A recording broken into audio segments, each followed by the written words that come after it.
quantum eraser. He moves through the world with purpose and grace, destroying beliefs at a steadfast pace, asking what's science and what's math. His wisdom cuts through like tempered glass.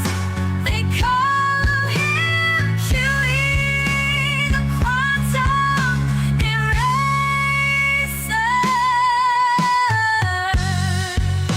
A master archer with bow in hand, his aim is true across the land, not just in science, but in every heart. He hits his mark with a steady heart.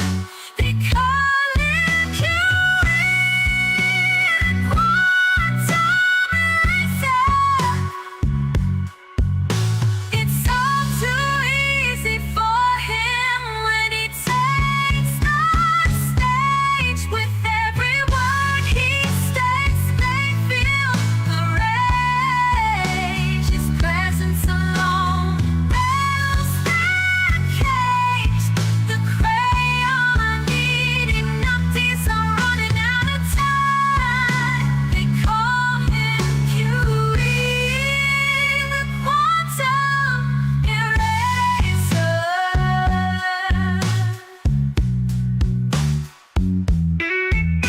With every swing of the cowbell, the illusion fades, and with each strike, the glow-burst illusion degrades.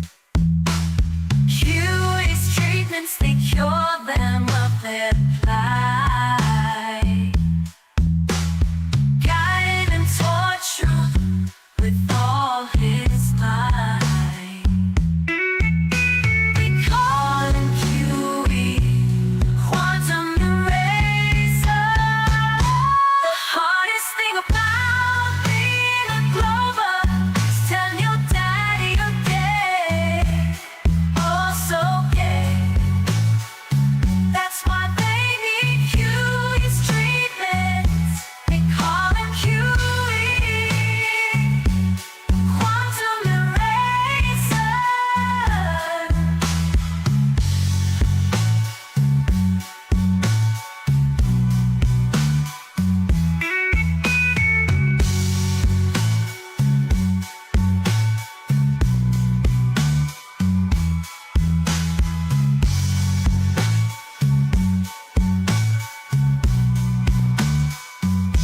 They call him Huey, the quantum eraser. That's some mighty fine pecking and granny.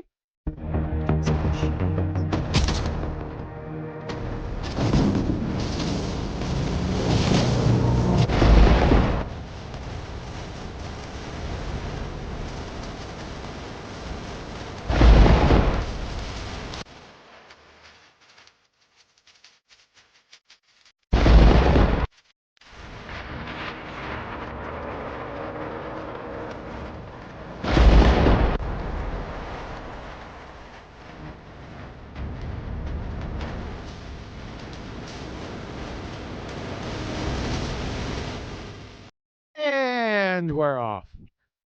As usual, if you'd like to support this channel, there are PayPal and Patreon links in the info box below. Let's see. Let's head on over to Discord and see if the beautiful Betty Van Velsen is there. The beautiful Betty Van My Velsen. phone. I'm like, Uh-huh. okay. Somebody And talking then all of a sudden, through like, it's my like 5 minutes show later, again. he's talking not at Shut me, but like up. kind of to the right of me. And I'm like, okay, he must be talking. Shut Texting. up. And he's like, hey, what do you think about that? Oh, they I'm like, can't hear "We're me. talking?" I was on mute, so they bad, couldn't hear me. Sorry about that, guys. That's my fault. So, and we're off. As usual, if you'd like to support this channel, there are PayPal and Patreon links in the info box below. Let's head on over to Discord and see the beautiful Betty Van Velsen. Betty Van Velsen, Betty.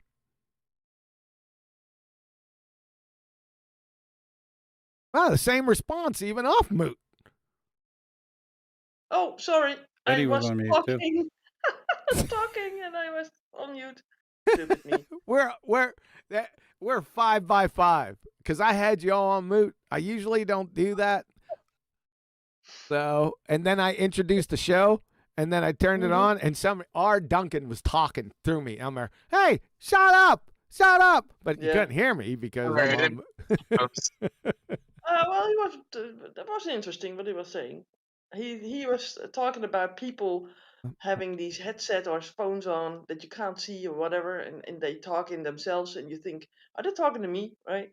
And it's Sure. totally not the case. And then when they are talking to you, you tend not to respond anymore. Yeah, that's pretty cool. Didn't have anything to do with my topic, but yeah, I guess that's a cool No, topic. but we didn't hear you earlier talk. So. Yeah, because I was on mute. Yep. Stay that way. It's nice and quiet. Yeah. You Evening. had your loving song again, huh? Your song that you play in the evenings to get to sleep. It's in the evenings. I play it in the morning, in the afternoon, in the evening. All over this land. He all over this land. He's a swell guy. Kind of bloated, but okay. Yeah. I kind of like it. You think? I do. Look, I like the beat. I just like it overall. It's an If it was a outstanding rap compilation. song, I wouldn't have taken it. I know. We didn't hear you because I was talking. Yeah, right through me. You don't like rap music and that sort of stuff. So Now you want this to is- piss me off? Play some rap. Let's wrap it up because right. he's gonna slap you around a bit. You liked that little jingle, didn't you? Slap me around a bit.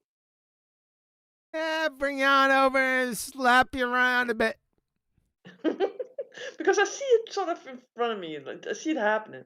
Who was Sort that? of a hillbilly coming into a bar and come over here and slap you around a bit, and then hear the jingles and the things of the cafe ringling and rambling and It's a little bit too much detail for the metaphor. furniture moving around. Where'd that come from? Wall to wall counseling. It was just, I'll show you every corner of the room. Exactly. That came from that idiot Bob the pseudoscience fallacy guy, when he was sitting there all proud telling his story about Americans and then the submarines off of Florida, and then they went out and confronted the Ruskies. You better believe it. You better behave. Well, come out there, we'll slap you around a bit, okay? What a clown he is. Well, but I still like to like it. Yeah. Cool. Yeah. All right. So you know what's what going- I heard a couple of days back, or maybe not so long ago, that Jack Parsons was the one that started the whole NASA thing, because he started with rockets and stuff. He mixed fuel and made sure that these rockets could go to space. Why did we jump on Jack Parsons? Yeah, well, did you know that he was a great occultist? Yep. He was in Not a with cult. he was in with wasn't he in with, I don't know if he Aleister was Crowley. directly in with Aleister Crowley, but his friends were. Yeah. Well, he was too, I think, what I've read. But Really? yeah. Okay. Yeah, that makes sense. He called himself the Great Reset 666 or something. Him and what's his name out there in California with what the heck was his name? Werner von Braun? No, another occultist, and he started he started a did he start the religion Tom Cruise is in? What is that? Oh, yeah. L. Ron Hubbard. L. Ron Hubbard, that's it. Yeah. Yep. Yeah. He was also in on that same thing, yeah. L. Ron Hubbard. Now, People are going full into the whole NASA stuff. now were they contemporaries? Parsons, L. Ron Hubbard, Yeah. Crowley, or were they just associated through people that Crowley taught? I can't remember. Yeah, that's... Elamite more. occultists. Hold up a second. Just wait till Betty's done, then Rumpus her, Adam. No, go on, Adam. I don't know. You know. I was just looking it up. They're Thelemite occultists, so they followed a kind of Crowley-based thing, but it wasn't. Crowley obviously got his work from somewhere, and it's Thelema is a Western esoteric or occult social or spiritual philosophy. Yeah, that was Or the Thelemic. What did they call it? Thelem. Yeah, it was over there in England, real close to where Nathan is, right? next door, I think. Is it next? I mean, literally next door to him? I don't know. No, just indicting him. I don't know a lot about their schools because it's not, you know what I mean? A little bit on mystery schools, but I don't know a lot about them, to be honest. Right. Other than that. Right. I put that away many years ago, so it's becoming a little hazy. Memory thing, huh? Yeah, as it should. Like I told you, I went so far with it, and I had to get out of there. It's what value it is, learning all of that. That's the same for me. You dip your toe in, you see what it's about, and I had no desire to continue down that route of knowledge. Yep. I reached a point, and I said, I'll tell you what, if you want to go down that road, you better have the full armor of God on you. Because if you don't, you're in a world of hurt. It ain't going to smell too good. So I dropped it. In fact, I deleted all the research I did on it. I just deleted it. Maybe it's that good. Yeah. Yeah, that's how it got so bad that some of it unspeakable. Yeah, but the thing is, we can't really close our eyes for certain things that happen with the occults because we need to pray against those people. Yeah, but it's this kind of way of thinking, these philosophies, that make you end up with an opening ceremony at the Olympics like we've got. Yep. Well, it's close to that, I think. Yes, it is. It's definitely around that. Yes. Yep. Thanks Did for you bringing that notice up it, again, Adam? Adam. I'm sure Betty would like to talk about that.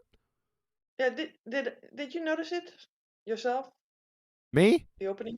No, I mean Adam. Did Adam notice that the opening of the...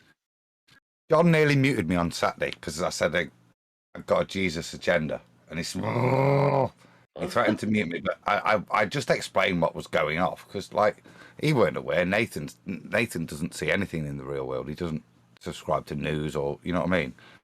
Might be about hi-fi. He'll know the next top hi-fi out, but in terms of current media, he's not interested. So I just wanted to share it with the guys in relation to what I've been saying about before, which was, look, take solace at the only religion that they do attack, and they actively attack. Ask why. Why is there no need to decry Buddha? Yeah. In such a prominent place, I as vile as it was, it made me smile. Yeah, it made me smile. He scares them, doesn't he? So much that they're having to do that. Well, it seems to get more and more to the surface now. It seems that more and more people are noticing it. Also, regular people are noticing it, I think.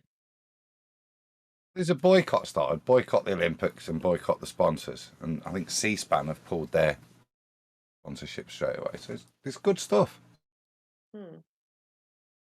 Yeah. Yeah, the last horse of the apocalypse. And, it's kind of, yeah, but isn't it indirect? It's kind of an indirect thumb in your nose of Christianity, because really the Last Supper is not per se in Scripture. It's more of a symbol. If you ever think about it, I thought about it and I said, well, they're kind of thumbing their nose at Christianity in the back door, because it's actually really not Christianity. It's the Last Supper was more of an idea. What's the history behind, the picture or the painting? I'm sorry. Was that go ahead, Betty? I'm sure you know. You mean the picture of Da Vinci, the painting of Da Vinci, right? Yeah, they call it the Last Supper, but we all know that the Last Supper means basically the night before or the evening before Passover. Sure. And that's really described in the Bible, right? Sure. Yep.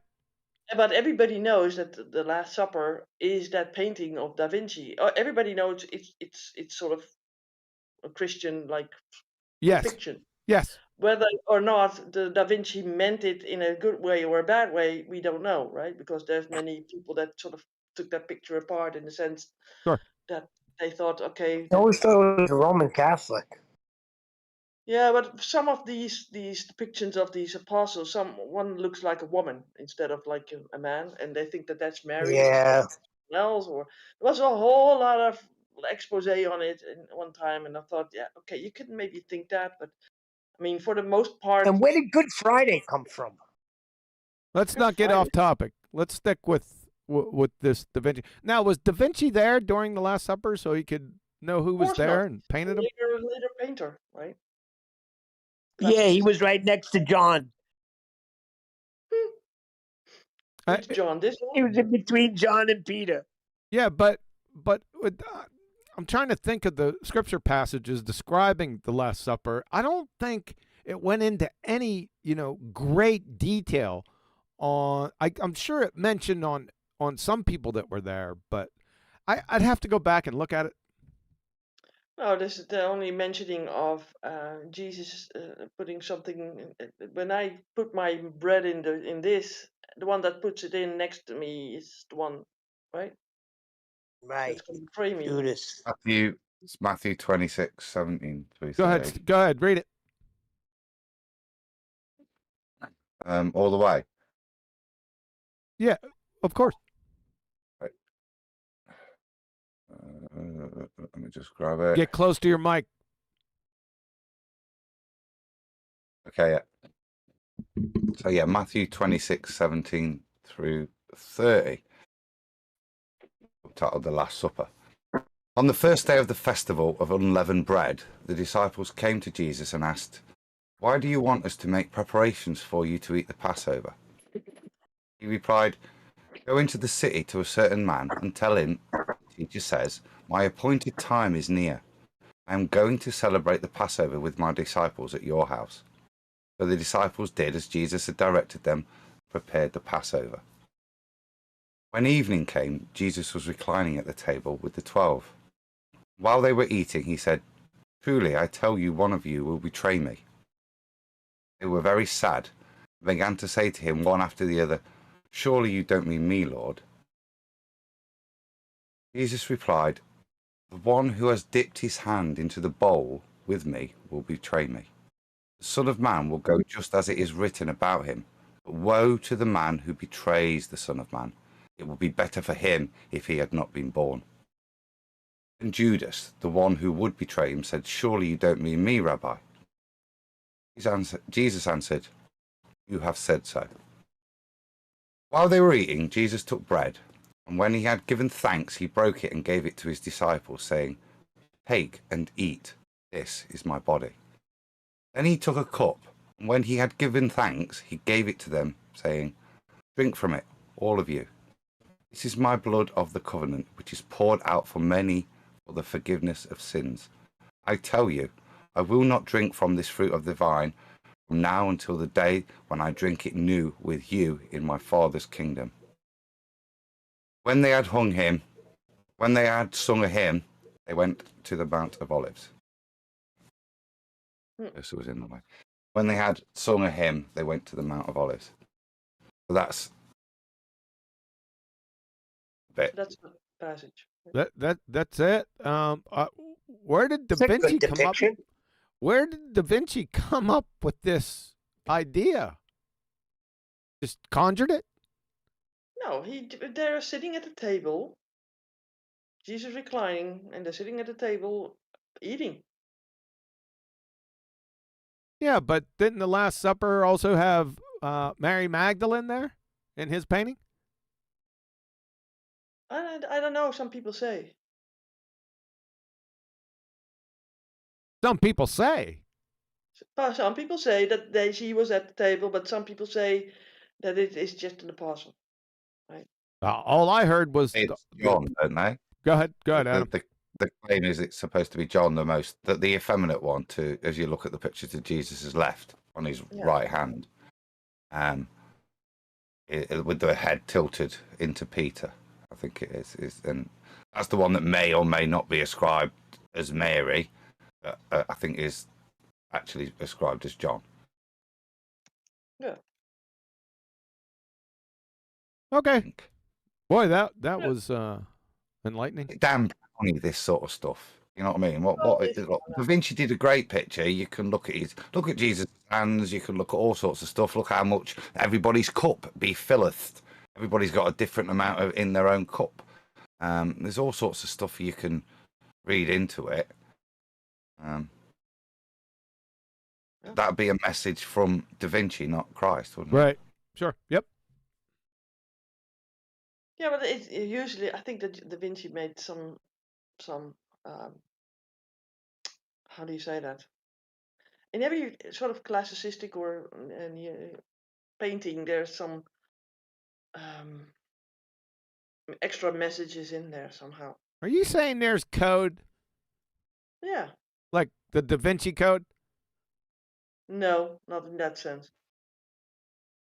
That's stolen, by the way. That brown guy or whatever his name was, he stole it from some other guys. That whole idea. Well, thanks for the detail.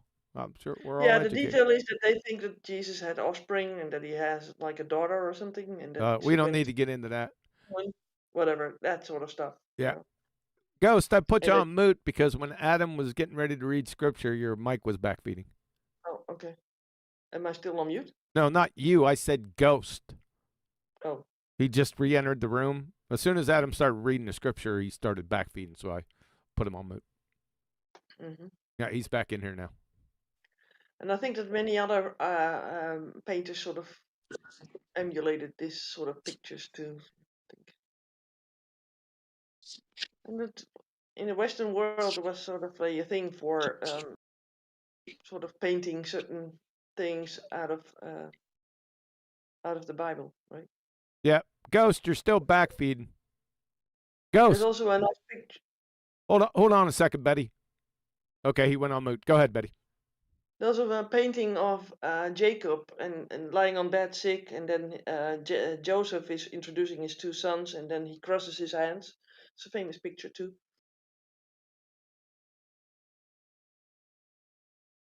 Everybody forgets about that one, but good one.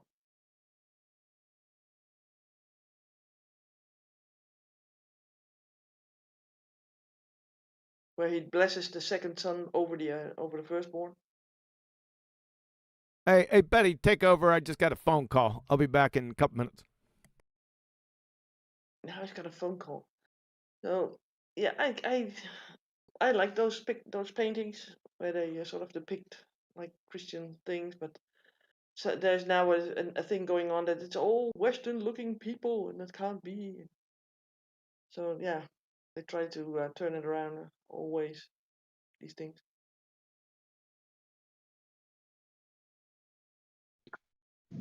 Hey, isn't there a song called like Western World or like in a Western World? It's stuck in my head now. There is a song. Yeah, I think so. Yeah. Yeah, but everything Western now is it seems that they try to demolish it. I don't know. I don't know why they want to do that. Back in the day, I was always sort of intrigued by these statues in Greece were all like sort of attacked and the nose is gone and arms and legs and beheaded and I was thinking, so that's such beautiful artwork, and then someone destroying it, and I'm thinking, why are they doing that? And now I see him doing that in our country or elsewhere, where they put all those bronze statues, they would tear them down and demolish them. It's weird. Yeah, all the prominent philanthropists of the 17th and 18th centuries who happened to do a little bit of slaving when it was legal back then. Yeah, but they don't take these characters in context in those times, and you can't change history by tearing down images or like you can't do that, and it's better to leave them up, or to at least, if you don't want them anymore, put them in a museum or something, but don't destroy it, because it's history. It's part of the culture, part of who people are, and it's not that we are slave holders or whatever. That was the sin of those, but you can never put anybody on a pedestal, right? Because everybody has sin in our lives. Eventually, you all will be ripped off of your pedestal. Those statues, that was interesting because I was watching a video on that this week. It was just on why Bristol, which is where the British statues were pulled down, and Dublin, where later on, when the transatlantic slave trade kicked in, they were major hubs for it. And turns out the reason was because they were the major hubs of slavery in Britain at that time. Before they started to export from Africa, these were the places where slavery was gathered and slaves were garnered, and then in this case shipped to Ireland. Brian, it was when we was talking. Now Brian's here. So I was looking at it. So a lot of people would still leave from Dublin, and they gather them in the in the mainland, to Bristol, and then ship them off. And this is all white people. This is Exactly. this is pre the Atlantic Triangle. Atlantic Is Triangle. this Whitey? This is just Whitey slaving more Whitey. Hey, where is Bugger? Where is Flatsy? She's late again. One of us has got to shout it. Superchat. Super Fluid, Super Monkeys. Super monkey. Hey. Roger Ledwell says, you're going to need a flat earth with this last summer. Yeah, nice one, Roger. Thank you. Go ahead, Adam. Where were you going with this, with Brian and Dublin and such? I don't know. We got to slavery. It was just something I'd pointed. I'd watched in the week. I think me and Brian have been on about it, haven't we? At some point. Everyone, yes, Adam. Yeah. Yeah. Did you watch the thing I sent to you recently with the American historian talking the to Irish slave trade. Yeah. Yeah. Because they're trying to deny that for some reason. The past recent years, there seems to be a push, a concerted push online to deny it as much as possible. Don't know why. Yeah, it's changing history, right? They change everything up to, and in a weird way, where some things get exaggerated and other things get sort of diminished, or ridiculed, or left out. And we need to find out who those slaveholders were, right? Especially. It'll tell a lot about everything.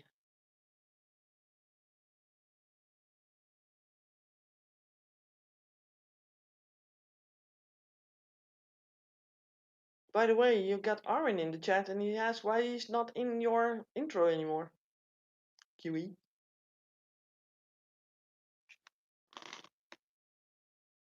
I was proved innocent of those charges.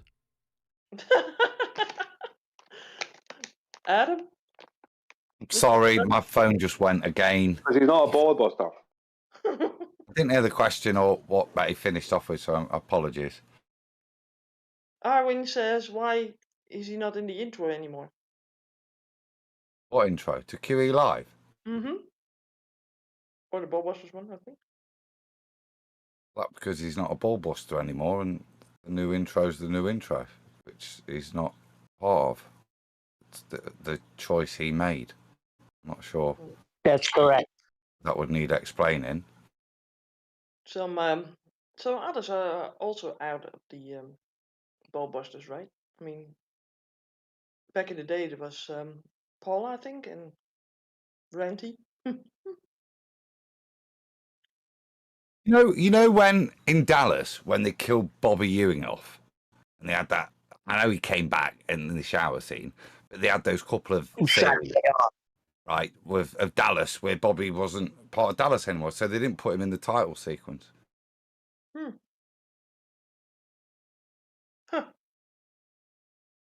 Well, he's going to really be annoyed. with the other thing. Nothing's there done to annoy anybody, is it? It's just life and the way it rolls. And if people want to get Exactly. off, take it Exactly. personally, then as an insult, it's up to them. But life continues on for everybody.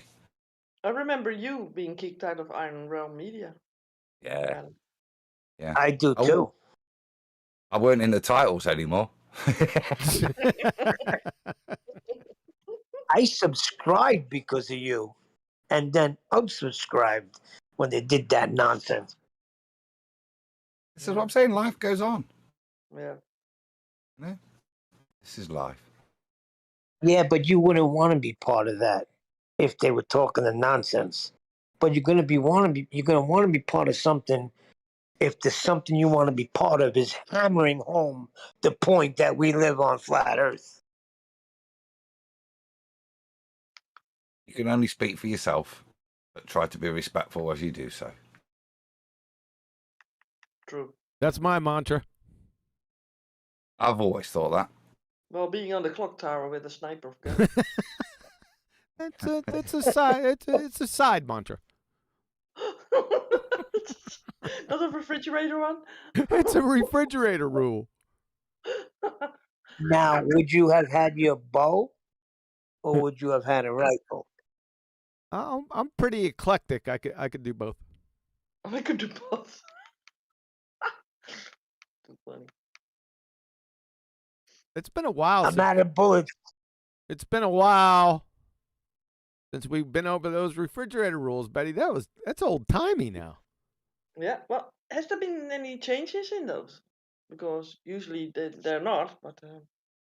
Now, the refrigerator rules are the refrigerator rules. Sometimes one's added or taken away depending on the situation. Well, then they're not refrigerator rules. I got... Then they're throwing away rules as I go rules. I picked that up from Eddie Murphy. Eddie Murphy talking about his dad and his mom when he was a kid. I can't remember what her name was, but it was so funny. His dad would get drunk and and it's a refrigerator rule number 1. Bonnie would not be living here anymore. Period. Number 2. Yeah, you'd have to listen to it. It's hilarious.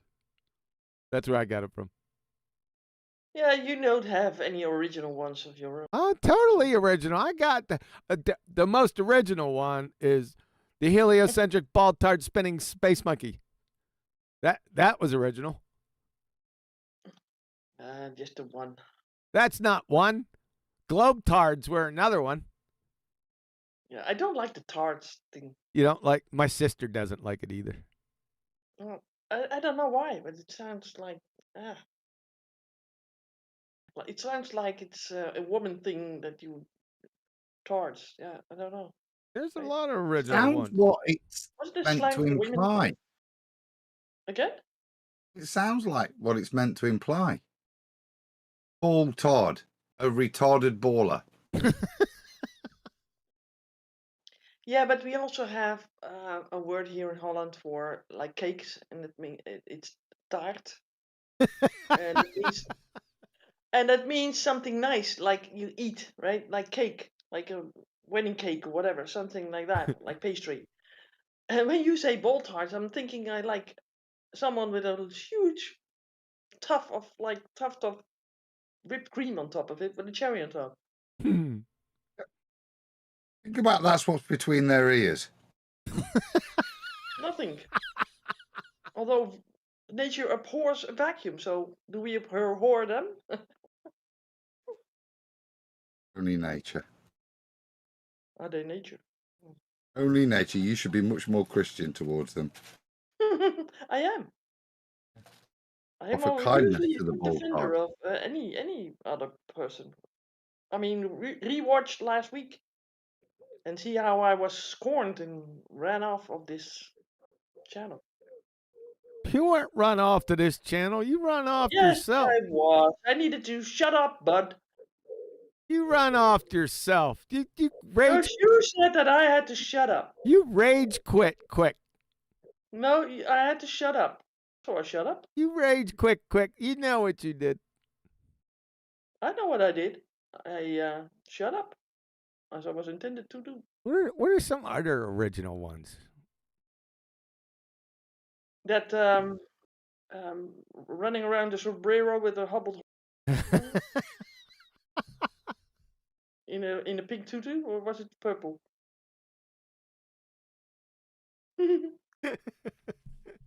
No, he's laughing. I'd say there's a better. He's laughing at his own jokes. I'd say there's a better chance of Liberace being resurrected sporting a purple tutu and jumping on a chartreuse hobbled unicorn and riding around the sombrero galaxy. Yeah, before you're done, the perpetrators are gone. There's a lot of original ones out there, lady. I know. How about Yeah. yes, and Anna and Nicole married for love, and Pol Pot was her florist. Yeah, but I don't think that just was originally yours. You must have sort of taken something together. It's mine. Shit's mine. Yeah, I know the shit This is yours. shit's mine. And yes, and Penelope Pitstop was Bruce Lee's grandfather. Something with a foo-foo fighter too, something? With the foo-foo fighter, no. Sure, and Liberace's sister was a Saudi prince, a Mau fighter pilot, and Sasquatch. You know what? You know Booger! Booger! We had some technical difficulties, guys, and also some construction going on, so forgive us. We got Tony Whitcomb sent Gunny Goo Goo was Eddie's classic when she said, Eddie, I want to talk to you. I want half you. No, I'm not saying all that. You get it. As you came in, I was about to say maybe this isn't one Flash. Yeah, that's right. It was Gunny Goo Goo. That's right. You got that right, Tony. Man, it's been many years since I've seen that. I got to go chase that down. I don't understand it. Do you understand it, right? I'm lost. Yeah, I understand it. Yeah, it was Gunny Goo Goo. I get it. It's connected to that, but I'd have to put it all together. I'll get it together for the next show. Wow, that's a thing. That's impressive, isn't it? You getting it together. Yeah.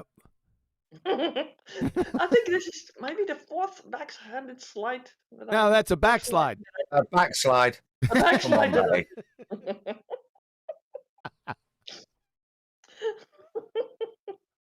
Gunny Goo What Goo. is that? Go. Is that Eddie Murphy? Yes. Hmm. Back in the day. That's old timey Eddie Murphy. Did Were he you just a fan of him? Yes. Eddie Murphy? Oh yeah. Oh for also, sure. Also his stand-up comedian thing? Yes. Oh yeah. Hmm. Yeah. Definitely. There was one I didn't like though. The album I didn't like. The whole Norton and Ed, all of that. Oh didn't like yeah, that. that was that. Yeah, not every one of his skits were great, but the majority, he's pretty funny. Hmm. It's sort of an over-actor, isn't he? An over actor? What do you mean? An over-actor, yeah. It's too exaggerated. I don't think so. What do you mean too Who behaves like exaggerated? that? For instance, I don't know. What I sort of remember by him is he's so out there all the time. You know? that you really nailed it with that one, sister. Yeah, I can't. Beverly Hills Cop, he overacted, Betty. I know what you're talking about. But 48 hours, he was good in that. Hmm. Okay, so maybe those stood out for me. Going to America, that was a kind of funny one, at least. Mortimer, we're back. I don't think that you guys liked it because it was sort of a romance-y kind of thing. I loved Coming to America. There's Yeah. a new Beverly Hills Cop. It's on Netflix right now. Oh. Do you know we would drive to work and we would look and say, what the heck is this McDowell's? What are they trying to compete with McDonald's? It wasn't until the movie came out that it all made sense. We used to pass it every day on the way to work. Hmm. That's One of my astonishing. all-time favourite movies, that, Neil. Yeah, well, we didn't know what the heck it was. All of a sudden, we see a McDowell's. You actually saw that in real life. That is cool. Yes, we were passing it every day, going over the 59th Street Bridge to go into Manhattan. That whole thing took place in Long Island City. Dude, yeah. That's astonishing. It is, and then when a movie comes out, it all makes sense. So you guys have nothing else to talk about today, huh? Yes, we do. We're Trading places. What? yes. I got substance. The refrigerator rules? We're not going over all the refrigerator rules, but we're going to go over. There was a video that Nathan reviewed earlier today. I didn't see it. He played little bits and pieces of it in the after show. We're going to go over that one today because it's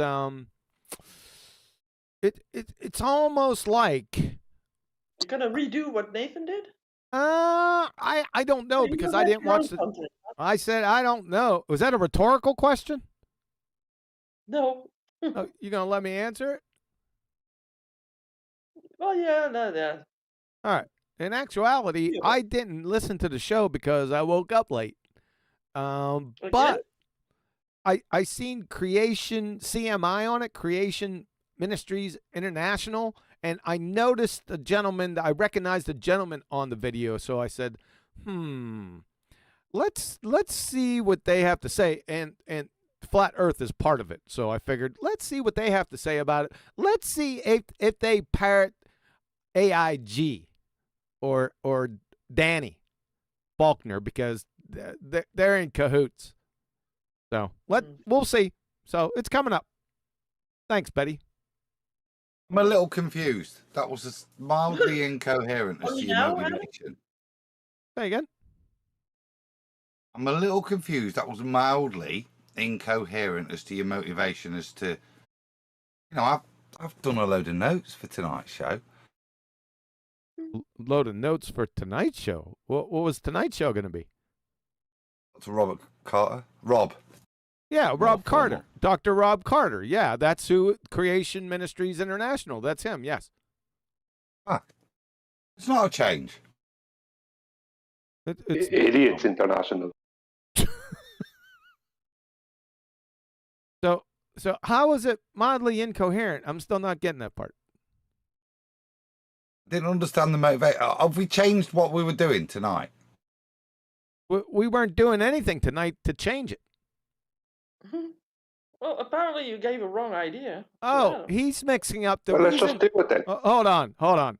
The reason it's incoherent because Adam's incoherent. He's thinking about Dr. Rob Parks from BALLBUSTERS. Yeah. We've pinpointed the incoherency. It's all on you. It's all in me. And I'm a big enough man to take that on the chin. Yeah. I still need clarity. Yeah. Just I'll give you some. After that beating on the chin, you don't have right to clarity. That's what I was thinking, Betty. All right, so Dr. Rob Parks and Boy Zero Skygrifter will be continued this Saturday on BALLBUSTERS. We're keeping the BALLBUSTERS theme. This show for today, we're going to break it up a little bit and discuss what Nathan went over earlier on his show. Like I said, I didn't see the whole show. I just noticed in the after show, he put it up on screen that he usually doesn't do. And I seen CMI, Creation Ministries Idiotics, and I noticed the gentleman, I recognized him. And it was Dr. Rob Carter. And I noticed some flat earth stuff in there. And I said, there's probably going to be a connection, probably the same nonsense that's spewed out of Answers in Genesis, specifically the dipshit astronomer, Dr. Danny Faulkner, and this Dr. Rob Carter. So we're going to compare and contrast. So you recognize Rob Carter I did. from previous to like non-flat earth but Christian ministry work stuff? Yes. Thank you. I'm there now. See? I know I'm a bit slow sometimes. You have to excuse me. I'm black You and I'm haven't seen slow. He's JLP. black and he's slow. yeah. Amazing. I didn't see today's show either, so that's good. He always I says, joined, amazing. got a phone call. Nathan ended the show. So, the news to me. You come back and then Nathan ends the show. It's I'm always- back. QE's gone. There was Brian, a couple of us, and we went, well, let's just go then. That was fun. Did you reconcile, Betty? Did you reconcile what a cult means? Yeah. Well, I didn't have any questions about that. You have to ask Neil. So we're right in the middle of writing the book, right? Writing the chapter in the book. And I have to sit through 40 minutes, even more. 40 minutes. Well, even more of friggin' nonsensical chatter. I knew what the problem was in the beginning, but you can't get in to say anything, right? Because you got 18 people. Oh, yeah. Just let us flounder. He just left us like crabs in a bucket, knowing that Neil just didn't get lost.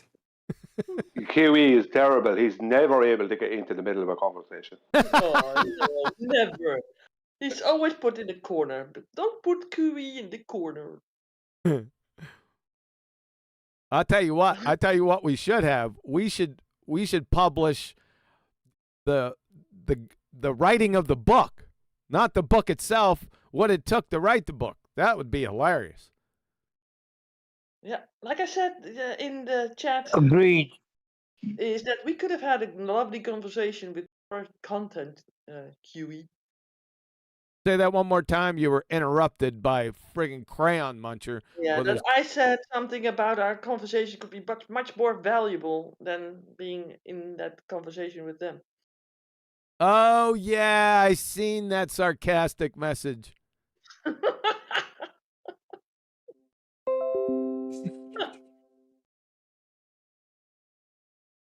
I'm surplus to requirements. Is that what you're saying? Yeah, we've got your slides. Now sod off. We got your slides. Now get out of here. Yeah, and your citations, we don't need you. Good luck to you. We don't need you anymore. Yeah. It's funny. But We've you're been funny struggling. again, so, you know. Betty, it's funny we've been struggling, to get chapters finished, and then all of a sudden, Brian leaves for 2 hours, and we get 2 chapters completed. I'm talking about a backhanded slight. That's a backslide.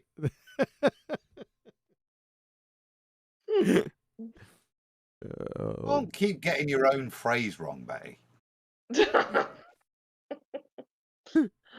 I'm trying to learn correct English, but it's hard when you getting in these chats. You've added to the English language with that. You see, if we keep saying it long enough, eventually it stands a chance of getting into the Oxford. That's true. Mm-hmm. Backslide, semi-Dutch vernacular, in an attempt to get the correct British for to give a backhanded slide. One day it might make it. One day. Midget golf is the best one, though. That's an oldie Oh, boy. that's here. See, that's what I'm known for, midget golf. Yeah. Too funny. I like it. All I right. like it a lot. We want to get in. Let's go ahead and get into this. Put Mr. Magoo out of his misery. Yeah, I can finally get to my pizza. It is pizza day, isn't it? Yeah. It's on screen. It is on screen. We're gonna do, the typical radio check with a $5. Let me do that.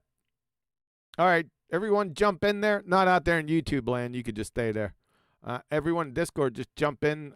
What do they call How it? to debunk a conspiracy theory. What do they call it? QE Quantum Racer Live. See right up at the top, right up there. So jump in there. So what did you say, Adam? Sorry. I was reading the title. I realised I was on mute. I got it the wrong way around. I was just reading it. How to debunk a conspiracy. Okay, flat Earth being a conspiracy theory. Then I don't know. We'll see.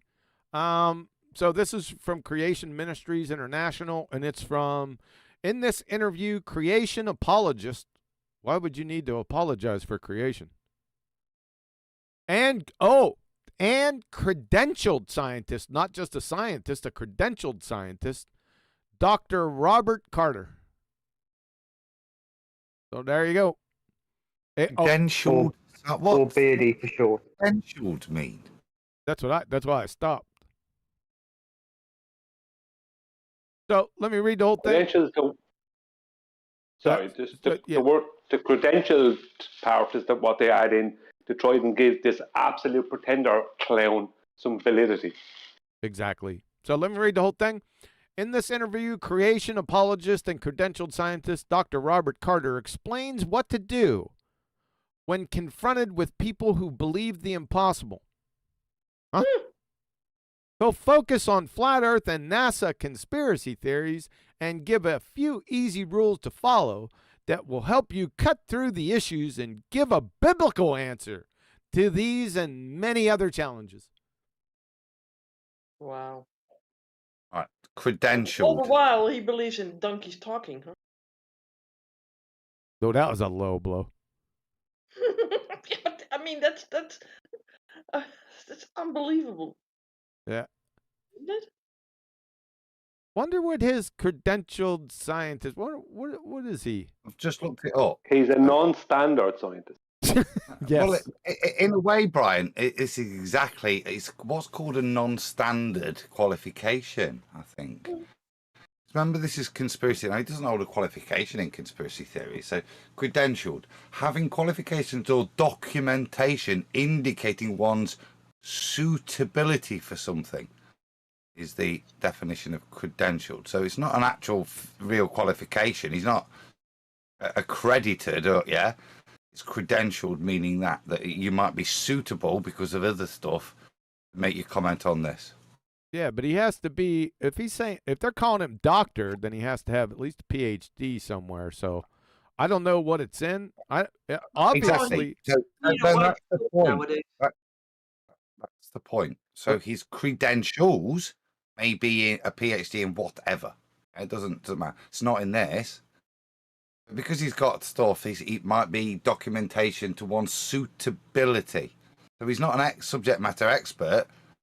Because of other things, he might be suitable for something. He's credentialed scientist.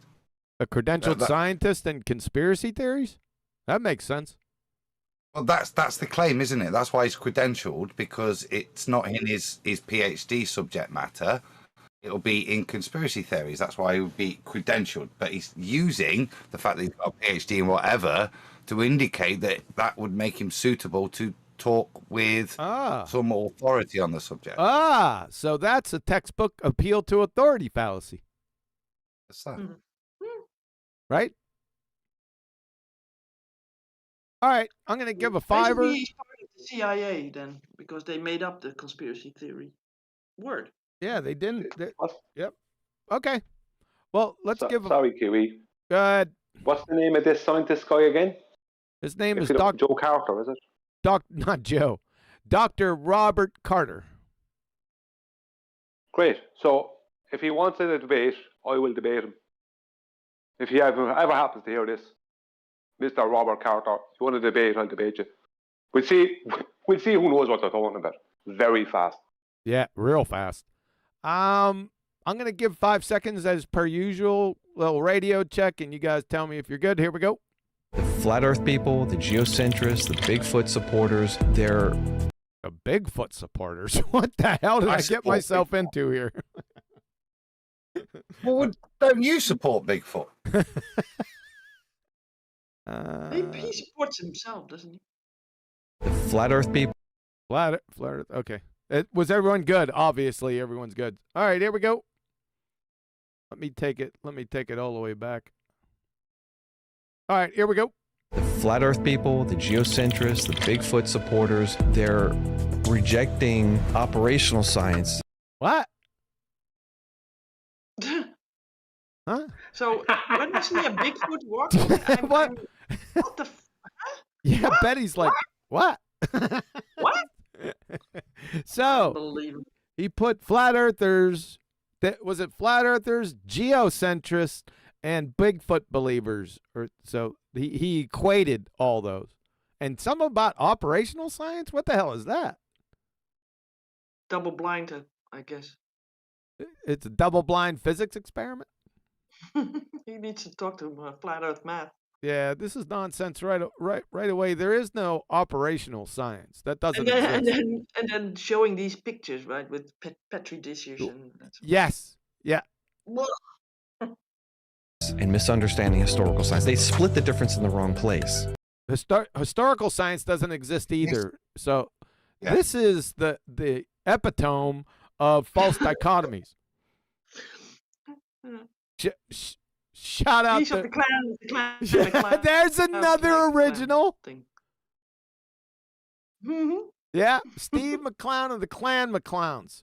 He didn't know what when he read epitome, he didn't know what it was, so he said epitome. So we've adopted that. And he had something with petri dishes as well. So. Yeah, he did. How ironic he did. He challenged you with those petri dishes, didn't he? Yeah, I put them in the oven for like different times, and then time is the independent variable. Yes, that was it. That was it. Yeah. What a clown he was. Yeah, Well, this is his brother, probably. this is his When I brother. was at uni, Huh? when I was at uni, I did a number of experiments. I mean, that's probably 30 years ago. Historical science, QE. Oh, it's historical because you're looking back on it. This is the only sense I could get out of those two words being together. This guy's a clown. You just conjured operational science. And AIG, that's one of AIG's watchwords. So I don't know who conjured it first, AIG or CMI. One of those two did. Operational science. What the piss? And then historical science. That's a misnomer. It's a paradox. How can anybody know if we've landed on the moon? How can anyone know if we've landed on the moon? Well, there was a welcome party. Yep. Because they filmed it landing, so yeah. So Betty, it And says they filmed it also waving away. Betty, they said that it's coming up, so this might be a rhetorical question at this moment. The moon landing is the mother of all conspiracy theories. The moon? It's the mother. It's the mother. It's the moon landing is the mother clucker of all conspiracy. That's what I thought. Yes. Mother clucker. Too funny. Yeah, it's Betty. You might want to go get that pizza. Yeah, I'm going, but it's too funny already. Yeah, it is pretty funny. The mother of all conspiracy theories. No, it's not a conspiracy. You're just going to have to show some people flying through a second law of thermodynamics violation. Or Narnia, in other words. You have to prove Narnia first, and then that has nothing to do with conspiracy theories. And then landing on Narnia.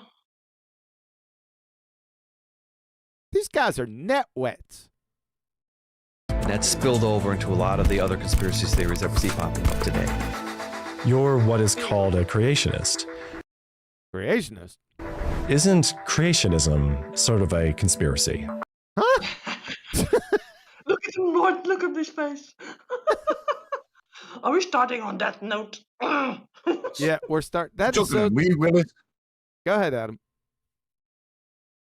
Like different strokes, isn't it? Look at him. You talking to me, Willis? The question doesn't even make any damn sense. Does this guy in the blue flannel over here, Does he even know what a conspiracy is? That's what it sounds like. He doesn't know what it is. Everything that is go against the majority narrative. The No. main narrative. Yeah, but Yeah.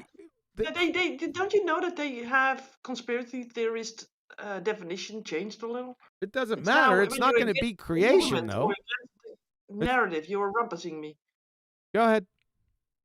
Conspiracy theorist in my country now is basically going against government and going against the narrative.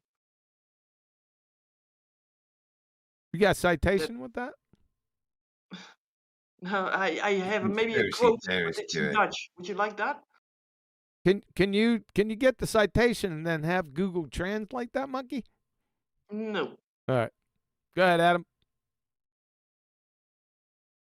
I agree with Betty. Oh, Yeah, okay. It was That would be the fulfillment of the CIA purpose, isn't it? Yep. So that you can ad hom label somebody a conspiracy theorist, and therefore not have to deal with their argument. It greases the skids for a hand wave dismissal. It's the changing. I like words. It's the changing of the definition of the word. That was the CIA mission, so that conspiracy, which is somebody who's bothering to uncover something that people have conspired to do, i.e. an indictment on the parties you are talking about, has been turned into something to do with your mental capacity of the person making the accusations now. The underlying meaning, he's a conspiracy theorist, would mean he's a top journalist, wouldn't it? It's somebody that's going and finding conspiracies. Whereas today, it means tinfoil hat wearing lunatic. Yep. All right. Well, stay on topic, though. He said, isn't creation or creationism a conspiracy? That's a non sequitur fallacy. No. It falls out of just a superficial review or a cursory review of the laws of thermodynamics and quantum mechanics. What the hell is this guy even talking about? That's nothing to do with that. This is just him defending his position because he's a well-known creationist. So isn't creationism a conspiracy? Oh, no, let me tell you why. Now, let me attack conspiratards. Go ahead. No, he doesn't know what he's talking about. That's the problem. Who? Both? This guy. Both of them. Because, but they both don't know what they're talking about so far. They both don't know anything. A creationist, that's everybody. Yep. Everyone's a creationist, isn't it? That's not what you said for years. That's not me robbing you. It's what you said. Yeah, everyone's a creationist. Yep. Regardless, it's just the origin of the creation. That's the problem. That's like saying everyone's a flat earther because the earth's flat. Because we all create it doesn't mean you believe it. All right. Well, let's pull the fiver. Let's get the full thought. Called a creationist. Isn't creationism sort of a conspiracy? Oh, that's coming up. Oh, dramatic pause. Yeah. See? Yeah. They made that a cliffhanger, really? Yeah. They did. Too funny, we fell for it. Many people believe in Bigfoot. Oh my God. It's not starting out good, tell you that much. All right. Hey, I'll pull a fiver. Let's get that full idiot thought. Many people believe in Bigfoot. Others think that men didn't land on the moon, and even others think that the earth is flat. Maybe... No, that wouldn't be us. We know the earth is flat. And no one landed on the moon, Tard, because if they did, they'd have to travel through Narnia first. Are you familiar with the second law of thermodynamics? That's rhetorical. Don't answer that, idiot. You've got a friend that's always carrying... Go ahead. Sorry. Go ahead. One topic you're not dealing with. Don't want to touch it, Kiwi? Don't want to touch the Bigfoot topic. Go moon landings, flat earth, and not deal with the other thing. We've got to deal with it. Yeah, why are you hiding all the Bigfoot evidence, Kiwi? Because what's good for me isn't necessarily good for the feeble-minded.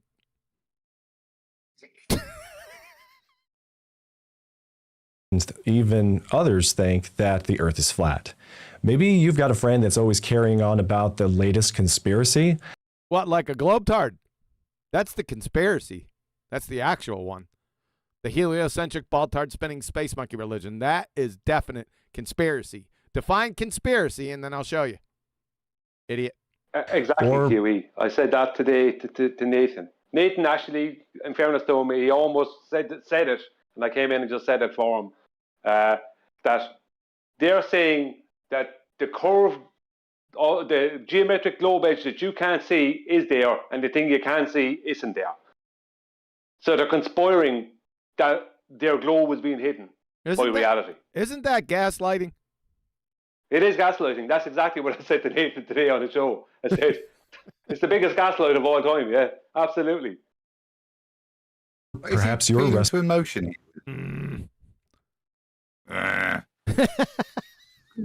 Is he appealing to emotion? That maybe you've got a friend who thinks the Earth's flat. Maybe you've got a friend who thinks you didn't go to the moon. Maybe you've got a friend with big feet. With big feet. Maybe you got a friend that eats tuna on pizza. Oh. There's nothing wrong with that. Just got to put some onion on it. Yuck. Here we go.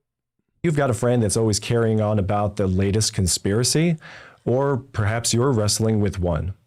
How can any of us know whether a conspiracy is true or false? Hold up. Who wrestles conspiracies? I don't. This is the whole approach, isn't it? That this is a point of ridicule, lies, and deceit that's being put to you. Not something that should be investigated with an open mind. Maybe you need to intervene with a friend who's gone a little bit too far with his flat Earth ideas. Can I just say, furry feet slippers all the time. Can I just say? No, I'm thinking no. Well, you like it. Tuna on a pizza, right? You're taking something that's good and you're putting something bad on it, right? That's like taking a bikini model, right, and covering her in excrement. Like, no, it's not. Why would you do that? Bit of onion, few capers, and you've got on the bikini model, is it? And the pizza. It's like putting a bumper sticker on a Lamborghini. Yes. All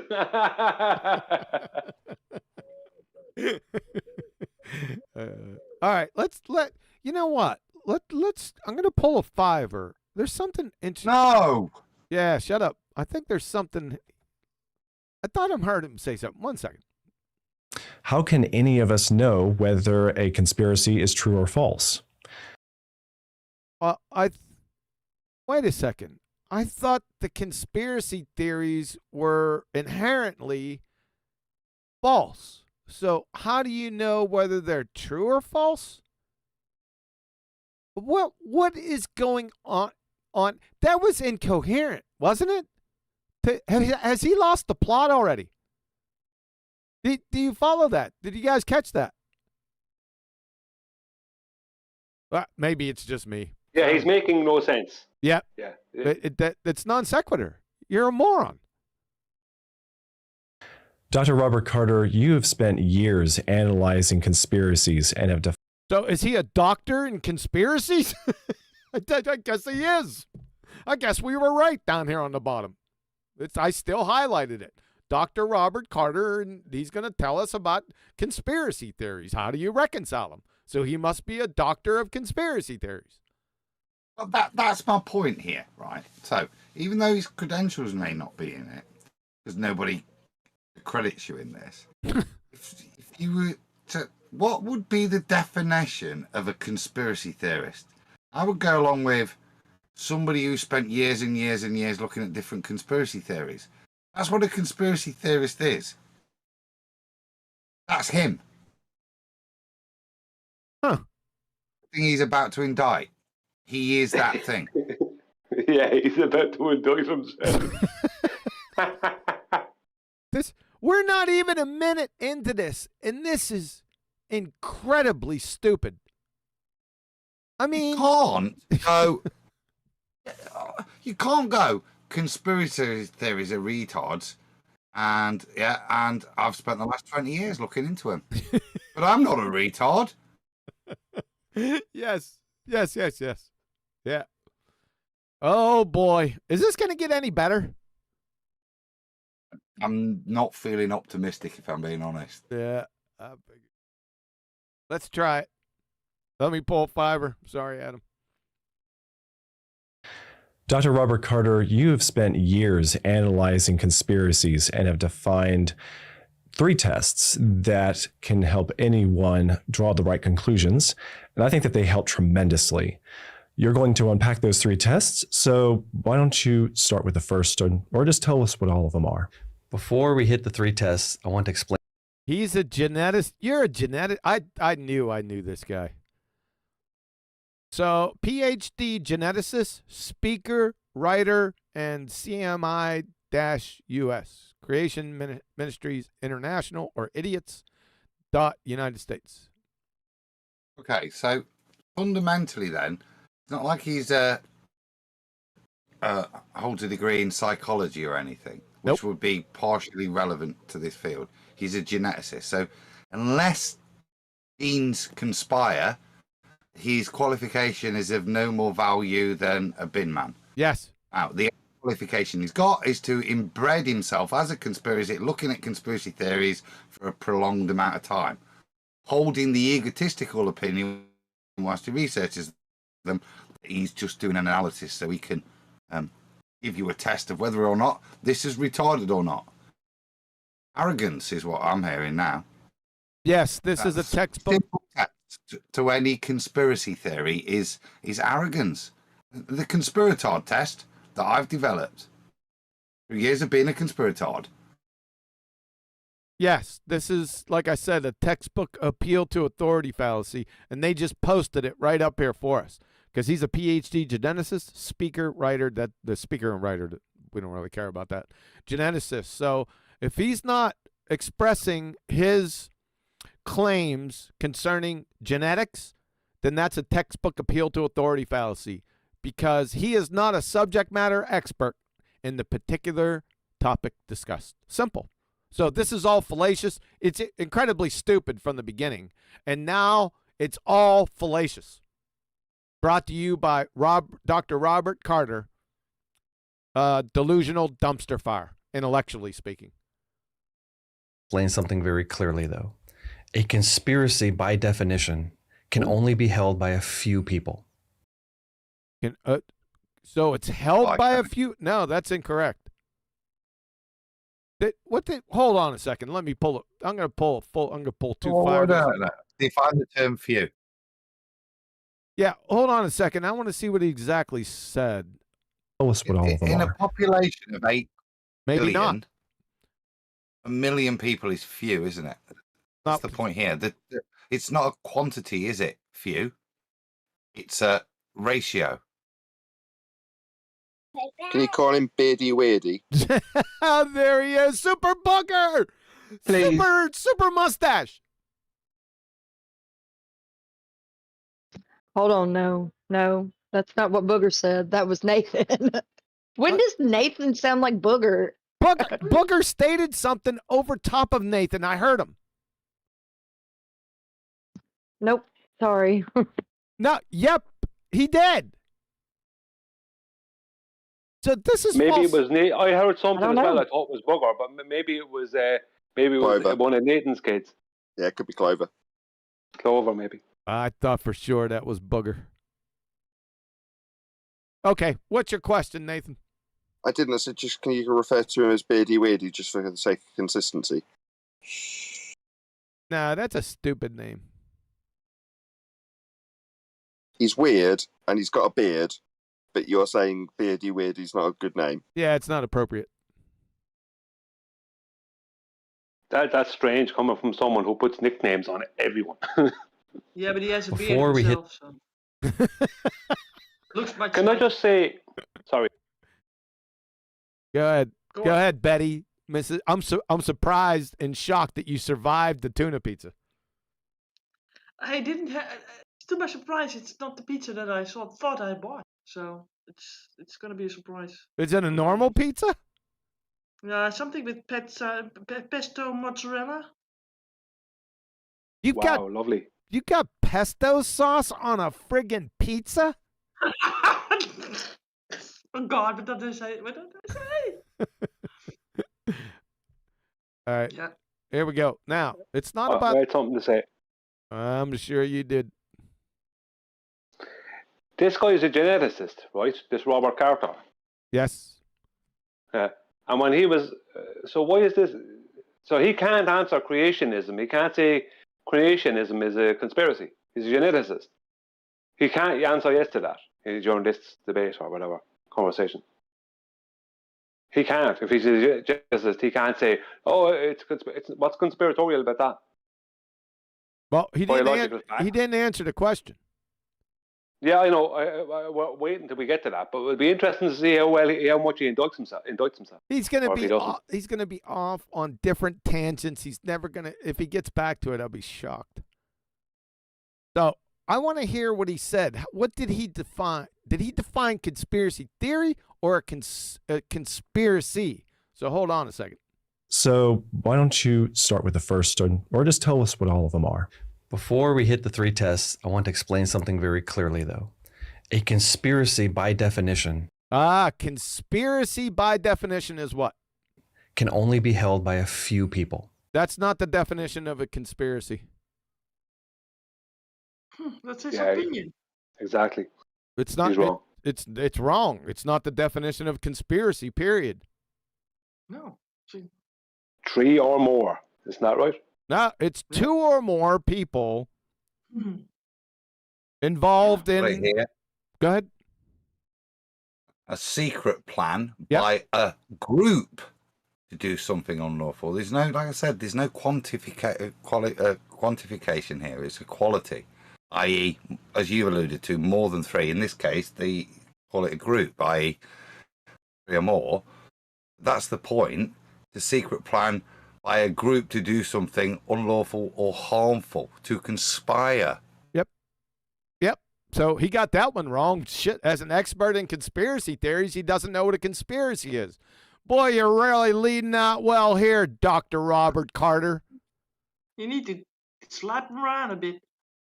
But no, what you're seeing here is motivation for his argument. Yep. Mm-hmm. Why would somebody who's an expert need to change a very easy to attain definition, like we've just done here, and It's not twist an it expert. and then pervert it? We discussed that before you joined. Yeah, as to why this is a fallacy, because he's appealed to authority fallacy. Oh, But why sorry. would he choose? Why would he choose to bring this? Super duper, super mustache, super booger, Superficial. Super beard. super beard. Super beard.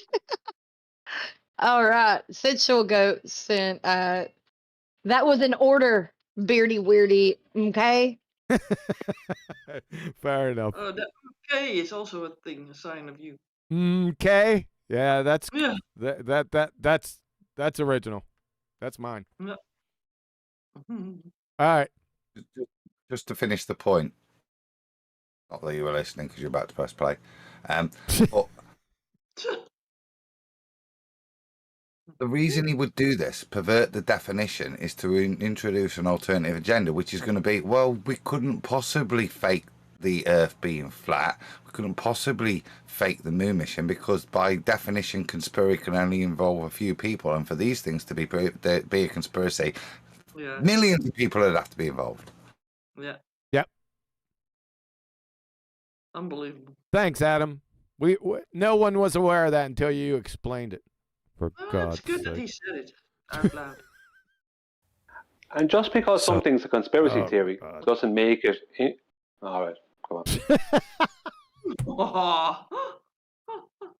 Go ahead, Irish. Go ahead. I'm just saying, just because something's a conspiracy theory, that doesn't make it wrong, right? You haven't proven it to be wrong. You know what I mean? He's gonna give his So three. what's the problem? He's gonna give his 3 tests. You haven't been listening. Yeah, but I think what Brian's trying to say is the definition said it had to be something that was nefarious or evil or whatever Adam said. Yep. And when I was covering this earlier, and I think Brian's agreeing with me, if I conspire with Brian to hold a surprise birthday party for you, is that evil? But when we conspire to hide that from you, I would say no. But the definition says yes. Just that's what Brian's trying to. But you don't conspire. If QE had a theory that, sorry. Just to address that point, you're writing in English. Nobody conspires to do a birthday party. It's nonsensical. Right. You could conspire to ruin the birthday party. Correct. Yeah. Oh, well, then both Brian and myself are wrong then. Because Yeah, as usual. Okay, well. No, that wasn't my point anyway. I'm not wrong. What I said is just because. Don't let him drag you down with him, Brian. No, I'm not having that. Yeah, he jumped on the back of me, and then he tried to add on something that had nothing to do with me. Right? And then suddenly I'm going down, and me and him are going down on the same ship. No way, Oakley. Forget that. What I said was just because something's a conspiracy theory doesn't instantly make it wrong. Because that's what they're trying to. This is the sentiment they're trying to promote here. Or if something's a conspiracy theory, then it's wrong. No, that doesn't make it wrong. That doesn't prove it to be wrong. It just proves that it's a conspiracy theory. Really? We didn't get that the first time you told us. Now, after the third time, I think we got it. Incorrect. Unlawful or harmful. So it has to be in the negative. You conspire to do something negative. Yeah. No, the conspiracy theory is if you're theorizing that others have conspired to do something. Dealing with you're the conspiracy theorist. The other people that have been doing it are the ones who've conspired. But the word is just conspiracy right now. So what is the definition of conspiracy? So in of itself, it's to do something unlawful or harmful, right? That's its purpose. That's its meaning. Now, when you then take it to conspiracy theorist and apply it, then there are different implications. But at this point, that's what it means. Yes. It's nothing positive.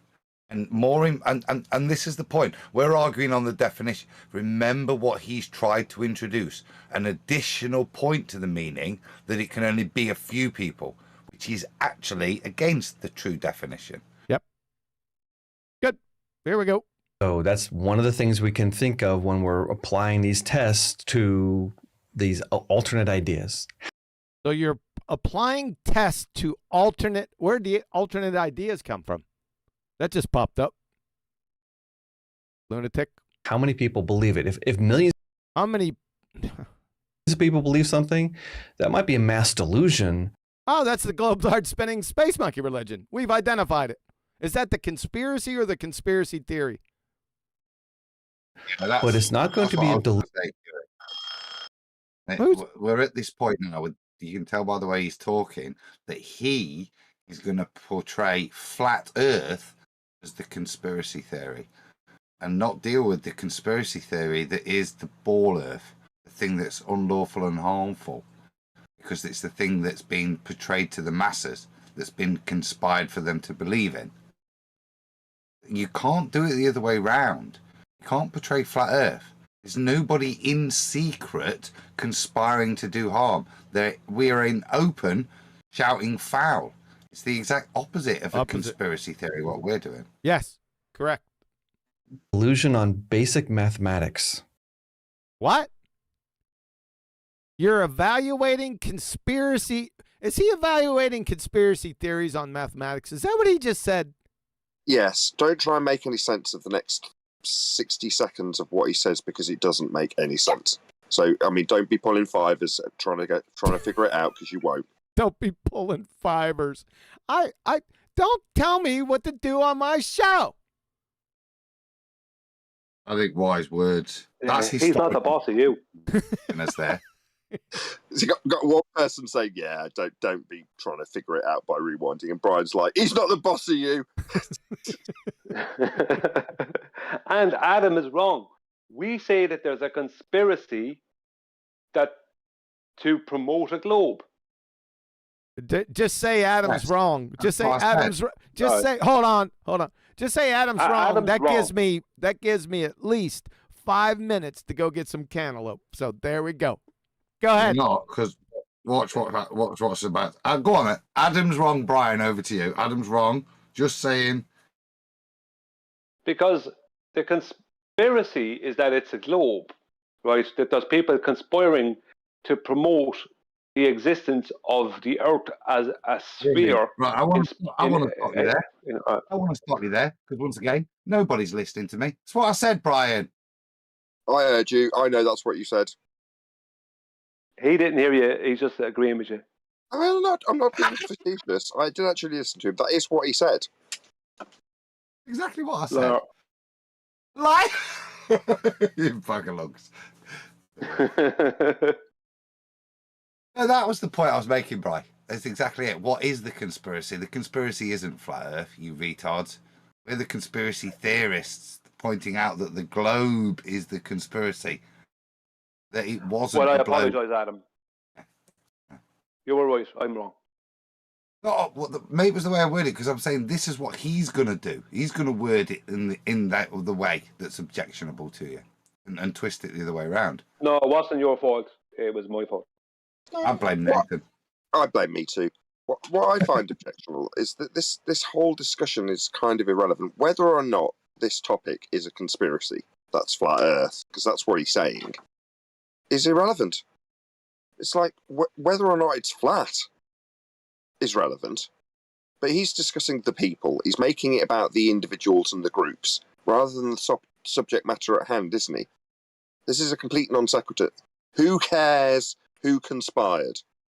Is it flat or isn't it?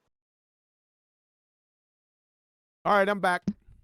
Yeah, because wouldn't conspiracy theorists be like trying to point the finger at someone and all of that? We're just pointing out the lie because it's a blatant lie. All right, here we go. So my three tests are, does this idea fit logic? Does it have logic? All right, so this is stupid. This has nothing to do with logic at all. Thank you. Logical inconsistencies. The second one is, what about probability? This subject. You tart. You absolute tart. Yep.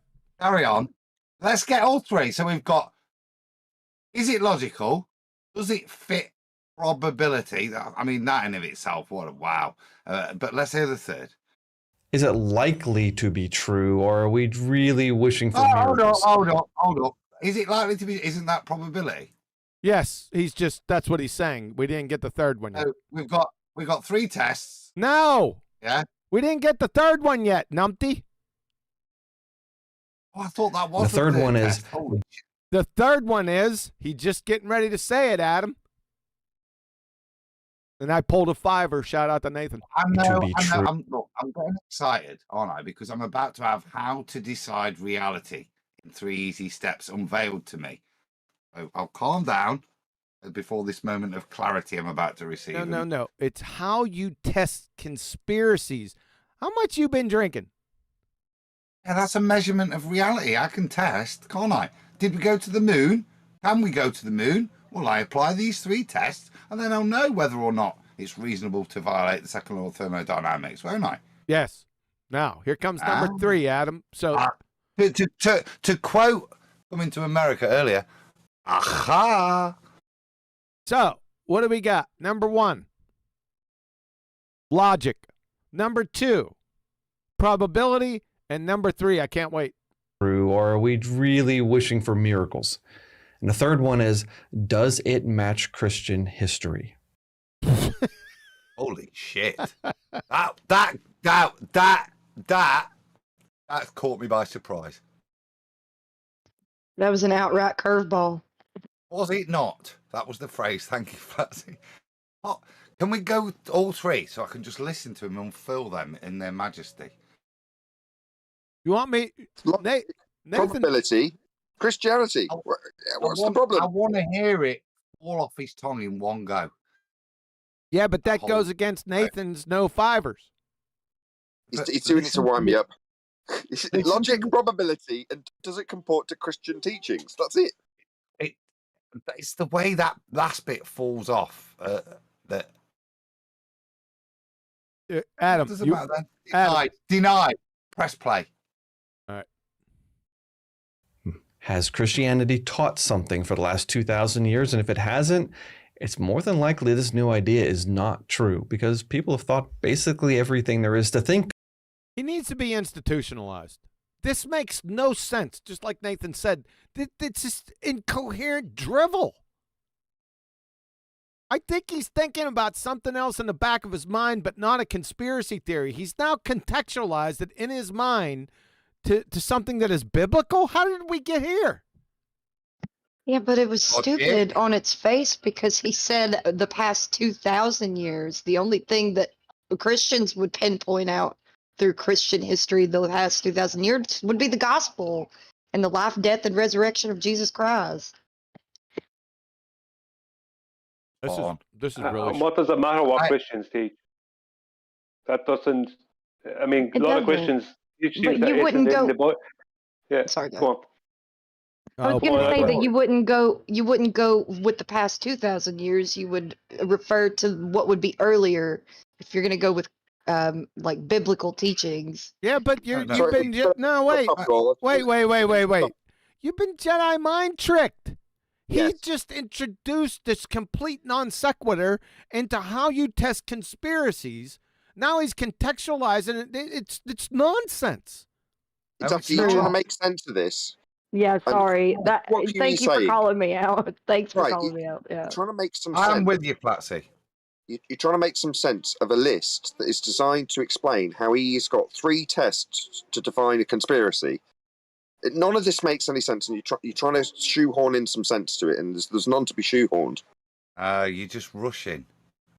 What you got to realise is these are the fundamentals to rip him a new one as the video progresses. So remind yourself of the 3 fundamentals.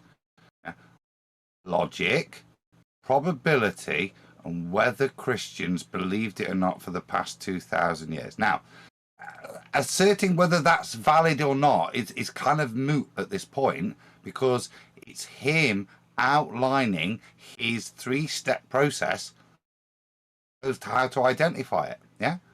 No, how to evaluate conspiracies, Adam. Yeah, sorry. But exactly. But make sure his claim is clear. That's all that matters here. We haven't got to rip it apart yet. I want to hold him to it from every bit I've just heard. It's fantastic. Okay. What a retard. Okay. Think about these issues that we're going to be discussing. Okay, so you said that the first of your tests is logic. And what do you mean by logic? How can that help someone who is struggling with conspiratorial ideas? Our universe should be understandable. It should be. I don't know. We're off the edge of the map here. Testable. The experiment should be repeatable. So when we have. Oh boy. This is going to be a struggle. Are we talking about science or conspiracy theories? Because, like, I've said it before. I'm going to say it again. For the next about 30 seconds, you trying to shoehorn in some sense to this will not work. I'm just going to say it last. That's the last time I'm going to say it. He called you Russian, even though you're British, because he said you're Russian. This is really stupid. Okay, 30. I'm going to give it 30 seconds. I'm going to let it fly. 2 people looking at something, they should come up with the same answer. But some of the alternate ways of thinking that have come up specifically over the last 10 or 20 years, they fail when you realize that person 1 and person 2 are seeing different things. Oh, boy. Holy schmikes, Batman. What do you see? I see a penguin. No, I see a Joker. What are you on about? You see different things. Yeah. Because I see a clock, he sees a mirage.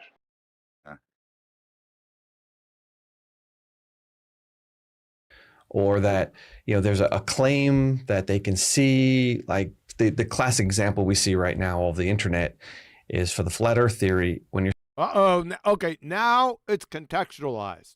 Now we got something we can sink our teeth in. So the flat earth theory. Flat earth isn't a theory. You would fail 5th grade intro to general science right off the bat. So, but at least we have some context. At least it's gonna. There's some sense here.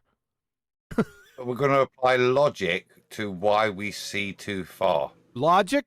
That is the best statement, isn't it? Because that's what he's going to do, isn't it? No. Why do we see too far? Now, logically, you have to ask the question, can you see too far? So to resolve it with logic, the first thing is to undermine your own premise that you're seeing too far from a logical sense, yeah? You're going to apply logic to that. No, that has nothing to do with logic. What logic is that? He's about to invoke why he sees too far. Okay. We're falling out here. Right. I tried to explain this, I can't remember who it was earlier.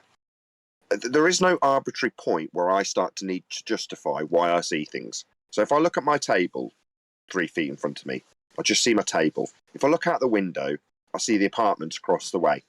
I don't have to justify it. If I look slightly into the distance, I can see some hills on the horizon line. I don't have to justify them. Now, if that view becomes 20 miles, do I suddenly have to justify why I can see that far? No, I just see that far. There's no need to explain anything. You just open your eyes and see stuff. This is a Nathan agenda. This is a Nathan agenda. no, You're not no, focused. that's Be the quiet. Hey, you guys aren't focused.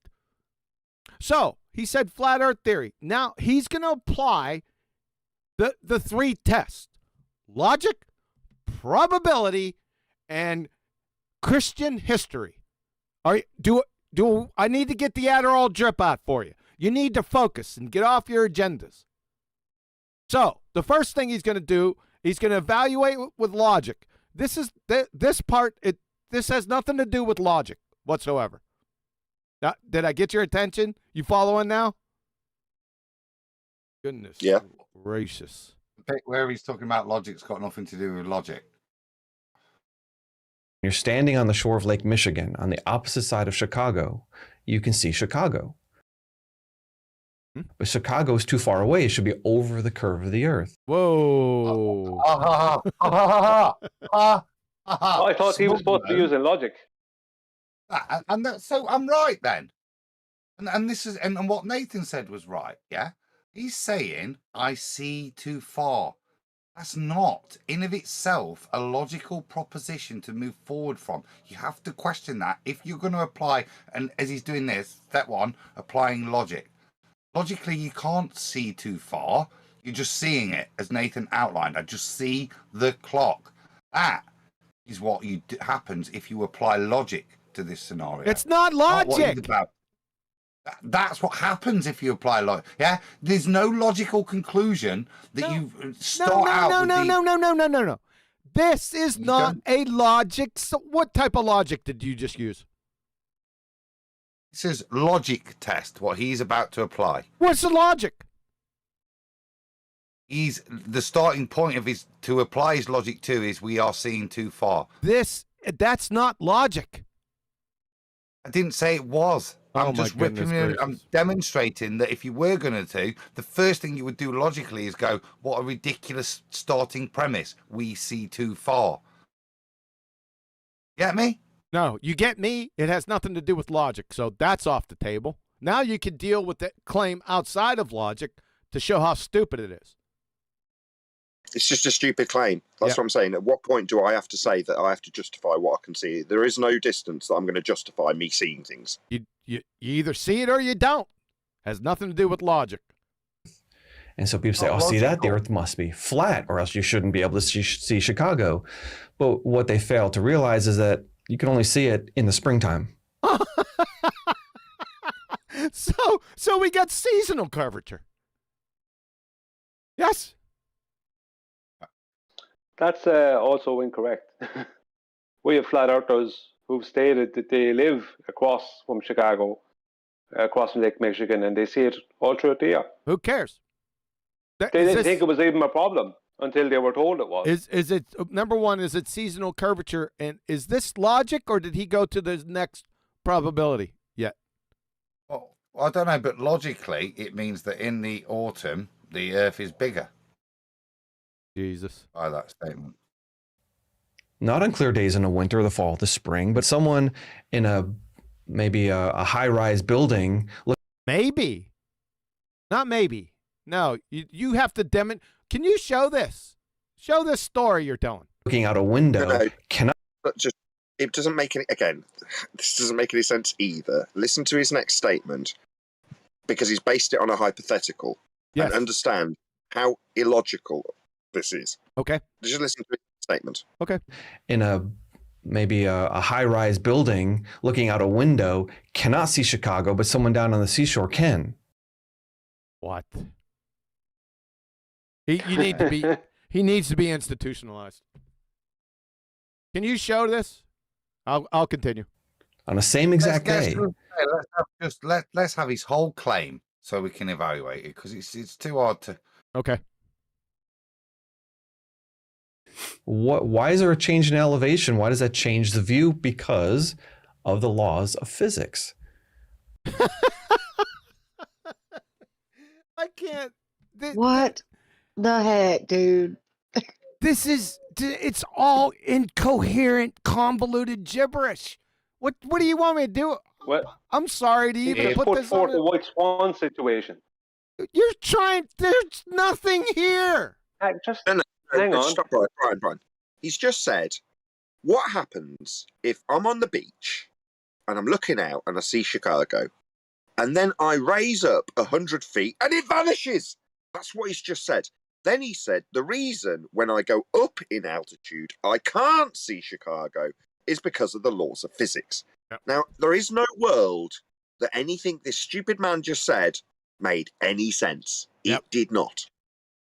Yeah, but you're missing something. No. Never mind all that hang on. Never mind all that nonsense that he went on with. He said they can only see it in the springtime. So if someone sees it in the autumn, winter, or summer, then that's the end of his claim, yeah? No, it died well before that because it's idiot, incoherent nonsense. You know what I mean? Neil tried to do this. But that's the end of it. Okay, this is driving me nuts. Neil tried to do this when he did it with the Christian standard. He tried to say, well, by his standard, because it doesn't work like that in the Christian text, that undoes his reasoning. You're trying to apply his own reasoning with his twisted non-logic to his own statements to undo them. Don't apply his stupid, nonsensical, idiotic non-logic back on his own statements. You're sinking into this pit of stupidity as you do it. I'll do what I want. I'll do what I want. You know what he's trying to invoke here, isn't he? He's trying to invoke the bending of light close to the surface of water. Don't go outside his words. Don't. No, but sometimes it's the only fun you can have when you're dealing with Muppets, as they fumble through incoherent sentences. He's trying to figure out what they actually mean, what they could possibly mean. Make any salient point that might be worth addressing. No, he's batshit insane. He needs to be institutionalized. I am sorry to my audience for subjecting you to this. Sincerely. He's crazy. Yeah, you can spot the empathetic people on the panel, the ones that really want him to make sense. Me, and Q here, this guy's nuts, he needs locking in an institution. That's exactly my sentiment from earlier today. Whereas Brian and Adam, they want to make sense. Yeah. Yep. I need to take a break on this. I'm gonna take a straw poll. Well, this is a perfect opportunity for me to say you should be subscribed to Nathan Oakley 1980 and Nathan Oakley channels, respectively. So subscribe today. I'm sure one of the moderators will put a link to my fantastic channels that hopefully you're all subscribed to. This has been brought to you by the Nathan Oakley 1980 and Nathan Oakley channel. Shut up. So. All I get when because I was trying to listen today, and I went into one of the computers that isn't, in my account. So I typed in Nathan, nothing, and then and nothing's come up. Nathan Oakley, and the only channel that would come up is Nathan Oakley 80. Did you say 80? Yeah, not 1980. I clicked on it, and it What's looked on that? I don't know. Is that your channel, Nathan? That's his IQ. Thanks. There's various different channels. One of them, I think, might be under the Google account Nathan Oakley 80. I don't know. It could be. I assumed it was yours. It looked real. It was just like, of all the things to suggest, it's the shittest one out of them all that was put up there to a neutral, if you see what I mean. Because I've just gone into this computer. There's nobody in there. And I've had to search for you. You know, I can't go to subscriptions or anything. So I've just searched under your name. And that was the only suggested channel, even though you were live at the time. Yeah, I don't have a channel called Nathan Oakley 80. So the one originally is called Nice Plant and is now called Nathan Oakley, I believe. I had one that was called Oakley Chord, and I had a channel that my wife had that was also under my name, which was called Audio Paula, and I think I changed it to Flat Earth Debate. So I've got 4. Well, there's one out there called Nathan Oakley 80. Yeah, that's not mine. That was what was suggested. All right, thank you. Does the audience want me to continue on with this video? I'll tell you what I want to go. We did cover it all the way up to about the 40-minute mark on my show. So, I mean, people could just be directed to subscribe to me. That is also an option. The bit I find interesting. Totally continue. Just the bit on part 3, the third methodology. Because I think that's what I chirped in on this afternoon on Nathan's show. That would seem to be his fundamental weakness here. Oh, you'd think that that's the fundamental weakness, not the retarded statements he made, not the retarded statements that he made for the past 3.5 minutes. Those aren't. Will you let me finish my indictment? Outside of his demonstrated lack of comprehension of logic and his strange belief that probability invokes some form of proof to someone. It's one of those interesting things that if somebody's going to use scripture, which is very powerful, and as a lot of all earth believers are learning, ouch, scripture does not support you in the slightest. I'd just like to see how he's to set out his paradigm of the use of, whether it's scripture or just as what I addressed on Nathan's show, what he understands as the historical understanding of Christians throughout time, which is the most retarded barometer I've ever heard of anything. Done. So he's gonna evaluate this based on. We're waiting for the Christian history evaluation of viewing Chicago. Is that what you're waiting for? That'd be if he's got a bit of the Christian history viewing of Chicago. Yeah. Let's see. Let's get there. We don't. Let's see it like this. It can only get better from here. No. Oh no. Oh no. That's no. That doesn't mean. What type of logic is that? It could get much. Well, it can't get any stupider. It can't get any stupider. Oh yes, it can. All right. Air is a lens. I stand corrected. What? 0.1 seconds. Oh my God. Oh my God. He's batshit insane. He needs to be. That's so friggin' stupid. Gonna look it up. Air.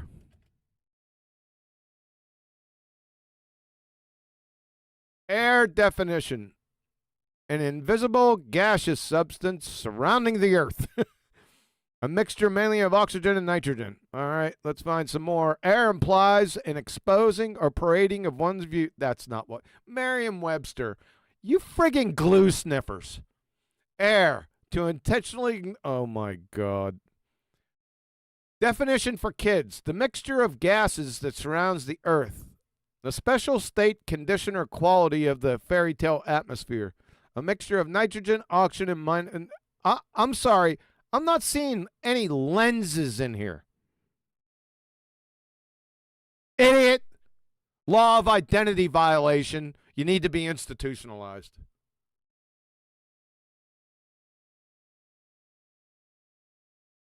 We know that when light strikes anything of a different optical refraction, it's going to... What? A different Optical refraction? What the hell does that mean? Bend. That's how eyeglasses work. Whoa, whoa, whoa, whoa, whoa, whoa, whoa. I'm wearing glasses right now. They're not made of frigging air. You crayon crunching clown. What? And they don't work via refraction either. What that? What have I gotten myself into?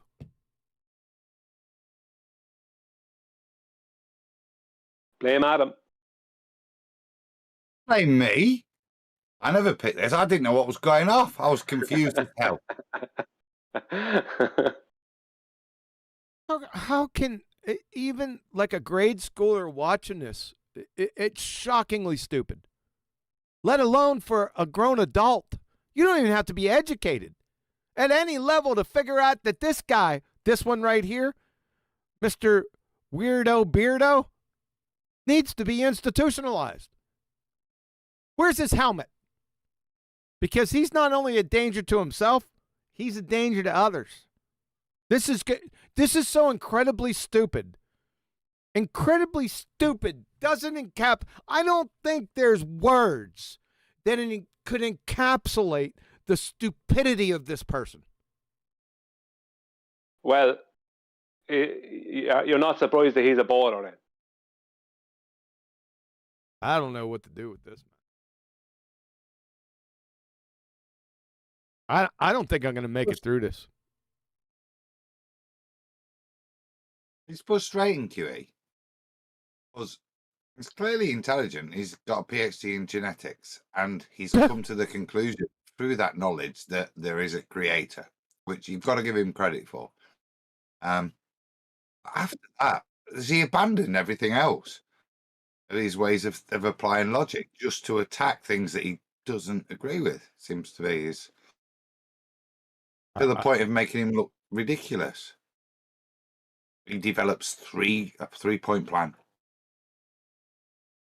Well, there's a lot of these situations out there where there will be a guy with a shirt and glasses and a beard or no beard, but basically he looks like a very presentable person, and he's sitting in front of a microphone and he's saying things, so people should just take what he says as legit and just not pay any attention to what it is that he's saying. Yeah. Super mustache, superficial, super stupid. Beard. Tony Whitcomb sent, I'm waiting for the Looney Tunes theme tune. Yes. Yeah, way to go. Yep, that's what you got it, Tony. Exactly on point. Yeah, I'm waiting for the Looney Tunes to come out here with the curtain and stuff. That's all, folks.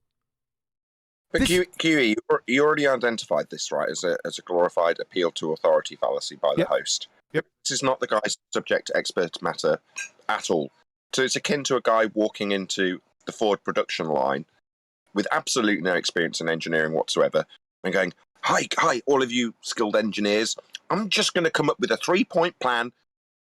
Why? You have no reason to be here. Get out. Yeah. Yeah, this is unspeakably non sequitur. And he needs to be violently tackled and horse and elephant tranquilized without cessation. Yes, with men in white coats, the whole thing. This is so incredibly, like I said, I can't encapsulate it in language. I'm afraid to push play.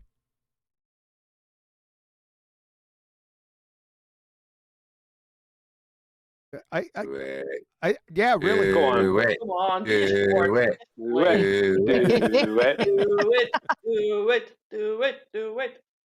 How can I do it when he just said air is a lens? He is a baller. More of these stupidities so that you can have another list of stupid stuff that people say. The light hits the eyeglasses, and because of the way they're shaped, it bends in a It's the way that the air is shaped in the eyeglasses? specific way and changes what I'm seeing. Oh boy. Now this is shithousery. He's trying to describe the behavior of light through the air as analogous to it transitioning through a different media, i.e. invoking Snell's law, and therefore bending. Yep. Yeah? That's what he's now trying to deceive his audience with a bit of scientific bauble. Yeah. This is a false equivalence. Yep. There is not two media. There is not a boundary. As you're describing correctly with regards to glasses, that's not the same in the air. There is no boundary there. You got it, Adam. It's just a blatant false equivalence fallacy, often non sequitur. There's a lens also. Only when there's a cold layer of air on the surface of the lake and the sun is shining and it's warmer above, the air becomes a lens, and it literally all of a sudden now, presto magico, the air becomes a lens. Unbelievable. Light will Presto bend. magico. Yep. No, presto magico, as I called earlier, so you can only see it if you're down on the shore. Yeah, because the lensing effect that he's just made up and poorly described there, certainly not substantiated, yeah, falsely equivocated to Snell's law, only occurs magically on this layer that he's just invoked. If you go up to the tower block, you can't see it because that layer's not there. That's what he's about to say now. So now this is a false dichotomy to prove his point. This is a So fallacious. which of the citations said that air forms layers? None of them, just his invocation of this magical, mystical seeing layer because of the sun above and the air below. It's a seeing layer. Yeah, you're right, Nathan. Yeah. Did you And not realize the hot goes to cold? yeah. And not in the magical seeing layer, Brian. And he's talking about vertical gradients, right? Yeah. Vertical gradients of what? Air. Lenses. Or medium. Air. Or lenses. Medium. Or medium. Or medium. And it's warmer above, the air becomes a lens, and it literally, the I'm sorry, I keep stopping there. It's so stupid. light will bend and hug the earth, and you can see things over the horizon. It is what the? So as soon as he says that, he's not only in a false equivalence, he's now invoking something quite specific with the title because of his hand gesture. So he just showed it going over the curve, and he described it as hugging the curve of the earth. So he's talking about terrestrial refraction, isn't he? He's not a special kind of ratio. It's not refraction at all. But fundamentally now, he's denying how light behaves. Yep. By any measurable standard. He's now invoking that light curves. Yep. At whatever rate, he's invoking it. Yep. Let's hear the. No, I can't wait till the conclusion. He's claiming that warm air from the sky is coming down to meet into the cold air at the surface because nothing is heated at the surface. So I think that was a super chat. Super mustache, and this is beyond super stupid. Go ahead, bugger. Tony Whitcomb, he said, did you all miss that? I didn't. He moved his hand in a curved motion describing the lake. What a dummy and deceiver. Yep. But Nathan caught on to it, and after he did that, yeah, I caught on to it. Yep, there's little hand motions. Yeah. Thanks, Tony. That's nice, though, isn't it? Hold on. Hold on, Adam. Brian was in the middle of something. Brian will make another point. I'll make mine. It's nice when the chat agree with us. Yeah, off you go, Brian. They trigger the same point. I know it came in the super chat, but it's nice to see that because it is. It's exactly that. You saw what he invoked. Mm-hmm. Carry on, Brian. I've heard these claims for years that there's a cold layer of air underneath a warm layer of air, and that's what causes. No, that is not, for a start, how convection works. The Earth's surface, including the first 10 to 12 inches of water, is heated by radiative heat via the sun. That is not. There isn't a cold layer of air next to the water, and then a warm layer above that. That's not how it works. There isn't layers of gas, and that's not how it works. We're going to see It my doesn't work arse. that way. It starts warm at the surface and moves up into the cold. That's the convection. That's convection. He's basically, what he's actually saying there is in violation of the second law of thermodynamics and a denial of convection. So what you're saying is it like bends the other way? No, I'm not saying any of that. He's saying this. Don't do it. Nonsense. Yeah, I mean, bollocks. You cannot. I'm pointing out factual stuff that takes apart his nonsense. Oh, so it's not taken apart before he got to it? You've accepted that that any kind of pressure and humidity gradient within the air will invoke bendy light in that. You're arguing that he's got it the wrong way round. Not that it's impossible, and that I didn't argue that the light could bend. I didn't argue for the bending light at all. Refraction. Okay, what he did at the start was to invoke refraction, as described by Snell's law, and analogized with his glass lenses. What he then tried to pretend is that the air, as it sits in this special layer, will produce the same effect, i.e., create an incidence angle in the light. Yeah, at such rate that it will change at a 7/6R of a presupposed ball. It'll be bending at a slightly bigger circumferential rate by 1/6. Yeah? That's what he's mugged people off. I know what he's doing. You didn't listen to what I said. When they say that there's a cold layer of air at the surface and a warm layer above it, just 1 second. Leave me pull it apart, because Adam didn't hear didn't listen to what I said. What they're trying to say is hang on, I'm trying to tell you what they're trying to claim. And this is why this guy is coming up with this nonsense. They're trying to claim that the layer that's cold is the denser layer and the layer that's warm is the least dense layer. And that gives them two media in their minds, right? But that is in complete contradiction to reality. That's not what happens. The surface of Earth is heated and that heat rises. That is what happens. There isn't a cold layer of anything underneath a warm layer of anything in the air. That's not the case. That's what they need to claim to try and make up two separate densities of air and then call them separate media. In Narnia.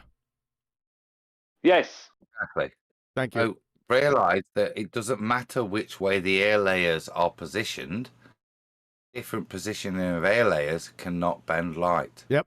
There's no air layers. I didn't say anything about air layers. You're talking, yeah, we got it. Let's continue. It is a known physical phenomenon. And because someone 20, 30 feet up doesn't see it, it's only a surface phenomenon. What? Show. Hey? Show. The Joshua Nowicki was, I think he was 100 foot up or 150 foot up. So that's the end of that. Yep. That's the end of that. Yep. Clown. So for a lot of these conspiracy theories, there are valid answers. How is this a conspiracy theory? We're looking at Chicago. He's insane. Okay, how does this line up with Christian history? That's it, though, isn't it? What's the right? So, what is the conspiracy theory? What's the? We're seeing too far, and people are that's his conspiracy, and we're yeah. I don't know. He's now trying to pass us off, as I said earlier, as the conspirators. That we've got the conspiracy. We've made this stuff up that because you can just see it in front of you, that it's flat. That's somehow against logic. That you can see the thing in front of you, and the reason you can see it is because it's in front of you. That logical concept. But he's now invoking that we're the conspirators by trying to pretend that the reason is not because it's in front of me, but because it's a particularly refractive day and light bends. It's not that. This has nothing to do with a conspiracy. I'm trying to figure out which way round he's got the conspiracy in his head. He's got it the wrong way round. We're just looking at something. My God. Answers, clear answers. simple answers, and they're things that anyone can see and anyone can know. So you can't just take one observation from one person at one time and make a broad scale application and conclude something like, oh, the earth must be. What the hell are you talking about? I thought we were on conspiracies. Where was the probability? I didn't hear any logic, any probability, and I didn't hear anything about Christian history with looking at Chicago just yet. You clown of an imbecile. What? Sorry, he just referenced the Black Swan. He said, without saying it, he said, you can't just take one observation and make a broad spectrum decision on it. Yeah, you can. Just one is all you need. Just one. Yep. Black Swan. Flat. It's not true. So you're describing flat. Nuh-uh. Good job. What about Christian history or improbability? Logic as used for a scientific method approach. They're just off. It's. Oh no! You seen the next title? You're gonna see your arse, aren't you? Betty. Pseudoscience. Betty, you still there? Oh. What, Betty? Yeah, I'm here. Why didn't you stop me from doing this? Well, you're usually not stoppable in that sense when you're on stupidity. To the conspiracies. So would you say? Of course, I started up, and Adam wants to start talking after a pause. What? I just want to. Can we not get to the good chapters? Can we not see what the chapters are called? Because we can't do all this. Pseudoscience. I would just stop it. Just let it happen. Just let it happen. Just let it. That conspiracy evidence. Holy shit, Adam. You know that I'm considered. You're not giving me the extra second you tell other people off for not giving me. Not true. So you're describing logic as used for a scientific method approach to the conspiracies. So would you say that? That made no sense whatsoever. You idiot moron. Conspiracy evidence is essentially pseudoscience. Conspiracy evidence. Now, evidence is proof. This has nothing to do with science or pseudoscience, you ignorant moron. Pseudoscience is what? Pseudoscience, yes. Pseudo-philosophy a lot of times also. So he agrees pseudoscience. You don't know what pseudoscience is, sir. You don't know what science is, obviously. You're a moron. You have a group of imbeciles. If a group of imbeciles watch this, they would be embarrassed. This is scary. Yep. He just indicted himself. Sorry, Flatty. I'm sorry, Flatty, you were talking. I thought you were. Oh, I was just saying that this is scary. They are just, I don't know. What are they? They're just blithering idiots. Yep. That's what we got. That's what I subjected my audience to. I'm sorry out there, folks. I really am. I thought that, hey, two grown adults, right? They would at least be somewhat coherent. Nope, can't have any of that. He just indicted himself. No, because really? The other guy said, well, yeah, because he's a geneticist, right? And the other guy said, scientific theory of something. And he didn't stop him and try and correct him. Yep. There is operational science. No, there isn't. You'd conjured that. Citation, please. Let's see it. This is observable, testable, repeatable experiments we can do today. Observable, testable, repeatable experiments that you can do today. Concerning what? Where's the Christian history at? And this type of thinking goes all the way back. I mean, Sir Francis Bacon was a person who really codified this thing. May have codified it. It's actually codified it, but it was actually Al Hazen. Way back there. Of course, you don't know that because you're a moron. That's hundreds of years ago. 1,000 years ago. But then in modern times, people have tried to split the difference between what you can know today and what you might want to guess about the past. How is guessing about the past anything to do with natural science? How does that make any sense, sir? This is a false dichotomy of the first kind. So operational science and historical science. No, false dichotomy. There are no such animals. You conjured them. Those two phrases, as far as I know, they trace back to Norman Geisler in the What? Now he's going to go back into the history of the two phrases that were conjured? You've got to be kidding me. Good. There's two phrases, not those two methodologies. Yes. Science is a methodology. Yep. I have no idea what operational science is other than a phrase, if you used it, which invokes nothing. And historical science, genuinely, dude, it's the most confusing. Yep. Paradox.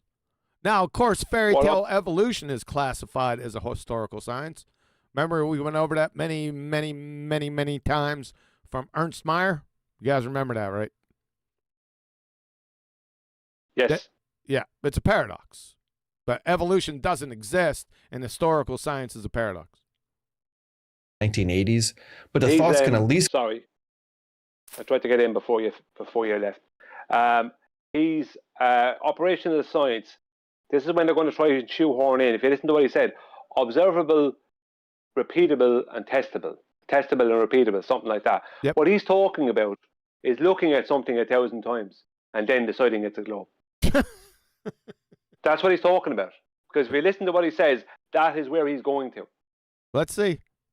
Let's go back to the 1930s. So we're talking about nearly 100 years of people splitting the difference between operational and historical. Really? Show. I suspect that an enterprising historian could probably trace that line of thought before that. Why would anyone trace the line of thought of what phrases, that undefined phrases are? You friggin' idiot. So we're going back a long way of trying to tease this apart. In fact, even famous evolutionists like E.O. Wilson and Ernst Mayr. Oh, yeah. Yep. Well, at least you know that, you glue sniffer. They made distinctions between... Good. Famous evolutionists from the self-purported creationist. Why is he not ripping them in it? Why are you citing them? Yep. For a method of appraising things when you disagree with what they appraised? Yep. You got it. It isn't science in its first place. It's pseudoscience. Yeah. Yep. Your beliefs. Wilson and Ernst Mayr, they made distinctions between what we can know, and in fact, they called evolution a historical science. Correct. Well, at least he got something right. Shit. At least a broken right. clock. At least a broken clock is right twice a day. Military clock once a day. Right. Huey, I can call bacon, eggs, sausage, tomatoes, beans, fried bread, a little bit of cider toast, a brown sauce. The best breakfast ever. Not a method, though, is it? Nope. No. So there's that difference, and that's where CMI tries. Where's the difference? You didn't show a difference. What do you mean difference? What difference? Idiot. Oh, did I just rewind this? Is it likely to be true, or... I think I did something to this. Hold on. Just play it from there. It's only Logic. 5-10 minutes back, and we're all enjoying it. Hold on. Does have logical inconsistencies. The second one is what is delusion, but it's not going to be a delusion on basic mathematics. So these alternate ideas, how many people believe it? If millions of people believe something... Sorry, folks. I went off the path. 1 second. Let me find where I was. Does anyone know? Forwards. You can see Chicago. Forward. But Chicago Just one pause it. in a... Shut up! What are you doing? Be a high-rise building, optical refraction, it's going to bend. That's how eyeglass is shining, and it's warmer above. The air. Adam, shut the hell up. I'll get We're already on the next. We're already on the next one. There you go. Pseudoscience. Would you say that conspiracy evidence is essentially pseudoscience? We're close. Pseudoscience, yes. Pseudo-philosophy a lot of times also. There is operational science. This is observable, testable, repeatable experience we can do today. And this type of thinking goes all the way back. I mean, Sir Francis Bacon was a person who really codified this thinking. That's hundreds of years ago. But then in modern times, people have tried to split the difference between what you can know today and historical. I suspect that an enterprising historian could probably trace that line of thought before that. So we're going back a long way of trying to tease this apart. In fact, even famous evolutionists like E.O. Wilson and Ernst Mayr, they made distinctions between what we can know, and in fact, they called evolution a historical science. So there's that difference, and that's where CMI tries to split the difference. Now we're back up to speed. We're not rejecting basic facts of science. We're rejecting various interpretations of things that happened in the past that no one can see. Conspiracy theories, they split the difference in the wrong place. Conspiracy. What does this have to do with conspiracy theories? What do these subjects have to do with each other? He's a retard. They're rejecting operational science. They're rejecting things you can actually know. They're failing the logical tests. They're failing. Who's failing? Probability tests. And haven't heard of any. You've said probability tests in the past. I haven't seen one. And they're failing church history. We definitely didn't come across church history yet. In your babblings, in your incoherent babblings here, you moron. So something that I have thought about when I'm dealing. Oh God, this is going to be scary. With conspiracy theories myself is how it does remind me of scientific theories and hypotheses. How conspiracy theories remind you of scientific theories? What? Boy. Help. And it made me think of, well, for example, Charles Darwin. Hold on. If Twin Towers fall, then fundamental Islamists overtaking jets. Is that what he's alluding to? I have no idea. Fundamentally, I'm lost here. These guys are just in absolute retardia. Yep. It's very simple what's going on here. What's going on? They're doing their best to not talk about flat Earth while trying to claim that they're debunking it as a conspiracy theory. It couldn't be any more obvious. I've forgotten about flat Earth. What do they base their worldviews on?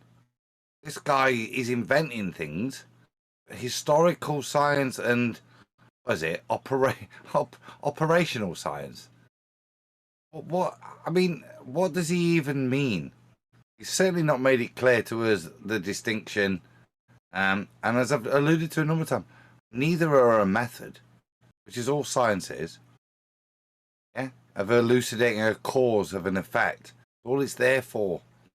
And this is, we've just gone past a whole chapter called pseudoscience. And he didn't mention what pseudoscience even was. Yep. His hypothesis, Whose hypothesis? Did he say Darwin's hypothesis? Hold on. I ain't going to pull a 5. I think he did. Then promoted those ideas. What? Can't promote those ideas. You got a problem with singular and plural. First, you said Darwin had a hypothesis, which he never did, and then supported those ideas. That doesn't make any sense. That's non sequitur. You clown of an idiot. It's because they use the term hypothesis, particularly in relation to Darwin, in the colloquial sense, as in an idea. No, not ideas. In the scientific sense. Yeah. So Darwin had an idea, and these ideas, now suddenly it's starting to make a bit more sense, because you're not invoking pseudoscience by using the term hypothesis when you say what Darwin had an idea about. It's not a hypothesis when he has an idea. Correct. Just an idea. And then he got people to believe them. He believed them too. Really before. He believed what? He believed the hypothesis that never existed. Or the ideas. Or are they the same? Clown. Anything was proven factually with some hardcore evidence. And before you know it, this all happened relatively quickly. People. Before we know it. When you said claim with some hardcore evidence, would that be like the acceptance or rejection of a hypothesis? Yep. No, hard pipe hitting evidence. Hard pipe hitting non-standard evidence. He needs some pipe hitting, these boys. Pair of them, don't they? Yeah, they do. Liked the hypothesis and he ran with it. He likes the hypothesis. Well, let's see this hypothesis. It never existed. He's just babbling incoherently. And it goes with conspiracy theories, right? How does it go with conspiracy theories? What is the connection? What? Oh my God, he's getting ready to answer. Let's test it. We'll use logic, probability, and church history. In some ways, yes. Darwin definitely had a hypothesis, and he did. See, this is what I indict these idiot crayon munchers from AIG and these Creation Ministry International. He definitely did. Can you post it? Can you? Don't. What? Don't press play. Can any of us guess it? Yeah. Let's guess Darwin's hypothesis. Because he definitely had it. He definitely had one. That's what he just said. His scientific hypothesis, not his idea. Let's just differentiate. So, if hardship, then genetic mutation? No. No, we're not going to do this. Nope. No. He would fail. No, we can't. No, we can't because it's not quantified. This is these guys demonstrating their lack of understanding and an ability to categorize something, a methodology of proving something, or some bloke who's heartbroken about his daughter dying, hating God and pretending and having an idea that God doesn't exist, and then invoking a reason for it. And Mr. Gentleman right here that has a PhD in genetics would fail intro to 5th grade general science because he doesn't know what a hypothesis is. Period. he called it that. And he knew it was just a hypothesis. That he knew it was just a hypothesis. Hypothesis for you. And let's give you one. Hypothesis for everyone. Natural selection can be used to explain. Natural selection can't be used to explain because natural... Oh, somebody asked me about this. This is the part, one of the parts where Nathan played it. So natural selection is a textbook reification fallacy because to be able to select something, to have choice constraints, you must be sentient and intelligent. Nature is neither. You're a moron. Explain the origin of species. It was pause. This is neither of them. This is the switcheroo. Look at what's happening now in the mind of the person that's not ripping this to shreds. We've equivocated hypothesis, idea, and natural selection. Yeah, these are all. This is now a hypothesis. Now it's just reaffirming to the uneducated that natural selection is scientific. As he babbles, it's very frustrating. Yep. Only hypothesis. He did not have any good evidence for it. So there wasn't an experiment. He didn't have a hypothesis. Clown. There were some changes in what? Only a hypothesis. He didn't have any good evidence for it. No, dude. Good evidence for your hypothesis is going to come from the experiment. Yep. He doesn't know that. He doesn't know that. No, he doesn't. It's absolute. That link is way beyond him. Yep. Because a hypothesis, you can pull evidence from anywhere for a hypothesis. Yeah. Yep. Things specifically on farm animals, so he knew that artificial selection can drive. What was he doing to farm animals? I was just going to point out that little bit that you were just talking about. I didn't want to interrupt you, but that's what Adam called the switcheroo. Is where our opponents will take a hypothesis and use it as though it's explanation for something. So if A then B as a supposition becomes if A then B as a statement of fact without validating it. And in his description, that's what he's doing. He's saying, well, he just had the hypothesis. Well, when he says it in that way, he means, well, he just had his explanation for it. But he didn't have any good evidence for his explanation. It's like he didn't have an explanation. He didn't have a hypothesis. But that's what he's calling it. Yep. Yeah. He's a glue sniffer. Create a faulty. So I was just going to say the ballers will create a faulty hypothesis, something that isn't a hypothesis, and then throw that at you as if it's proven something. Drive changes. And he reasoned that given enough time and enough variation within some species, that variation within some species. Like I said, define species. You don't have a hypothesis. He doesn't have one. You're a glue sniffer. This is all horseshit. Go ahead, Adam. No, and I'm not being funny. I forgot. Oh. I was trying. Natural selection might be able to affect some great amount of change.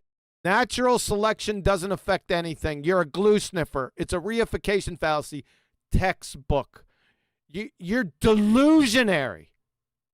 They've Jedi mind tricked you. This is what I charged AIG and Creation Ministry idiots.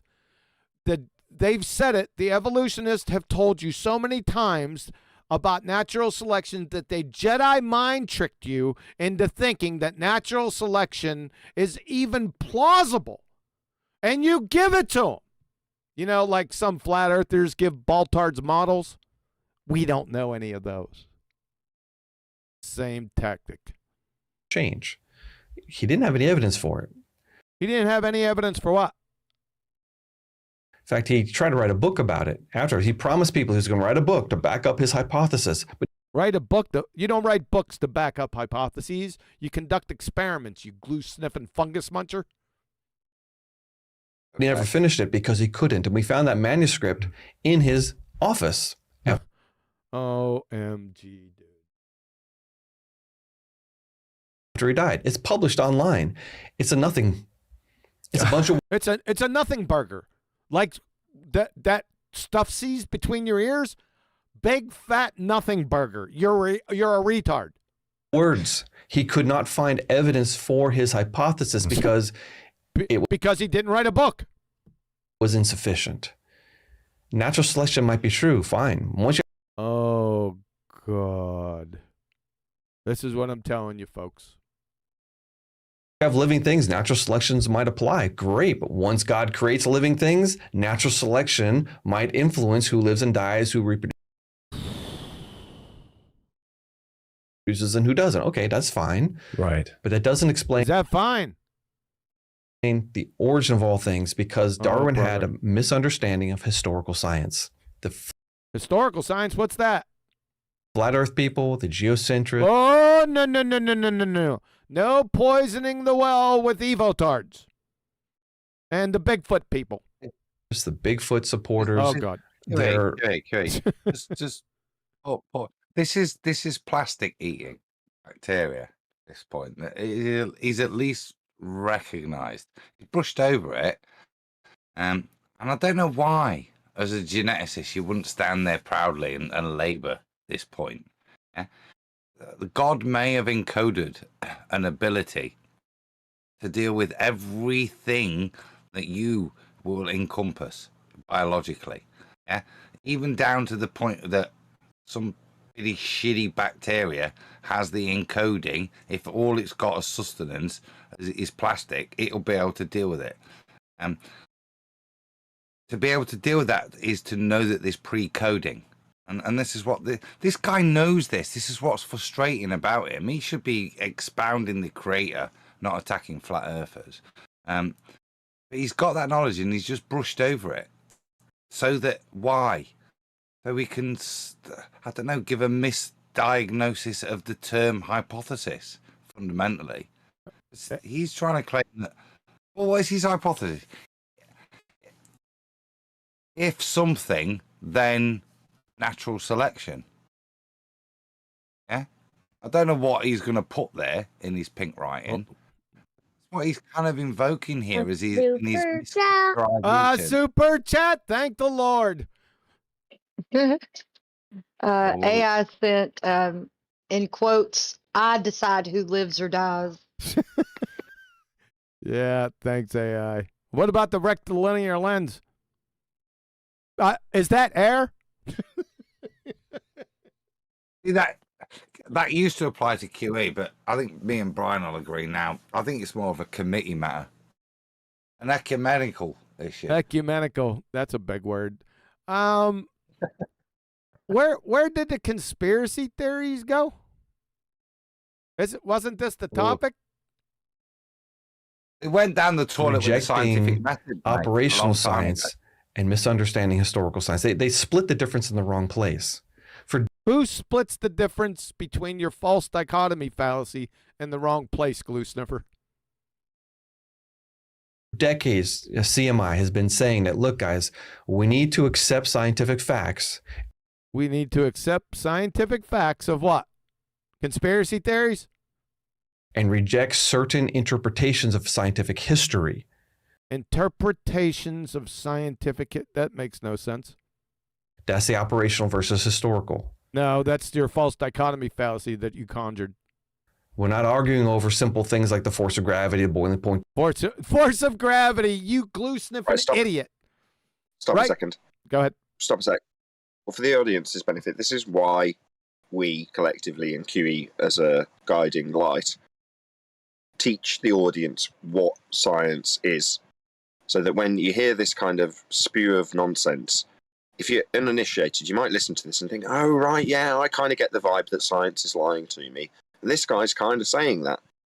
But he's not. He doesn't really know what he's doing or what he's saying or what he's invalidating or validating because he doesn't know what science is. So it does kind of underline the importance of why we teach what science is so that you can see through this kind of crap when people start telling you, well, it's just that Darwin didn't understand the scientific history or the historic science. You're like, no, if you know what science is, you know this is nonsense. Yep, and Dr. Rob Carter, you haven't been keeping up on your continuing education credits for 109 years. Gravity hasn't been a force for that long. You're an embarrassment, sir. I'd tell that right to your face. Shithead. The water, things like that. Right. We're arguing over. No. I want to labour this point because this is really important. This is the whole premise of this man's credibility. He's not got a Scooby Doo what science is. Yeah, just stay for. He's got no idea what he's proving, how he proves it. Hence his invocation of these strange things. Historical science. What does that even mean? It's either proven or not via the method. The historicity of it is kind of irrelevant. Whether I proved water will boil if I add heat to it, yeah, in 1855 or last week, it's kind of a moot point. It's got nothing to do with the validity and the reason we use the methodology of science to prove things, to elucidate a cause and effect relationship, not tell me what people thought 100 years ago. Just one last point. Did some stumpy leg gravity, the boiling point of. Go ahead. Sorry. Well, you tend to find that if you actually explain any science to your average layman, they're not necessarily going to understand what it's useful for.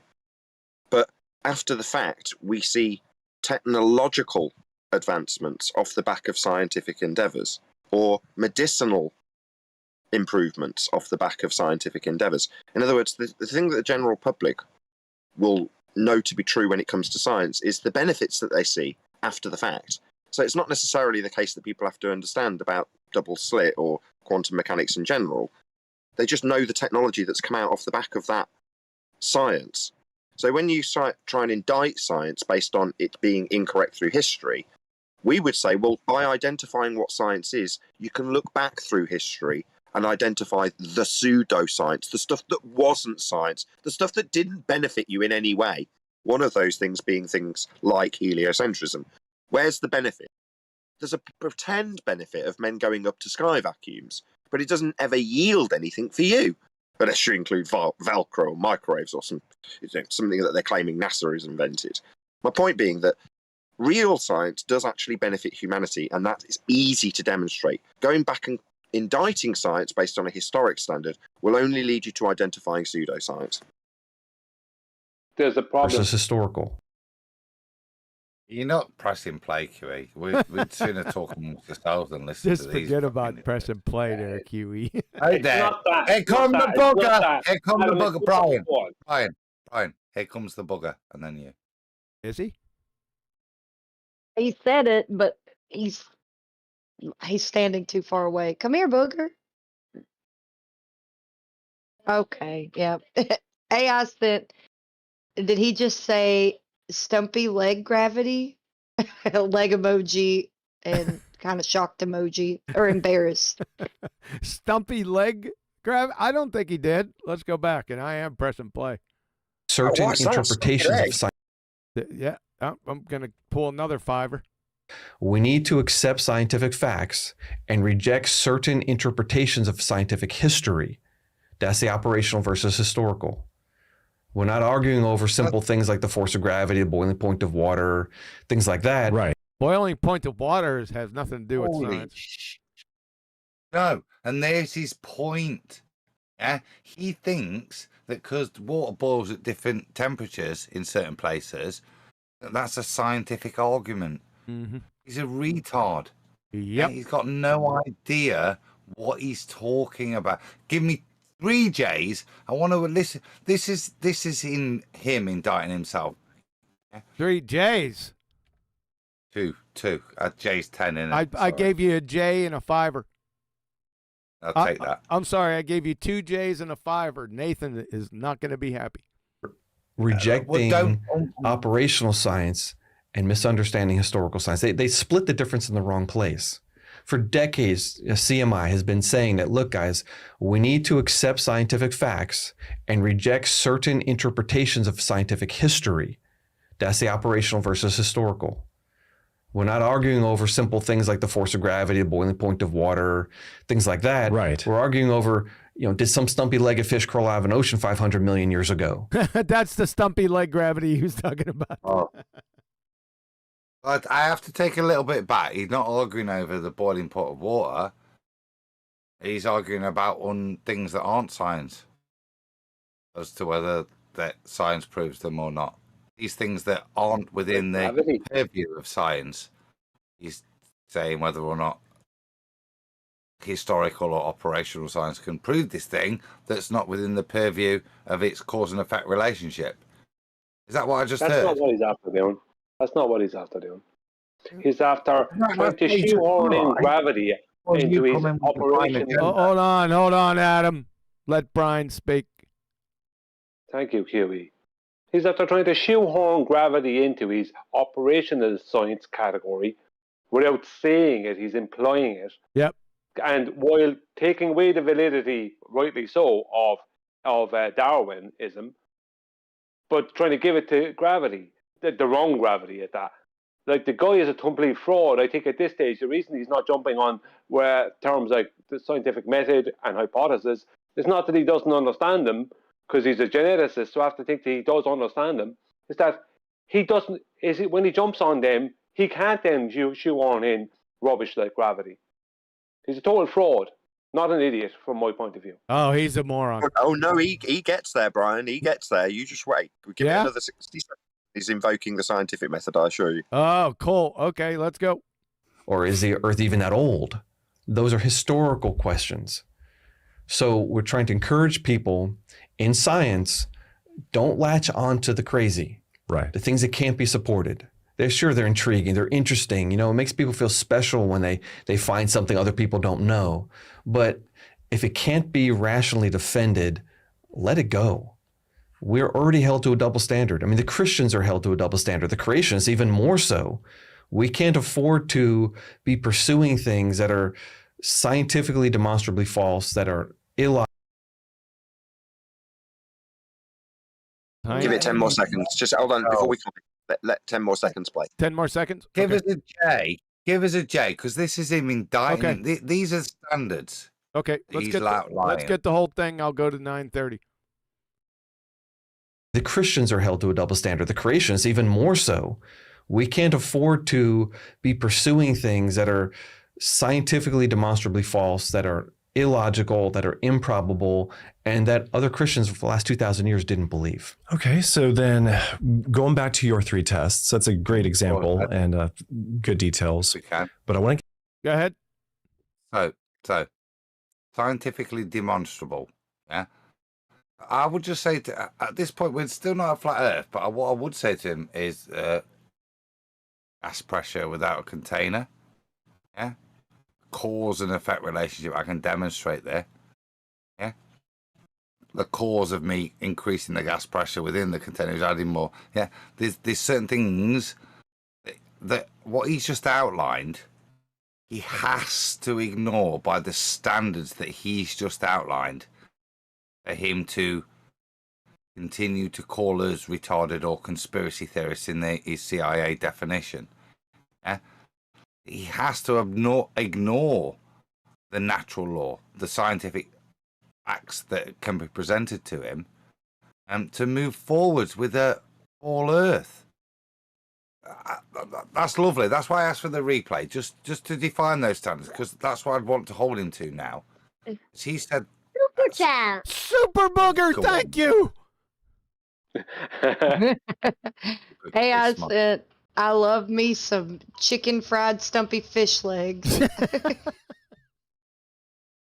They crawled out the ocean. I'm going to shut up because even Bugger's rumpusing me now. Yeah, he is. Way to go, Bugger. continue to Oh, God. Yeah, I have something to say. Yeah, I think this is a big, huge poisoning the well fallacy. Yep. And that's all it is. Yep. Incoherent poisoning the well fallacy. Are we going to get back to his 3 tests that he hasn't applied to anything yet? Example and good details. But I want to continue to the Christian history test. What did you mean? The Christian history test of Chicago. By that one. When I say Christian history, I don't say that Christians have a different history than other people. What I mean is that we've had a rich intellectual tradition going back. What are we doing? How do you apply it to conspiracy theories? What is? What he's telling people. Sorry. You go first, Brian, because I'll be very quick. What he's trying to do is get Christians to stop stating that the Bible doesn't promote heliocentrism. That's what he's trying to say. No, this is all established. You look stupid when you try to say that the Bible doesn't in any way reference it. That's what he's trying to do. Yeah. But he's off topic. No, I might be Christian. He might be, but he's off topic. How does this apply to conspiracy theories? Did he Jedi mind trick you guys? I just that's part of the poisoning of the well.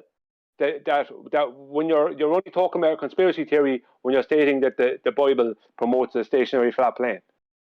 Do you know what I mean? Oh, let's see with a firmament or whatever. Oh boy, that's twisted. Let's see if he gets there. Or go ahead, Adam. You haven't had something. I want to know what this Christian history test is. Me too. Are you a Christian? Have you been a Christian in the past? Yes. Then you're pregnant. You still need What year was Jesus? What year was that Jesus was my other crucified? point. Is it like a pub quiz? What year was Jesus crucified? Name a famous Protestant from the 1500s. Yeah? What? Martin Luther. Yeah, there you go. What I mean, you know what I mean? Yeah. Jimmy the Greek. Jimmy the Greek. Out of all the early church fathers, who's your favourite? Oh boy. I don't know. I want to know the parameters of this test. This Me is too. the bit I wanted to get. Okay, let's go. Let's find out. Back 2,000 years now of people debating various topics. And when a person thinks of a new doctrine, like a new end times theology or a new... Why the heck are we on end times theology? What on earth are you talking about? My new mode God. of salvation or new way of explaining the Trinity, it's almost certainly wrong. Because... Oh boy. He's complete. He's on his Robert Bender. We need a proper couple of J's, and we've got to listen to this because I'd gone from one extreme to the other in those two pauses. Yep. He, Yep. It's he really appears to attack It's really So incoherent. let's just hear the incoherent shit in its full paragraph rather than sentence by I'll let sentence. it go. Just tell me when to stop. I'll go back. I'll give you 2 J's. Here we go. We've had a rich intellectual tradition going back 2,000 years now of people debating various topics.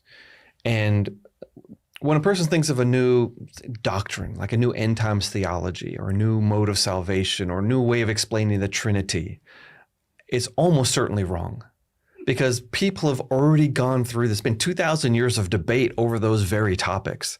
To think of something brand new that really smart people in the past didn't think about is not likely. So that test alone. What's the test? Because I'm there's false sorry, you equivalent. friggin' glue sniffer. What is the test? The test that you think that it's an argument to age fallacy at the very least that you just spouted. You friggin' moron. What a clown you are. You're gonna piss me off with your stupidity. What the? What? I thought he was talking about the door test in Goodfellas in the Bronx Tale. Let's just play on. Just give it another 30 seconds. Please don't interrupt him just for 30 seconds. 30 seconds. I'll give you to 10:30. Should make us very humble as we're studying Scripture, realizing we're thinking thoughts other people have thought, and we're not alone in these issues. So if the church universally has always taught, I'm talking about the Catholic Church. I'm not a Catholic, so I'm actually using hostile witnesses here. If people on the other side of the Christian divide between Catholics and Orthodox and Protestants and all these different people all taught the same thing, that's pretty strong evidence that it's not something we should reject. Perfect. This is the bit I heard, I think, when I was on my way home. Well, absolutely fine. However, it's not a proof. But if you want to evaluate that statement that you're going to use in supportation of your argument of a ball, I think it's fundamentally flawed. Yeah? You think? Because that appears to be what he's doing. This is the bit I was listening to it. So this is the bit that's fundamentally flawed. Yeah? He's invoking Christian, whatever that means, over 2,000 years from different parts of the plane. Yeah, from different peoples. Apparently, all of them you can categorize as Christians, and therefore they had this cosmological view that was not invoked by Scripture. What the hell are you on about? What the hell are you on about? How is he applying this, what he just said, to viewing Chicago? It's moved past that. Yeah, This is the Christian history test. Yeah, but you just said it at the start, Adam. All the rest didn't even need to be added, right? He's trying to invoke that for whatever length of time, all these different people agreed it was a globe. So why are they starting to change now? That's what he's trying to do. It's a heap of rubbish. He didn't state that. Is that what he's on about? Well, that's where he's going. I would bet money on it. That's exactly where he's going. All right, let's see That's where the he's whole going. point of his Shut up. agenda. Let's go. Let's see. Seed of Jesus, that's settled. The shape of the earth. Yeah. Everyone thought that the earth was round. Really? Prove that. And round and flat aren't mutually exclusive, glue sniffer.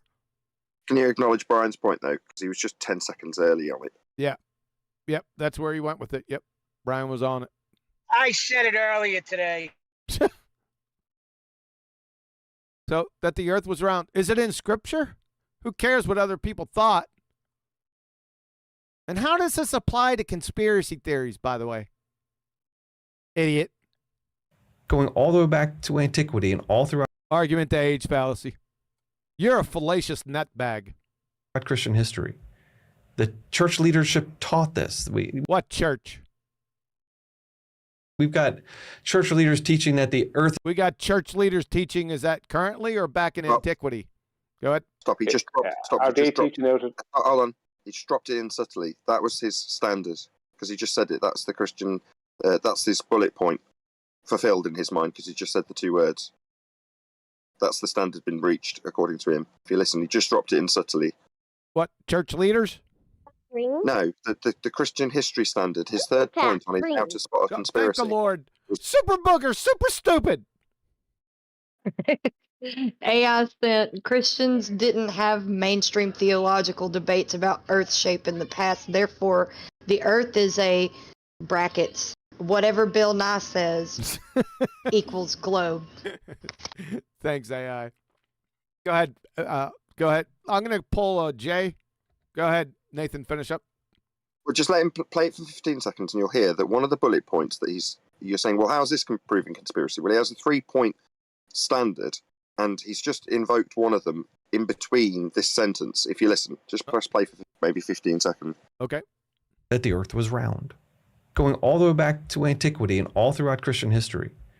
The church leadership taught this. We've got church leaders teaching that the earth is just a point compared to the size of space. That the earth is obviously round. That the Sorry. Now, who cares, right? If they weren't teaching what was in the Christian Bible, then they were talking rubbish. They're supposed to be church leaders. Yep. End of story. Now, I'm not a Christian. Have no doubt. I recognize No, Brian. that. No. Yes, no. Adam. Yes. No, Yes. no, yes. Yes, Adam. Yes, No. Adam. Yes. No, It's yes. a false equivalence because Not. Bible in its structure as of today is not applicable to the early church fathers.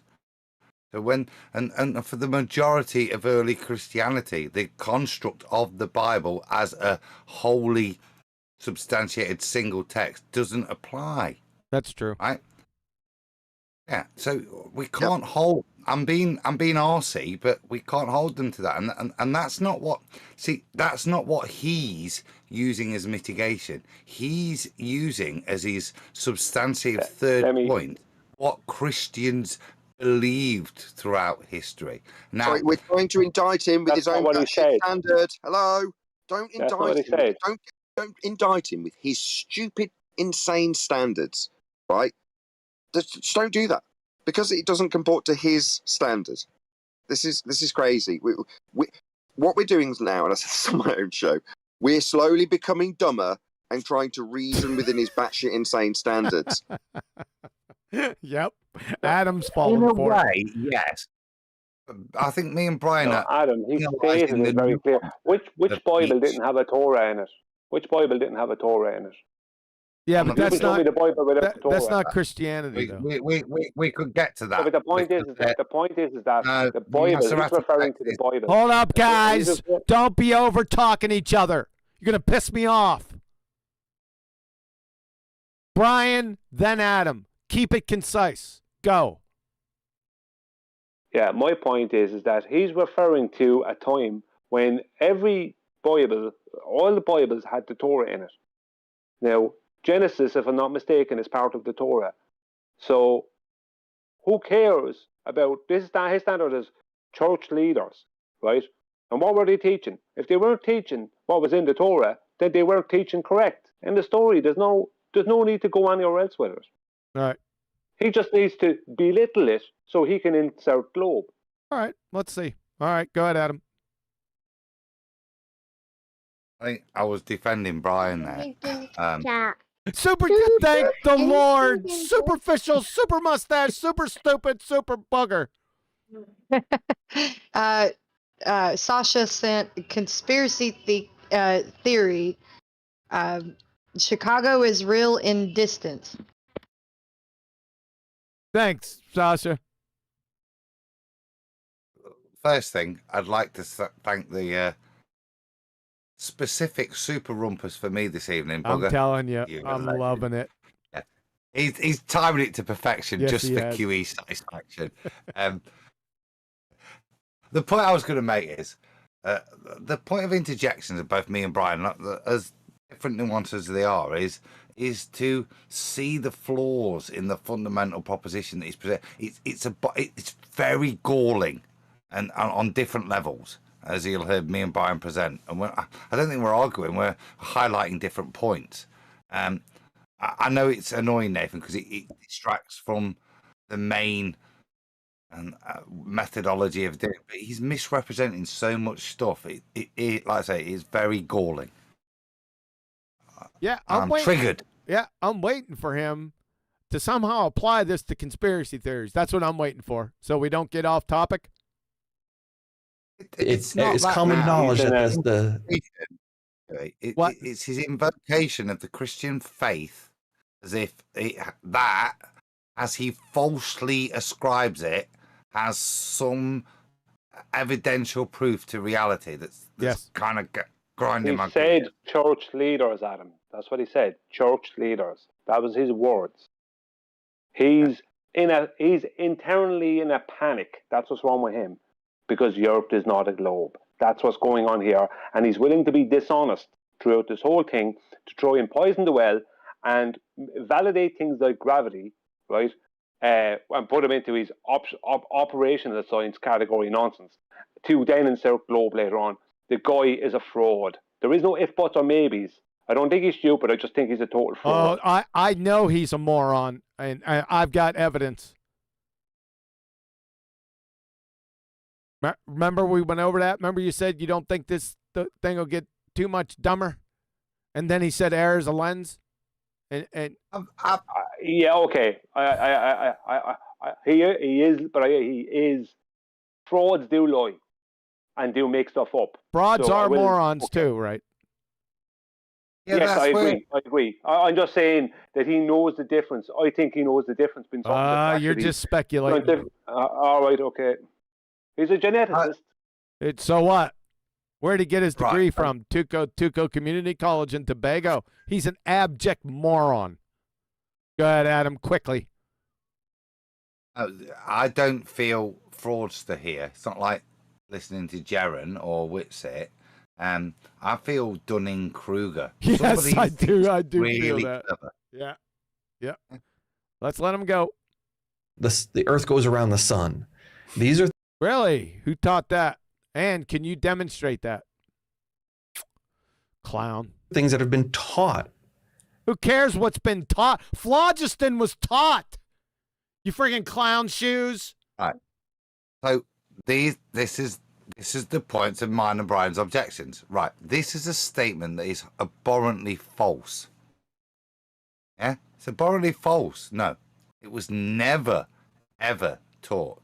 You've got the moon, Mercury, Venus. The fourth heaven is the sun. All of them are continuing up to the outer planets, up to 9. Yeah. They all circumnavigate the surface of the Earth. Yeah? That's what's always described historically in historical science, you retard. Yeah. And these are the points of objection. That's a straight out lie. Uh-oh. Now you're shifting over to Brian. No, what's happening? Oh, God. What's happening is Adam's now just used the standard of historical science against him. He's making you dumber. No, I'm saying that whilst he is making his dumber, I concede that point. Yeah, he is. But in doing so, he's not using facts to make it as dumber. He's actually lying. This is a straight lie. This is a historical lie. And that's what's galling here. Yeah? I can take his nonsense and him demonstrating his Dunning-Kruger suppositions that he draws out of his backside.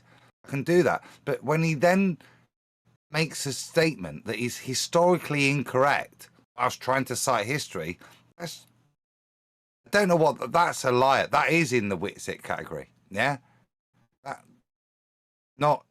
I just think I know so much so I can just chat shit. Earth goes around the sun. These are things that have been taught, and we reject them at our peril. Okay, so you brought up the... Holy shit. Stop. So, the fact that sun goes, we go around it, right? Reject it, QE. Dare you? At your peril. Well, it's at your peril. Oh, no, you've rejected it. What's happened? What a retard! What is that? That is that not fear? A fear porn? Yes, Nathan? fear. It's projection. He's saying this could be the end of me mentally. I can't cope with this. The idea of a spherical Earth, and related to that, maybe geocentrism as well. While we're thinking about those, you're saying that both the Christian culture and the secular culture were in agreement throughout history on these points. There wasn't. So they agreed on an objective topic, you glue sniffer. Glue sniffing brother of idiot, weirdo, beardo. You're an imbecile. We'd like to introduce another fallacy of proof, that being consensus bias, consensus agreement. But that's not the fallacy. His fallacy is that if it was taught, it means it's true. Isn't a debate between this side and that side arguing about what the truth was, and we don't get that story usually from just historians or the textbooks or the conspirators. No, we don't. The conspirators? Who are the conspirators? And what do historians have to do with your idiot topic? In fact, what we get is a very malformed understanding of a particular debate. You just brought up geocentrism, the belief that the Earth is a center and the universe goes around the Earth. Most people, if you said, hey, have you ever heard the story that Columbus thought the Earth was round and the church taught the Earth is flat? Most of them. It's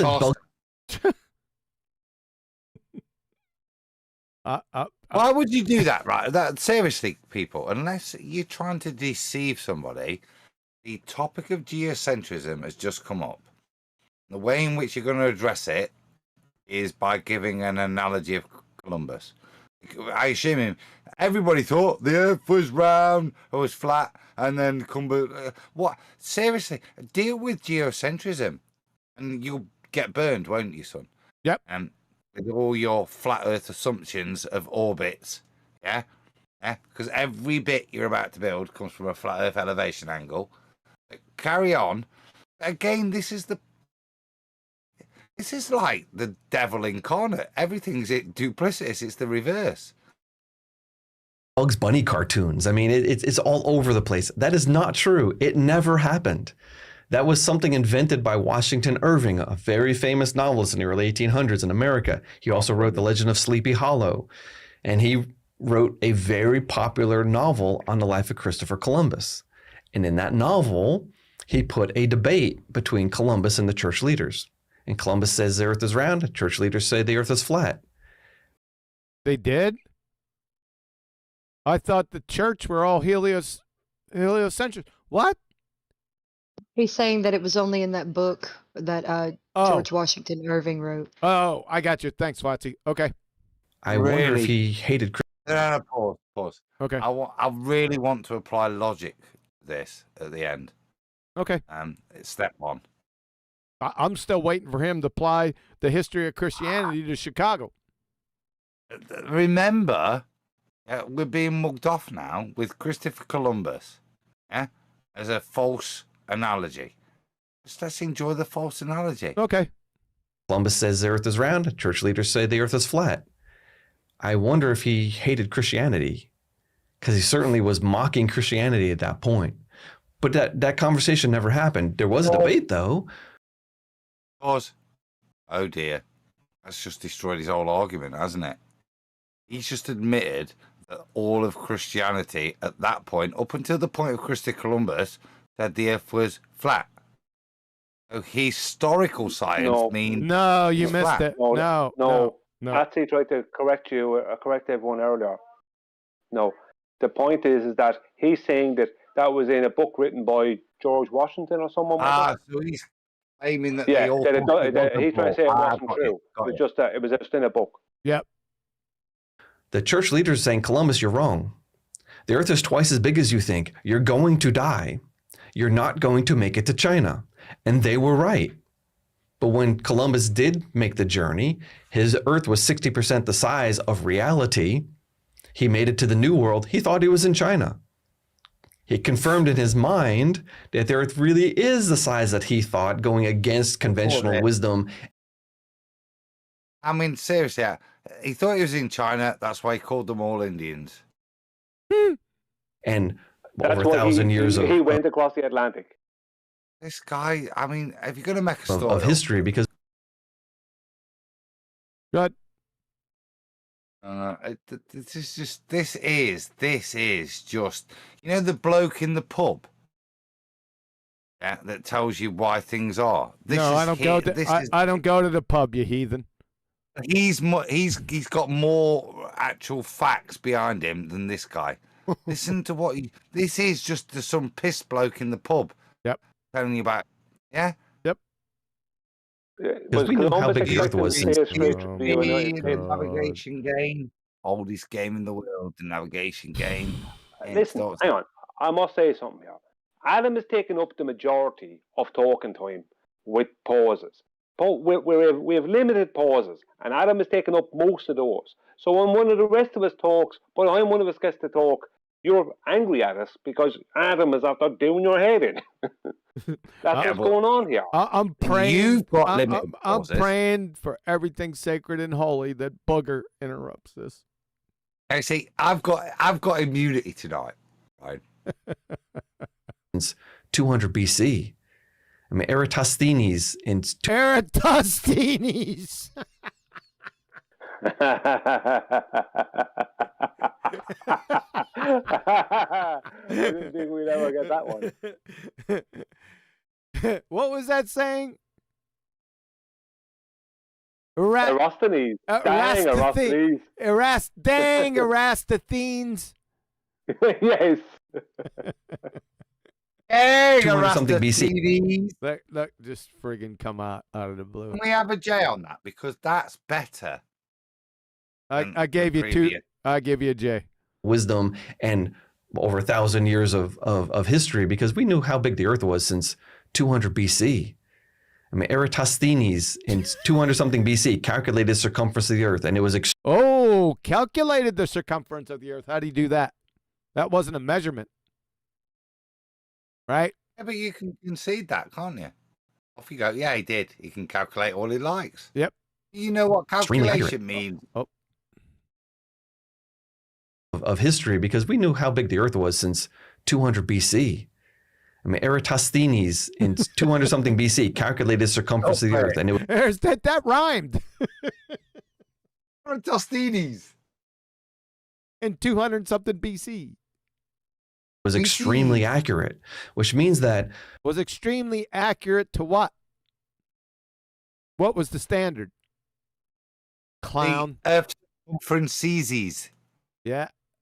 People already knew the Earth was a sphere. He just put a number on it. Did they? How did they know that? Yeah, how'd they know that there? Eratosthenes. And so here we have, 1490s. We're talking, nearly 2,000 years later. Everybody knew the shape of the Earth and the size of the Earth, and Columbus was wrong. Okay, well. So everybody knew that? Really? We need for your claim here, we need everyone from back then. You're going to need a really big friggin' heater and some serious smelling salts. We want to resurrect everyone and see what they thought. Did he make him Italian? Eratosthenes? Yep. Ignorant wop. He was probably responsible for the Coriolis effect too. On Coriolis. Thank the Lord. Super stubble. Super stubble. AI said, Theo, sorry. I'll have the salad with the tostinis. A tostinis. That's it. A tostinis. Tossed one of tostinis. Nice. Thanks, AI. Well, going back to your three tests, then we have logic, Christian history, and probability. Oh, we're back to the three tests again. Good. Pause. Super bugger. Super booger. He's mouthing super chat. He won't say it. Retro Bill sent, dang. Yeah, thanks, Boog. Dang, Eratosthenes.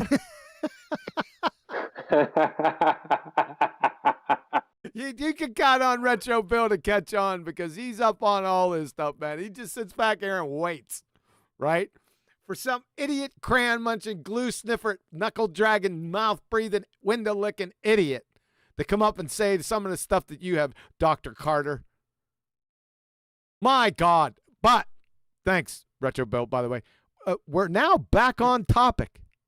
So, no. So, that doesn't mean you start talking. So, we're going to need that Christian history to be an evaluation test for us seeing Chicago. That's what I've been waiting for that the whole time. Adam? I'm going to wait for a more pertinent moment. I've got That's not what you're going to do. Nope. I'm going What you're going to do, what Adam's going to do, is he's going to interrupt 10 to 15 seconds of the video. Then he's going to look for 2 J's.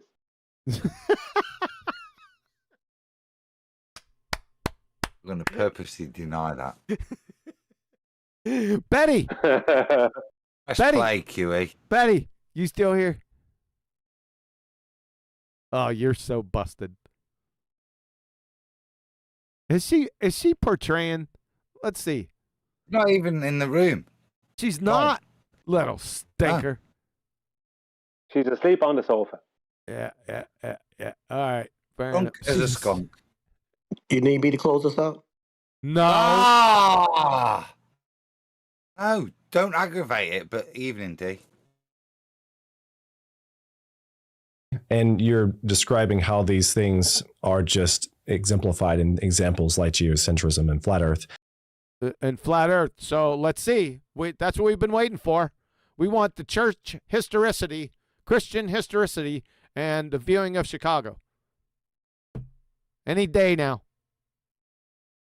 I would also think about the landing on the moon. How can anybody know? How can Christian historicity be applied to this one?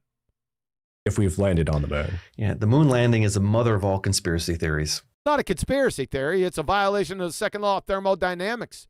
You ignoramus. Not a conspiracy theory. You don't know what natural law is, you doofus. I think the JFK assassination is the funny uncle. Oh, boy. Can you please apply the JFK assassination conspiracy theory to Christian historicity and probability? And logic. He's moved on. Look, to probability test the moon landing. You need to move on and move up to that mic.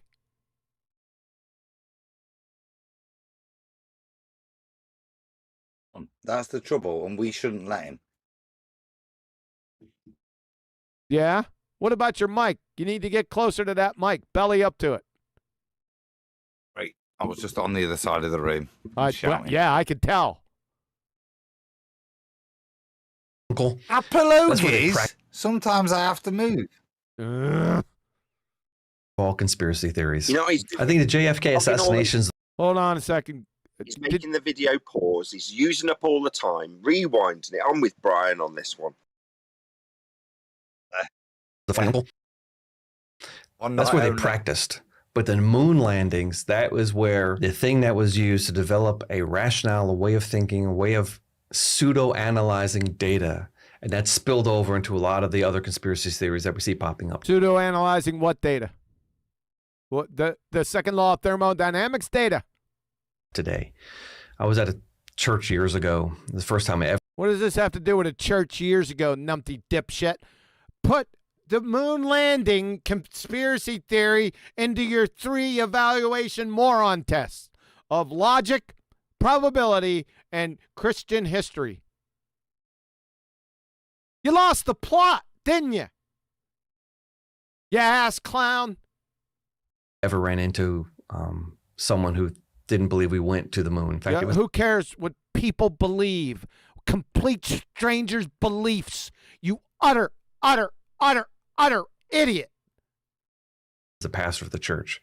And I was shocked. And we talked and talked and talked. And this is my first introduction to someone who's intransigent, who just would not. Intransigent? The hell does that mean? Entrenched? Unmoving? Intransigent? What? Clown.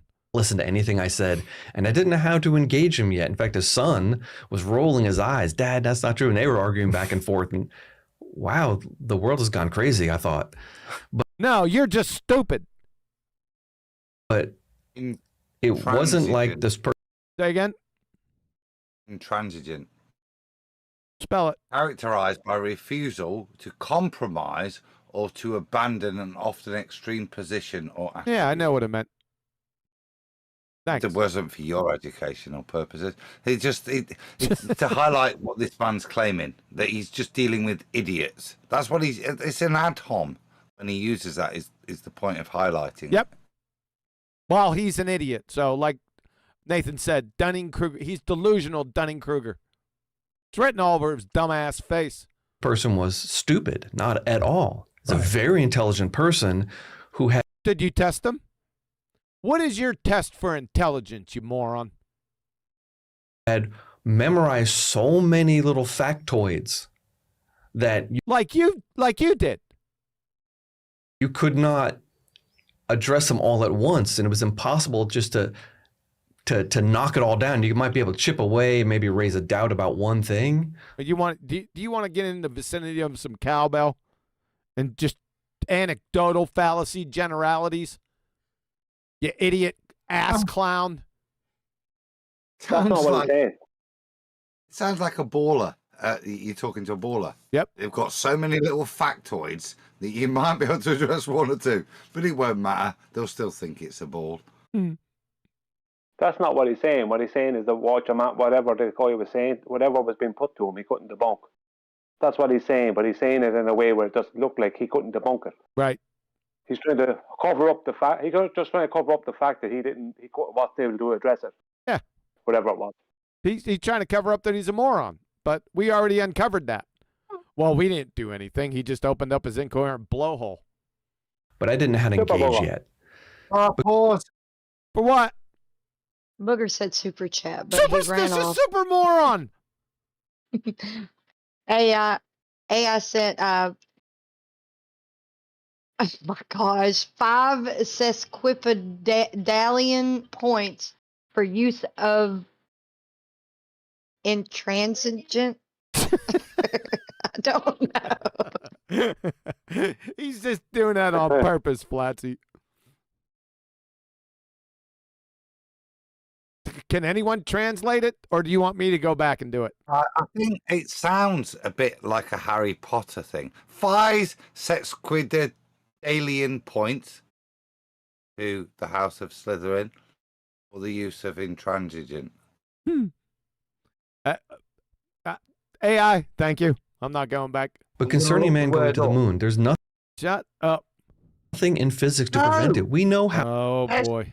Wait. This is a super chat. You can't diss a super chat. Sesquipedalian. I'll come back to you if there's a meaning. All right. Knock it all down. You might be able to chip away, maybe raise a doubt about one thing, but I didn't know how to engage yet. But concerning man going to the moon, there's nothing in physics to prevent it. We know how. What? Wait, did you just get a Latin super chat? Say again. Did you just get a Latin super chat? Yes. Oh, wow, that's a first. I gotta pull it. Yeah, but I'm gonna pull a J on it, Brian. Go ahead. No. That's what it is. That was it. Knock it all down. You might be able to chip away, maybe raise a doubt about one thing, but I didn't know how to engage yet. But concerning man going to the moon, there's nothing in physics to prevent it. We know how. There's something in natural law to prevent it. It's called the second law of thermodynamics. And it's a direct violation of it, you abject moron. Wow. How rockets work. We know how rockets work. How they work. We know physics. We know the force. You don't know physics. Pause.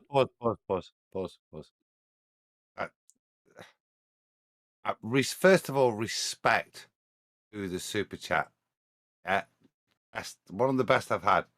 It is the backslide, of the most ultimate level. That is, Oh, stop! Another super chat, super stumper, super Latin. He was in the middle of singing when he did that. So AI said, Flatsy, that message clearly said -5 points. So -5 point or -5 sesquipedalian points for use of intransigent. Intransigent. Okay, there you go. Oh, what? right. So, don't let me follow because it's pertinent. Super chat again, super stupid, super Latin, super Brian. Retro Bill sent. It's been a quinquennial since I've heard anyone use the word sesquipedalian.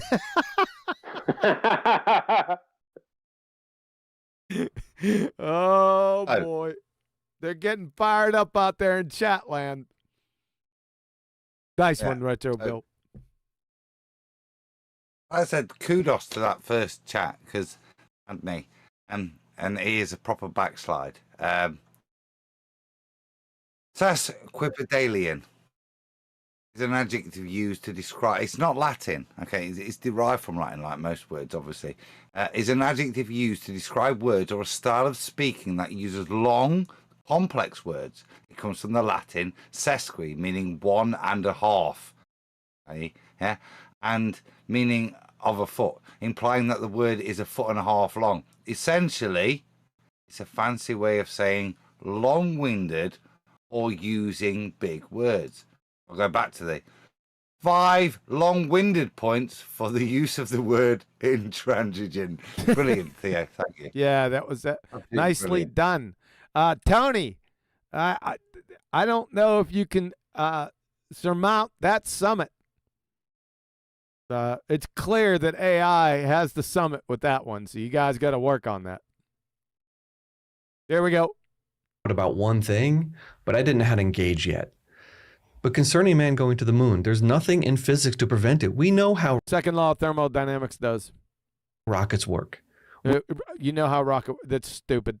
We know physics. We know the force of You don't know physics. You don't know what natural science is. You don't even know what a hypothesis is. gravity. We know how much You don't know gravity doesn't exist. Oxygen a person needs to breathe for, 5 or 6 or 7 days in a spaceship. In a spaceship. In a second law of thermodynamics. Brian, yeah. If I was to say to you, it's been a quinquennial since that astronaut's breathed, what epoch of time would that mean? I have no idea. It's just to relate to the previous super chat. Quinquennial is like every 4 years they will go and insult Jesus. It's like every 4 years there's an Olympics. Every quinquennial for every 4 years. 4 years. So quinquennial means 4 years? Yeah. That's pretty cool. I didn't know that. Yeah, but we know how to land. Oh, God. No, go on. To breathe for 5 or 6 or 7 days in a spaceship. We know how to land on the moon. We know how far away the moon is. I mean, how do you know? Let's see it. Let's see how you know how far away Narnia is, or traveling through Narnia is. We'd like to know that. These are a lot of baseless assertion fallacies. Any ham radio operator can bounce a ham radio operator bouncing what? Signal off the moon in time. Really? Show. Based off of what calculation can you do that? Yeah. What about if he bounces it off your skull? Well, no, he's bouncing it off. He's bouncing it off something, but then he's inferring heliocentric motion and timings after deriving these extrapolations from flat Earth measurements. Yep. This is just the carpet bomb barrage of the feast of nonsense horse shit. That's all this is. How long it takes to get back? It's 250,000 miles away. Oh, you know that? 250,000 miles through Narnia. Second law of thermodynamics violation. Go ahead. The reflectors on the moon. That's how they know? Yeah. Because that's how they get the return relay signal. Even though they could get it before they put the reflectors on. Yeah, they can make the same 1961. presupposition. Yes. Yeah. The same presupposition applied there. But now we know for certain that this is an accurate presupposition. Ah, gotcha. It's no big deal. I mean, it's risky, but there's nothing in It's risky to travel through Narnia. I bet. science or physics to prevent us from going there. Yeah, and nothing in science or physics. It's natural law. It's called the second law of thermodynamics, you glue-sniffing moron. You might have caught me out then. Because I've to put my more accurate reflectors, I've got to travel through a second law of thermodynamics violation, haven't I? Yep. Oh, bugger. Yep. Okay. It's expensive, which is why we haven't gone back in many years. Oh, that's why we haven't gone back, because it's expensive. Can you prove that? Come back. Going back through Narnia. I bet it is expensive. And why NASA's and SpaceX and all these other companies are spending so many millions of dollars now trying to get 1 minute, please. Good.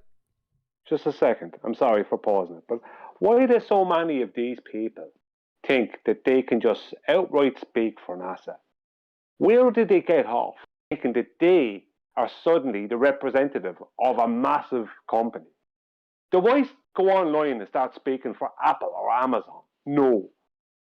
Why is it these people think that they can suddenly start telling the world and be a representative for an aerospace company? I don't get that.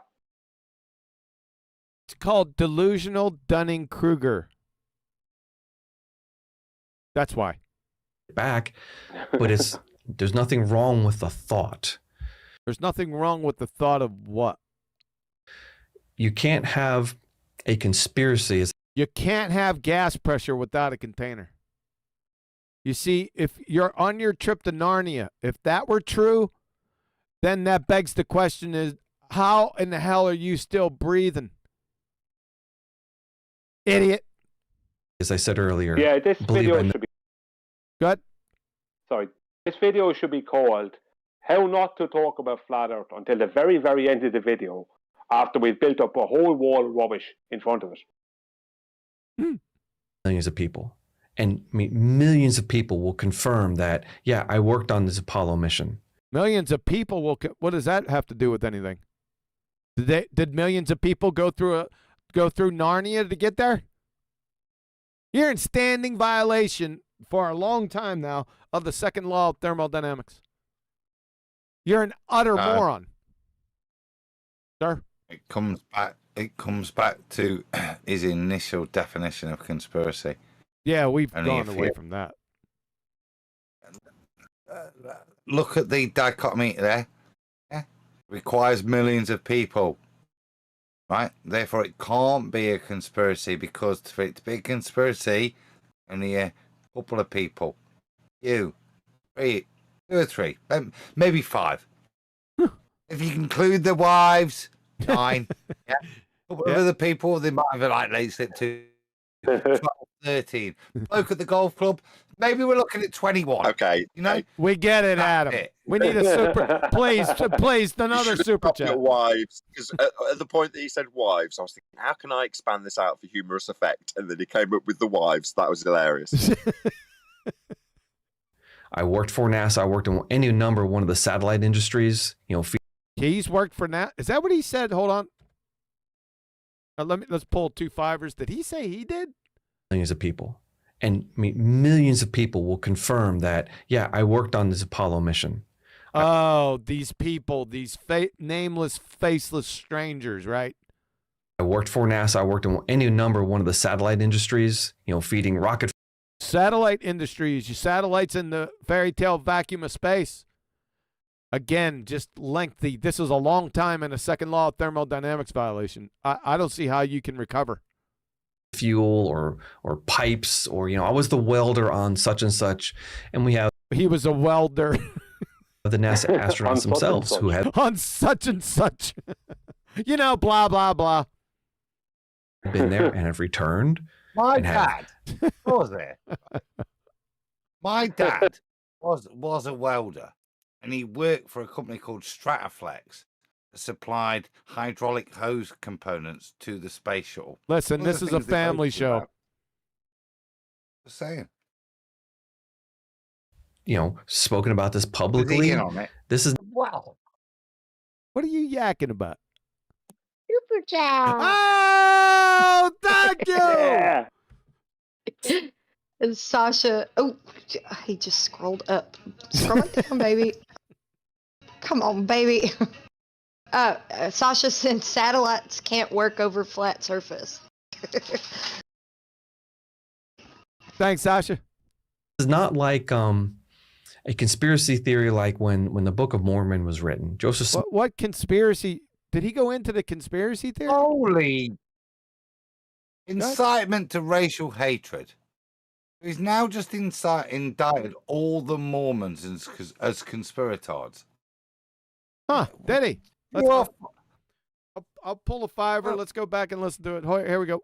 Like a conspiracy theory like when the Book of Mormon was written. Joseph Smith. So was that a conspiracy theory when Joseph Smith wrote the Book of Mormon? Is that what he just said? No, it would be a conspiracy to continue to pretend that the magical golden plates were historically scientifically derived. What about the holy underwear? Yeah. The conspiracy would be to a bunch of portray men the who actually spoken about this publicly. This is not like a conspiracy theory like when the Book of Mormon was written. Joseph Smith found a bunch of men who actually signed a piece of paper and they said, yes, I witnessed these things. Every single one of those men retracted eventually. That's what happens to conspiracy theories. What was the conspiracy theory? Funny, I didn't hear it. Before they signed their retraction. That's not a conspiracy theory. You friggin' idiot. All apart when they're critically analyzed and people start fleeing. Oh, that's what we want to get to. We want to get to critical analyzing conspiracy theories. You have yet to provide one yet with your 3 idiot friggin' assessment test tools. You clown of an idiot. Super chat. Super chat, super stupid, super moron, go. Sasha said, I got it. We are totally in operational science.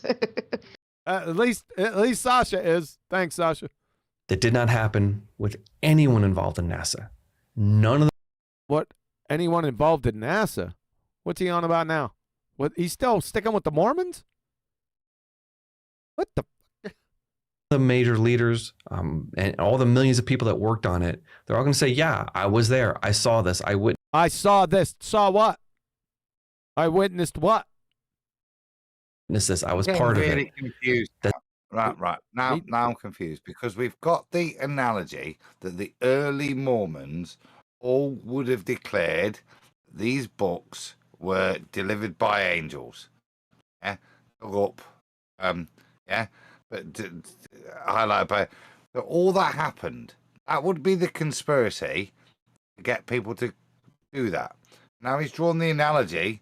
There's all these people digging up orbital mechanics and pictures of the moon that show that this thing that isn't actually real is proven. Is he undoing his own? I'm lost here, QE. Seems to be attacking his own argument. Yeah, that's what people in cognitive dissonance do. They're justifying one side of his cognitive dissonance while simultaneously undoing the other side. That's what people in cogdis do. Yeah. This guy's in pain. This guy's come to the realization that Earth is flat and is now bracing against it in cognitive dissonance, so therefore making absolutely no sense. So we might, on a different day, assess what he has to say about a given subject as being quite legitimate. In this instance, he's all over the place and needs committing. That's an outstanding summary. I couldn't have articulated that better myself. That's different than Shut up. Something that's hidden. I actually know somebody who was working at NASA back in the day, and he could testify to it. And he could testify to what? That he was working for NASA back in the day? Can he testify to a second law of thermodynamics violation? You idiot, moron, crayon muncher. No, but he did make a really good set of ring gear Is that not He the was also- conspiracy theory? That there No, are that's an people in anecdotal NASA fallacy. pretending, I said no. people That's an anecdotal fallacy. not yours, what he implied. Yeah, that's an anecdotal He's fallacy. implying that, yeah, but he's implying that people can go to a second law of thermodynamics violation, that it's possible, that you can navigate, you can move there, you can traverse from here to the moon in that space. That's the conspiracy. No, what he's appealing to was it Joseph Smith when he's talking about, he's saying, look, there was so many workers that produced the sacks, and there were so many people that went into the logistics of getting them to the location where they saw the tablets, that it couldn't possibly be a lie. That's what this argument is. Yep. So he's implying that all you need to do is prove that somebody worked for NASA, and that's the standard of evidence you need that debunks everything flat out. Yeah, Brian's right. If NASA exists and you can show people do work for them, therefore they do exist, space exists. Yeah, that's it. They're retarded. It's Somebody who was working at Hey, are you in a rush or something this evening? No. What's going on? No. They're like trigger happy. Ready, fire, aim. McGraw. Ready, fire, aim. Yeah. Bang. 1, 2, bang.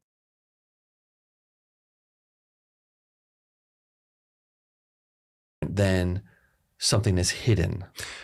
I actually know somebody who was working at NASA back in the day, and he could testify to it. And he was Again, testify to what? And I know your parents must be proud and game roosters. also later my algebra math teacher, so I believe him. Oh, you believe him? Believe him for what? The fact that they work for NASA. Amazing. That's the claim that was put out there. There's nothing more than that. I've got a maths teacher and some other bloke that would testify that they work for NASA. Brilliant. So you There's accept? a tea lady, cleaner. So he accepts without evidence that his algebra teacher worked for NASA. That's astonishing. Yeah, I have a friend who's in a NASA. Area 51. Would that mean there's aliens? Yes. Later my algebra math teacher, so I believe him. Yeah, I have a friend who's a NASA engineer now. In fact, oh, that's amazing. You two bozos got a lot in common. But the reason you believe in the algebra maths teacher is when he taught you algebra maths, that seems to hold true. Therefore, anything else he teaches you should be true. Even the fact that whether he did or didn't work for NASA. How much shit did teachers tell you at school? How many teachers were, I work for NASA? Yeah, of course you did. That's why you're out teaching me maths in this Midwest town. You know what I mean? Why you're here, mate? You work for NASA, didn't you? That's why you're teaching me maths when I'm 8, because you work for NASA. That sounds like your teacher lied to you, pal. Yeah, and it's stupid to say algebra math teacher because algebra is math. It's painfully redundant, you retard. In fact, we at CMI, we know Dr. Henry. CMI. Ooh, I love acronym. What's that? What does that mean? Creation Ministry Idiots. Shout out to Brian Richter. He was a early scientist, and he designed. I'm gonna have to object to that. My claim is he most assuredly was not a scientist. Got a super objection. Just like, what do we got? What do we got? Super chat. Super booger. Essential Goat sent, it's a wonderful time to be a flat earther. This is a barrel of laughs. Clapping emoji. Yeah, it is. Thanks, Essential Goat. Yeah, I'm having a pretty good time with it. First thing that actually landed on the moon. It didn't start that way, but it's slowly becoming that.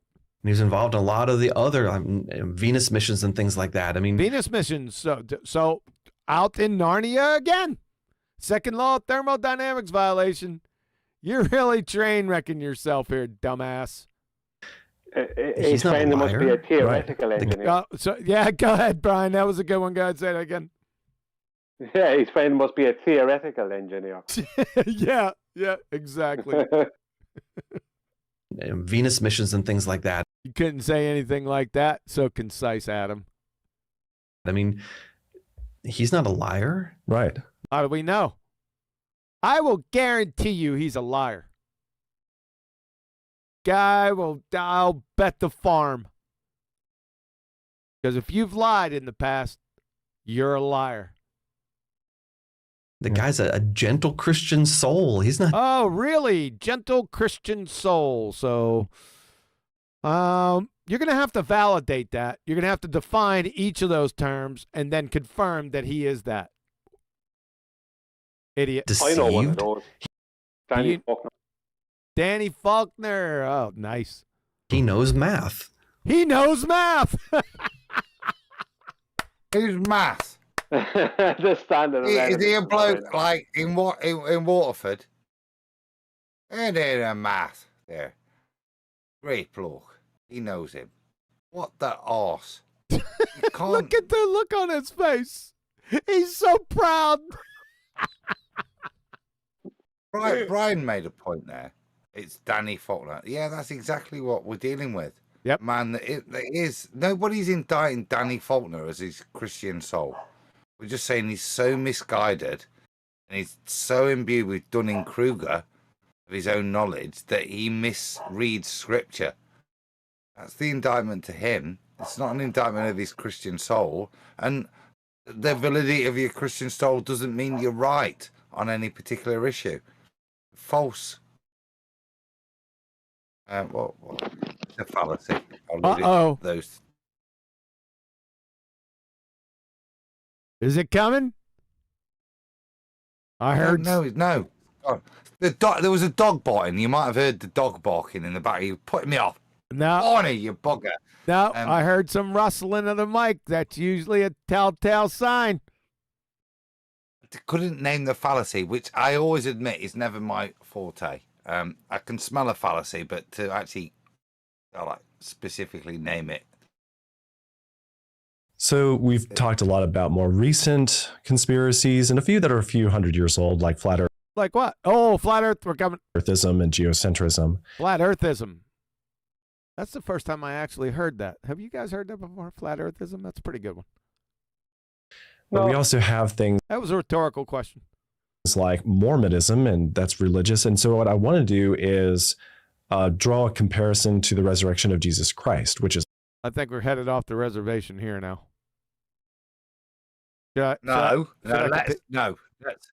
Let's just take a moment, pause, and let this man take us to the analogy of the resurrection of the Jesus. Okay, all right. Oh my God! Oh Lord! No, this is invoke the savior of humanity as a way of validating our absolutely horrendous standard of evidence. Okay, let's do it. Is much older and maybe harder to prove one way or the other, right? So is the resurrection of Jesus really no different than the conspiracy of Mormonism? We see people talk about the resurrection of Jesus all the time as though it was a conspiracy. In no way, shape, or form does the early church account of Jesus rising from the dead fit a early church account. What church? Conspiracy theory. First of all, it was written about very soon after it happened. There was hundreds of witnesses. Many of them are named. Many of them actually wrote the accounts. We have consistent attention to the specific details, and people didn't. I mean, even the people who weren't Christian. I'm sorry. He's just trying to make a comparison between the writings that happened just after the resurrection and all the hundreds of witnesses to the people who did the maths and made the parts and for NASA and all the people that work for NASA. This is exactly what I thought was going to happen. He's trying to compare the two, how one is validated by the other. He had more. Didn't say. Good. He has more side. I want a couple of J's, and I want to listen to this. Here we go again. Couple of J's. This is bordering on the Did you not already hear it? Yeah, I did, Brian. We already heard when what he you said. invoke Jesus into something, right? If you're going to do that, I want to listen to how the hell your lunacy, that I've just had to listen to for 18 minutes, how you're going to draw this analogy. So I want to hear it clear as this retard says it. And I was I actually had my mouth open there as he started talking. So just Oh, you're only getting one J. You got a 50% off. The accounts, we have at least 5 K. Many of them are named. Many of them actually wrote the accounts. We have consistent attention to the specific details, and people didn't. I mean, even the people who weren't Christians didn't say the Christians never taught early on that Jesus rose. I mean, from almost day one, they said these guys are saying that this guy rose from the dead, and all someone had to do was produce a body. All someone had to do was give a rationale for why this didn't happen, and it never happened. It did not appear. And I mean, the other thing about a conspiracy theory is, I mean, how many people are willing to go to their deaths believing something that's not true? What the actual fudge? Uh-oh. Yeah, super bugger. Super bugger, thanks. Vlad on 0 degrees. He sent cheers and shout out to everyone in FED Discord server and QE's YouTube channel. Great show as always, by the way. Thank you, Vlad. Thanks for that. Go ahead, Adam. What the fudge? What the fudge was that? Can I just move on from Jesus? Yeah. I don't know what he said. What? Come on, use your words. No, because it's not like I say. You have to be very. If you're going to invoke Jesus and use his name and his meaning and his understanding, then do it, but do it properly, with some sense of purpose, not to back up your own shit and use his name like some kind of muppet. That's all I'm hearing right now. Something. If you're going to waffle like this crap, right? The second Jesus' name is brought in, you should distinguish your crap waffle from anything to do with him, as you show your Dunning-Kruger lack of knowledge with regards to anything, early church fathers, any of it. You're an insult, dude. And you know, when you talk of blasphemy, this is blasphemy to me, right? Yeah. When you, as a retard, pull the name of Jesus or God the Father in to support your shit, you're an idiot and you're a blasphemer. And the only desperation point you've got is to play the Jesus card to people in an unsubstantiated way. It's really, I've used it twice and I'll use it again, galling. And I use it because it's an insult to the French right now. Yeah, but what's going on here is he's trying to. This is what's going on. Nobody has invalidated that NASA couldn't have used bags of accelerant to make the rockets work in a vacuum. Just like nobody could find the body, nobody could produce the body of the savior of humanity. This is he's trying. That's exactly what he's trying to do. He's trying to portray that to the audience, to leave them make that connection in their head, even if he doesn't say it. This guy is a serious fraud. He's more interested. He's willing to completely, basically hang out the savior of humanity, Christian humanity, to dry, just to help support heliocentrism. What a fraud!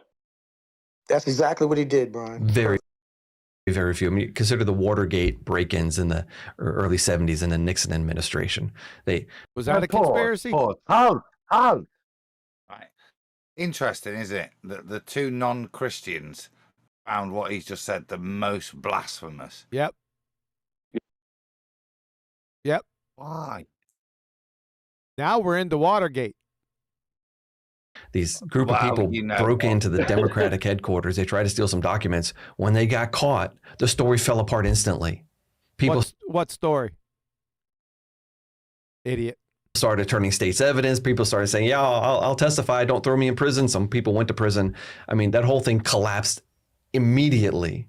And yet, when you look at the apostles, taking out Judas, the 11 remaining disciples of Jesus, they all died for their faith and died in brutal ways. You don't die for a lie.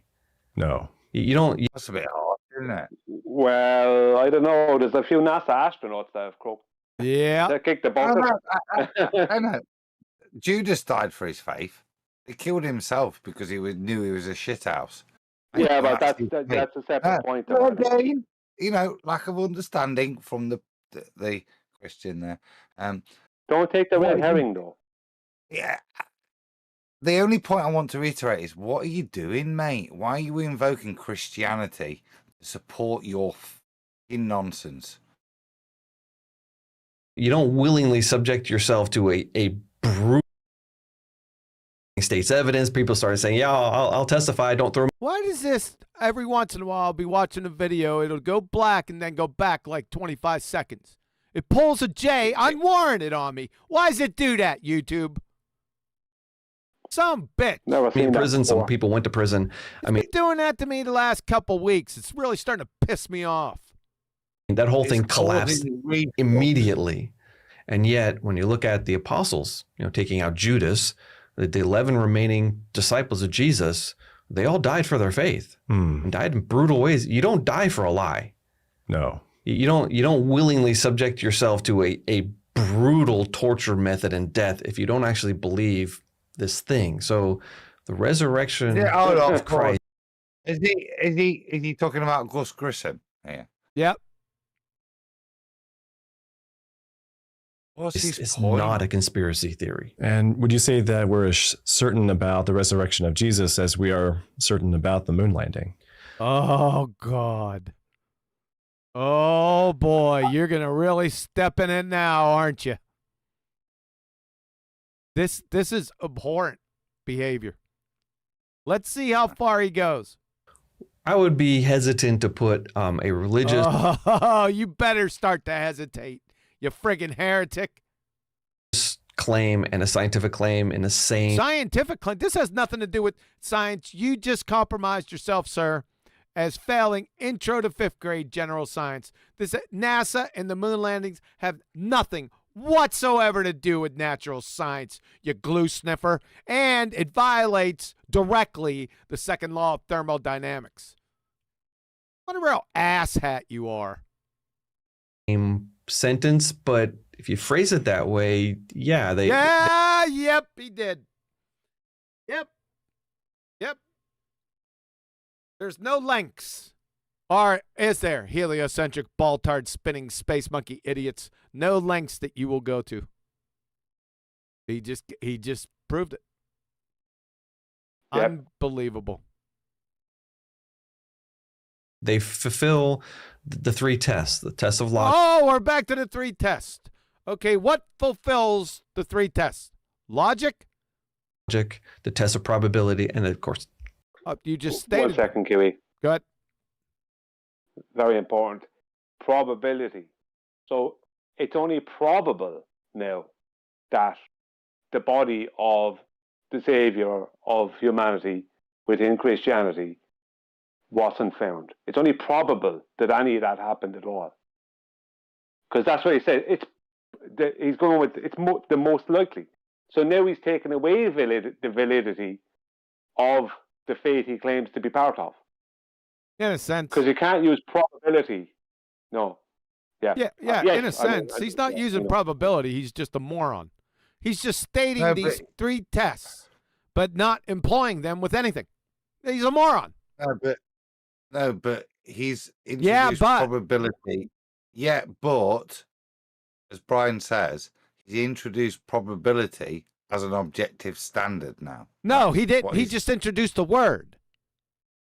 It's step 2 of your assessment of reality. Yeah. Therefore, probability is something you can draw conclusion from. Yes. Well, I'll say that again. Yeah. Probability is something you can draw conclusion from. Yeah, that's what he's saying. Yes. Yeah. Retard. Yep. Test of church history. There's no The test of church history. What church? What's the test of church history? reason to reject the moon landings. There's no reason. There's no reason. Yes, there is. It's a second law thermodynamics violation. There it is. Well, I'll apply standards then. So from the moon landings, I wasn't born when that was claimed to happen. But my grandma always said, "What a crock of shit." Yeah, I always remember arguing with her as a kid. No, Grandma, she said, "Don't be stupid. You can't go there. Yeah, it's not a place you can go, Adam." Yeah, with Granny. Really? Yeah. So, oh yeah, like she used to argue with me Uncle Baz about it because even to the day he did his head in when I told him I was a flat earther, and I agree with Gran in the end. He was like, yeah. My Uncle Baz was the cleverest man I knew. Yeah, he bought a Spectrum and just started writing BASIC and did his own. You know, anyway, but yeah, and this goes back to his Christian authenticity. Right. So the people in the 60s, not all the old Christians didn't believe this because they didn't believe it was a place you could go. My grandma was born in 1911. Yeah. And the moon wasn't a place to go. It wasn't a place to traverse to. It was part of the heavens. That's how they understood it in their Anglican Christian understanding. Not actually. Can I have a minute? Because this addresses. You've had about 65 of them during this presentation. I want about 7 or 8 more. What's one more? It's only to address this point from a histological point of view. And I was leading, I don't know who it was, Brian mentioned the Torah earlier. That's why it's in my head.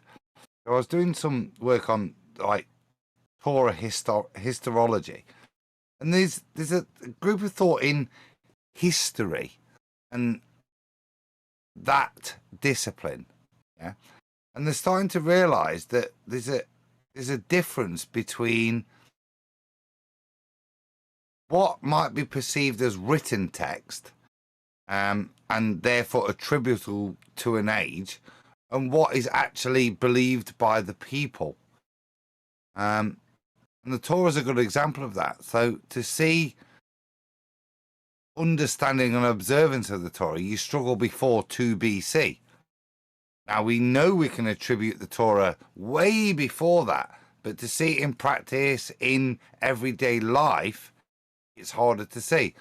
There's a difference between, and this comes back to the Platonic Greeks and all of those people that would ascribe a sphere. Just because you can see something in a historical context, ascribe it to a timeline, and ascribe it to a certain people, you're only ascribing it to that author. You're not ascribing it to a way of thinking of the populace.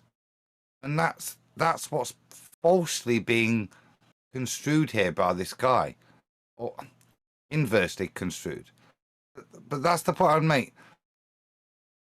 Just because you can say, oh, we've got one bit of text that one guy thought it was X, Y, Z back then, and we might be able to put it at a certain day, it doesn't mean that everybody thought like that. Even to the point, as I said, with my grandma, she would, it's a bit like the old videos where they talk about old 60s. It's a little bit more than a minute, by the way. I said 7 or 8. And not altogether. Oh, no. Well, okay. I'll summarize then. So it is a bit like my grandma, yeah? There's a reality that we are told that people had in the past. Actually, with real experience, that isn't the reality they had in the past. It's just posthumously ascribed to them, like with Cavendish. to make sure that their theories fit. And this is what this guy's doing. He's reconstructing stuff to fit with his current paradigm. Yep. And in a blasphemous way, as I see you now. Yep. Invoking Jesus. Done. Reason to think the earth is flat. There's no reason to reject the resurrection. Yeah, we do have reasons to think the earth is flat because it is observed, measured, navigated, and aviated flat, horizontal plane, dipshit. And we can prove it, unlike you. Of Jesus Christ. Okay, so I have been thinking about flat earthism, and we haven't. Pause. I want a J, and I want to listen. And this is the indictment of them, and I'm done now. Because if these scrotes have just false dichotomized flat earth and the resurrection of Jesus Christ so they can move forwards and tell people that Jesus is resurrected, but the earth's a ball, they're shit houses, mate. Yep, they just did it. Yep. 2 J's, and let's fucking hear it then. All right. They fulfill the 3 tests: the test of logic, the test of probability, and of course the test of church history. There's no reason to reject the moon landings. There's no reason to think the earth is flat. There's no reason to reject the resurrection of Jesus Christ. Okay, so I have been thinking about flat earthism, and we haven't really talked about it. What a piece of crap. Wankers. Yep. Self-indulgent wankers. Egotistical Dunning-Kruger. Yep. Yeah. Yep. Wankers. So this is what they're going to do now. This is the point they reached. Yep. It in relation to the scientific method yet. Oh, flat earth in relation to the scientific method. But this just keeps on getting better and better. Okay. So I imagine that the flat earthers have an explanation. Stereotype fallacy. I got an explanation. You're a friggin' moron. And so is your dipshit brother over here. Weirdy beardy. And for how we landed on the moon. How we landed. You want an explanation from us to how they landed on the moon? Are you retarded? Don't answer that. Even in their theory. How do you explain the core of the earth? Yeah. Even in our theory, it's not a scientific theory, you moron. No, they don't believe we landed on the moon. You have No, it's not. No, we don't believe it. We can demonstrate it easily. Because like I said, for the past 20 or 30 minutes, you've been in a standing second law of thermodynamics violation. That's it. It's over. to have NASA as the mother. Doesn't have anything to do with conspiracies. What about this NASA conspiracy? Did you put it to the test? Put the NASA conspiracy to the church test. Church history, Christian history test. Of all conspiracy theories? Yeah. Flat eartherism derives from that. Flat eartherism derives from what? From the NASA conspiracy theory. Put that up against church history. Let's see it. You can't say flat earthers say X. You can't say stereotype fallacy, flat earthers say X. So you can't say that. Because they argue amongst themselves. There's different possible. Argue amongst themselves. We eat our own. Most definitely. Mostly pretender clowns. Such like you. Models of a flat earth. There are no models of flat earth, and there are no heliocentric ball-tard spinning space monkey models either. You don't know what models are. You don't know what science is. You're an utter moron. Modern one we hear on YouTube and people arguing about, they believe the earth is a flat disk and No, we don't believe it's a flat disk. We don't accept without evidence it's a flat disk. It is observed, measured, navigated, and aviated flat, horizontal plane. What's this? I like the new word, aviated. I'm gonna add that to the arsenal. What's this star, the moon? What's that? What's that? Who knows? the sun It's an orbits asterisk. above. Say again? It's an asterisk. The goal, you It's see. it's not an asterisk. It's an asterisk. Asterisk. of that flat disk. It's not 250,000 miles away. It's like 300 miles away. It's not. I'd never claimed how far. I'm a flat earther. I have never claimed how far the moon is away from flat Earth. Not once. Never, ever, ever. 10 years. Made of rock. It's a light in the sky. I mean, looks like a light in the sky. No, they don't believe we went to the moon. No, it's not that we know for an absolute fact that you didn't violate the second law of thermodynamics. Absolute. What does the Bible say they're doing it? I know for absolute fact. No belief necessary. You don't know what belief means. Because you believe heliocentric ball-tard spinning space monkey realism. But go ahead. So how would we apply the... He thinks there's soil in the sky. Thanks. No, they don't believe we went to the moon. But go ahead. So how would we apply the operational science method to flat earthism? Oh, boy. And with that, I'd like to thank all my guests. No, I'm not leaving. Right, so what is going to be applied right now? We know that the title is operational science. Yeah.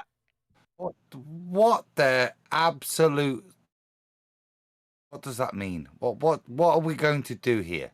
Are we going to invoke a method that will elucidate a cause and effect relationship? Of an aspect of a shape. Or are we going to chat shit? Of an aspect of a shape. Yes, that's what we're going to do. And next, we're going to apply the operational science definition to the heliocentric ball-tard. How about that?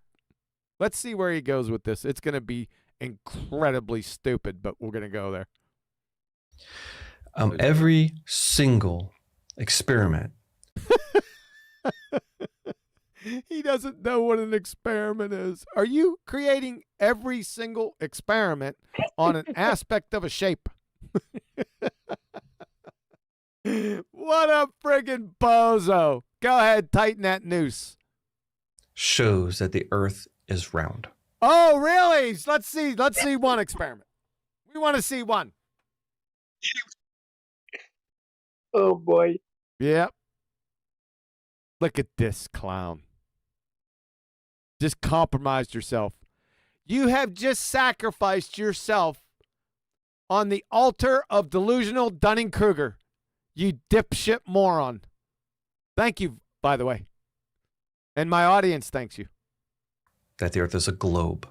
That the Earth is moving through space. Let's see them. Every single experiment. Every single one of them. The mountains and mountains and mountains of them. Now people say, oh, that's not true. And they're going to... Yeah, it's not true. You have the positive claim. So your positive claim is you have experiments showing a globe-tard. Let's see it. Let's see them. You ain't got shit. You're a clown. That's what you got. Start rattling off a list of things, Bo. No. We're waiting for you to demonstrate this. Let's see the experiments, clown. We have documented. You've documented. Oh, we're moving past experiments now. A lot of these evidences on... What evidences? Creation.com. Really? So, that's an elephant hurling fallacy. You dumbass cracker. If someone out there is really wrestling with this, or if they're... Oh, we're not wrestling with it. We're stomping a dead mud hole in your stupid ass. They're being hammered by somebody else. Oh, you're getting hammered, son. Just relax. Just relax, and I've got an elephant hurling fallacy for you. Just relax. Go to creation.com, type in flat earth, type in geocentrism. Why can't you just tell us and then show the experiments proving a globe-tard, idiot? And you're going to come up with one of our articles, and some of these articles are very long. Oh, very long.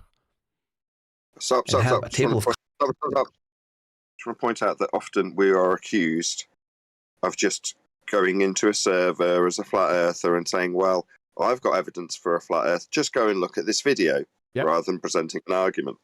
And here he is after his elephant hurling fallacy. Just go to my website and look at an article. Like you say, where's the evidence? Just lay it out for us. Be it bottom line, they haven't got any, so it's go and check out this video. Exactly as we're accused of doing. Yep. I've just gone and checked it out for him. Okay. Direct test of flat Earth model. Straw man. Flight times. You want to know whether the Earth's flat or round? Have a look at flight times. That's number 1 on the search at creation.com.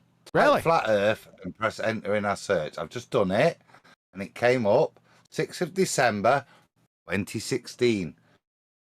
Okay, let me just address that, so just for the audience's benefit. So if you're going to look at flight times and you're in the heliocentric paradigm, then there is an assertion that Earth turns underneath as a non-inertial turning reference frame to induce an effect called Coriolis. If that was the case, then a flight from Charlotte, North Carolina to Los Angeles would take approximately an hour and a half because Earth would be turning underneath it. In reality, that flight takes 4.5 hours. So if you want to look at flight times, bear in mind that your heliocentric paradigm has Earth turning underneath aeroplanes. It doesn't. Flight times are just irrelevant in regards to the nature of the flat plane, unless you're looking at the altitude data and their reference to pitch with respect to a horizontal plane that they're adjusting it to. So that's the only thing that's relevant. You took it away from me. I was just getting ready to say, with those flight times, would you happen to have pitch data on your site? Shout out to Brian. Shout out to Brian. Won't be able to read it anyway. I'm going to qualify that now. What for the audience's benefit, Brian's been asking for pitch data, and at first they're like, you couldn't read it, you're too dumb. Then it's too expensive. Then we could get it, but it wouldn't be relevant. Then we could get it, it would only be relevant to the flat plane they're flying over. We wouldn't expect to see curve. This is from the Ballers, by the way. They're now at the point where they're saying, not only is it not relevant, it's not relevant because we, us flat earthers, wouldn't expect to see curve in this data. So we wouldn't want to be showing it you. That's literally what it was an aviator that told you that, was it not, Brian? Yeah, well, the latest is from earlier today is that the plane won't be accounting for curvature because it won't be pitching below horizontal, so it doesn't prove anything either way. That's what I got. So because it doesn't have any curvature, it's not invalidating or proving anything either way. No, it's invalidating that there's curvature because it's not there. Therefore, what is there?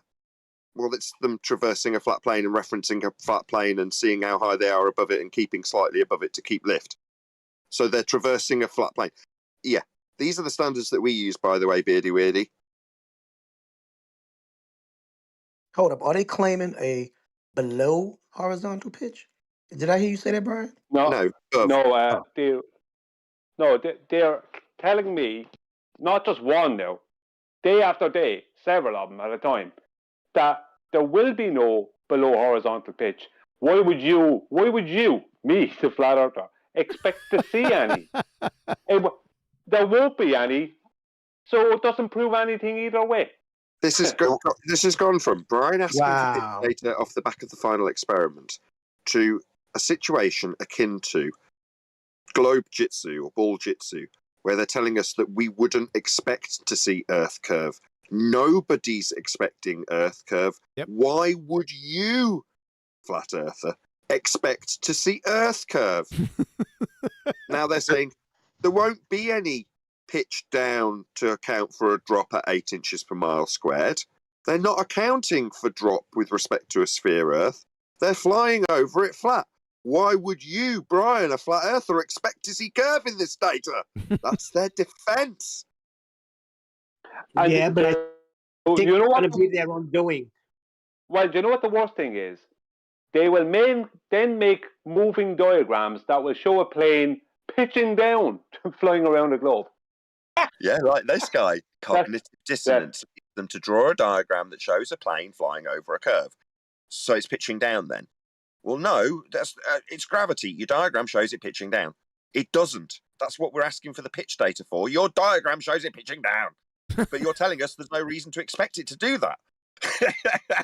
Yeah, Brian, he said he proved that there was no deviation from horizontal, and that did not prove anything. That was his response. Yes. No, it was that there won't be any. Not that he proved, there just won't be any deviation from the horizontal. There'll be no pitching below horizontal. And that doesn't prove anything either way. Welcome to Flat Earth, glue sniffers. Yeah, that's the indictment. That is the that's the statement you want. Yep. For them to say that, right? Is them that's to Brian to say, me. Adam's interrupted everybody, so I'm going to do it to him. oh, So, Brian, are you pleased to hello, hello. Am I fucking chopped liver? Are you taking a bit? Wow. I know it must be really pertinent, so off you go. Go on, Nathan.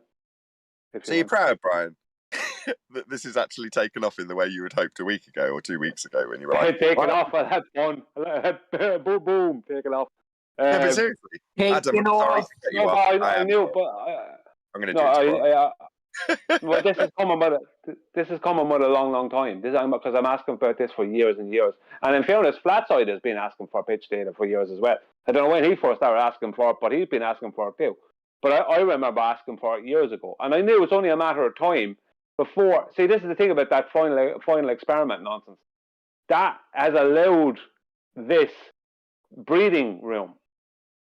And it's only a matter of time before it becomes a bigger and bigger deal. It just comes down to flat earthers and whether they promote this or not, and whether they're willing to accept being mugged off. Because this is the problem. Let me just lay it out. No, don't, because Adam's waiting. No, this is important. This is important, right? I'm not going to hold up much time. They will tell you that the plane will not pitch below horizontal. Why would you expect it to?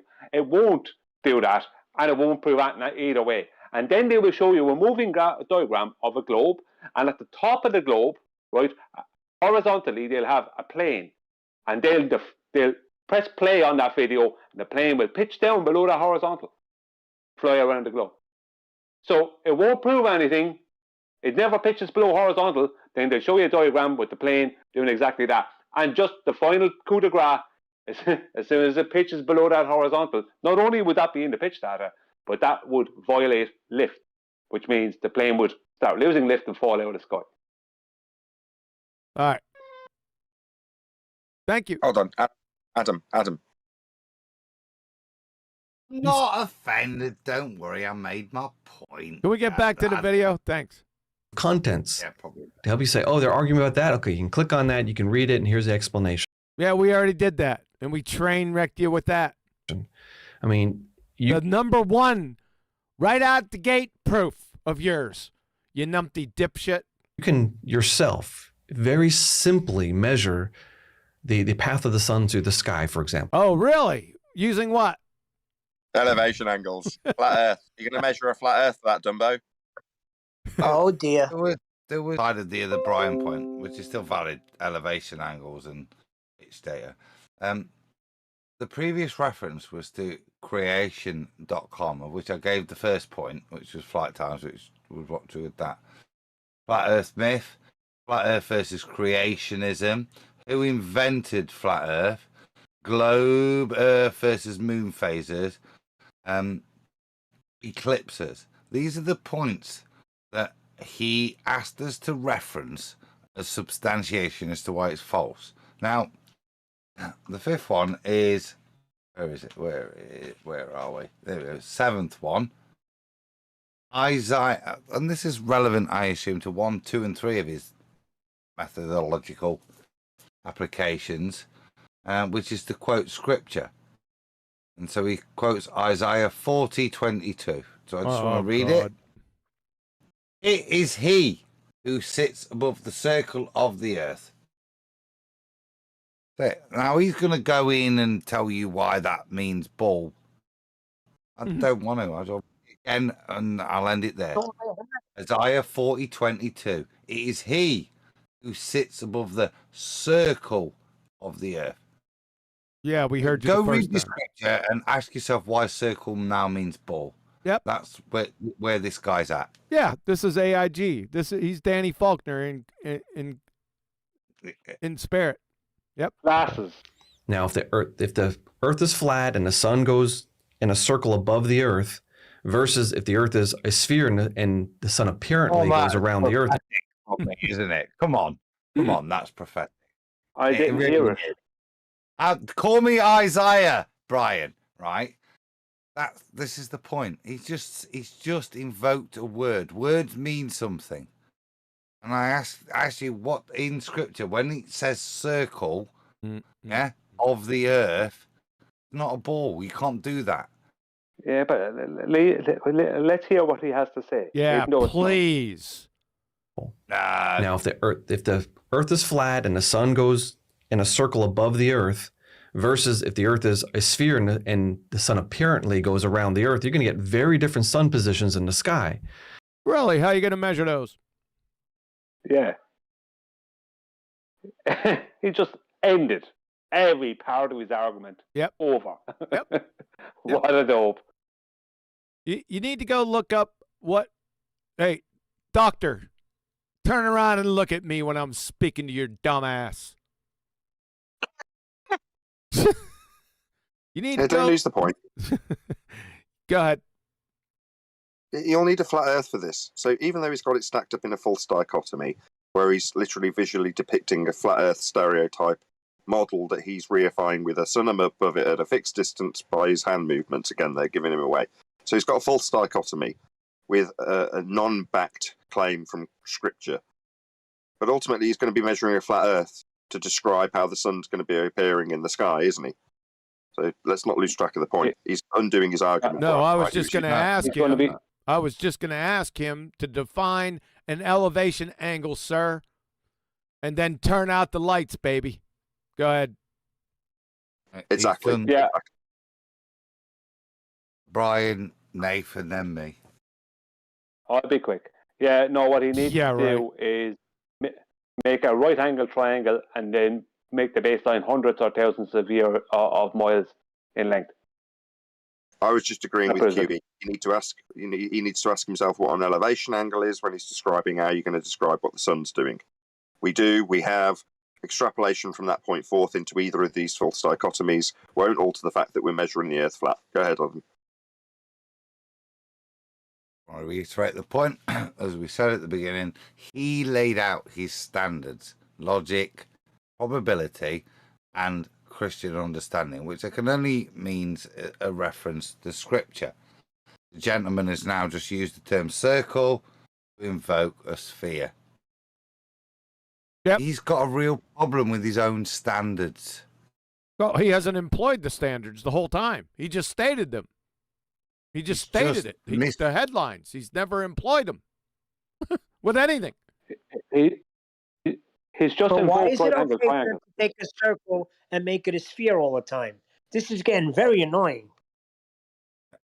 I didn't bring in Scripture as a standard. If I was going to do so, it would support my argument. Okay?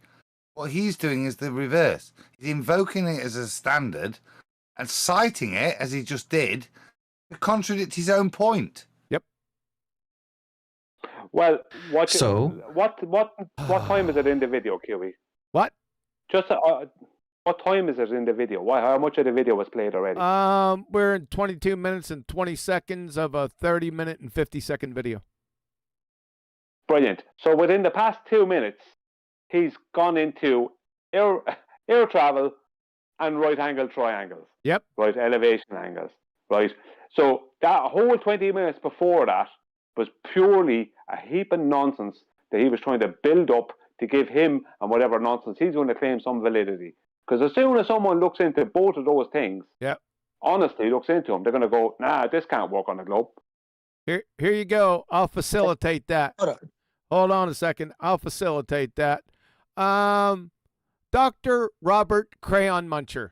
You see over here on globeterminator.com, go right down here, past proofs of the creator, by the way. Those are actual science. You'll see flat earth proofs. And then you go over here and you look at flight, this one, right?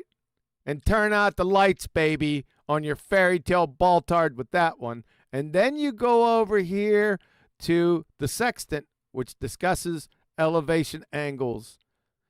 And you're through. See all this? You're done. That's where you go, Crayon Muncher. Go ahead, Nathan. Well, no, real quick, I wanted to just say, call it color commentary, but I even said this on Nathan's show earlier.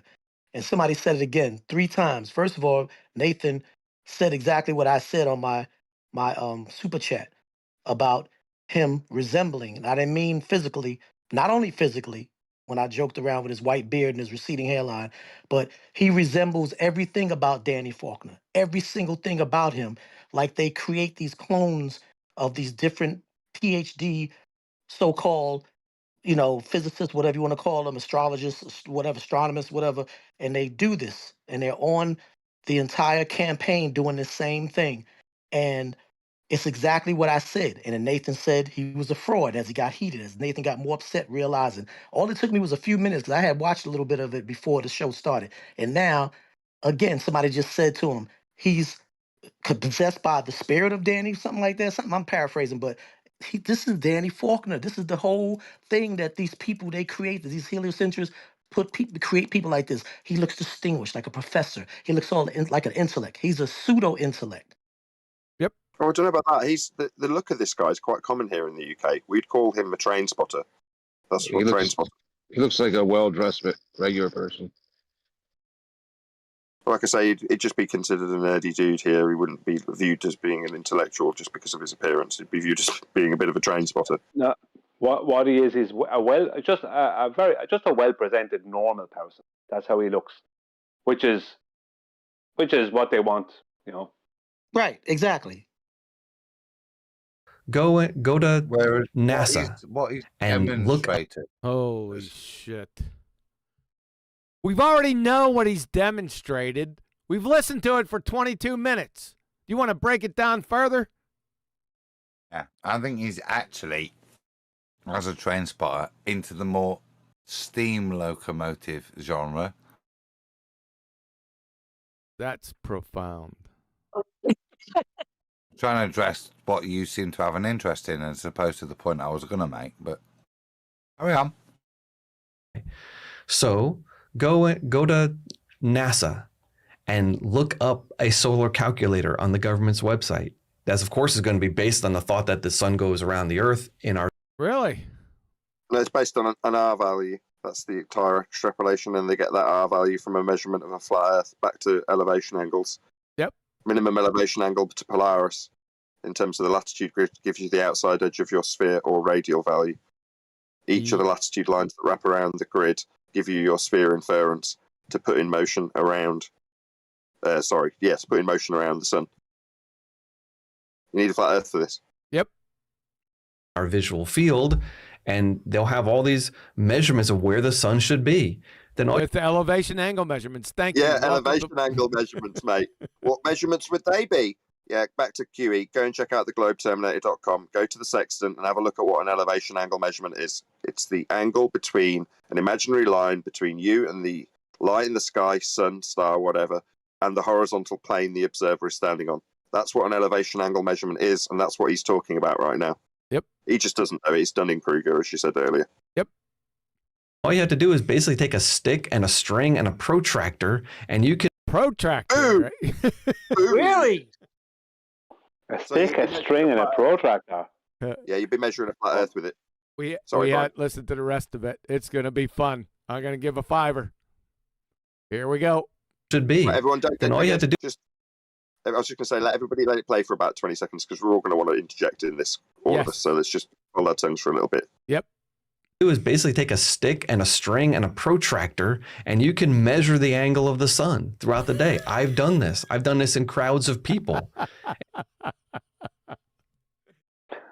Just for continuity, just bring up the glow terminator again. Let's just show him as it's so beautifully timed. You've still got it open on the tab. Does this SOB know what an angle is? No. Wouldn't a crowd of continuity. Here's the elevation angle formula. This is what it is, right? It's you measuring a flat Earth. No, it's not. Don't put that picture up. No, it's not. No, it's not. You're invoking trigonometry. Look underneath. Yeah, that's right. But this is an elevation angle. That's okay.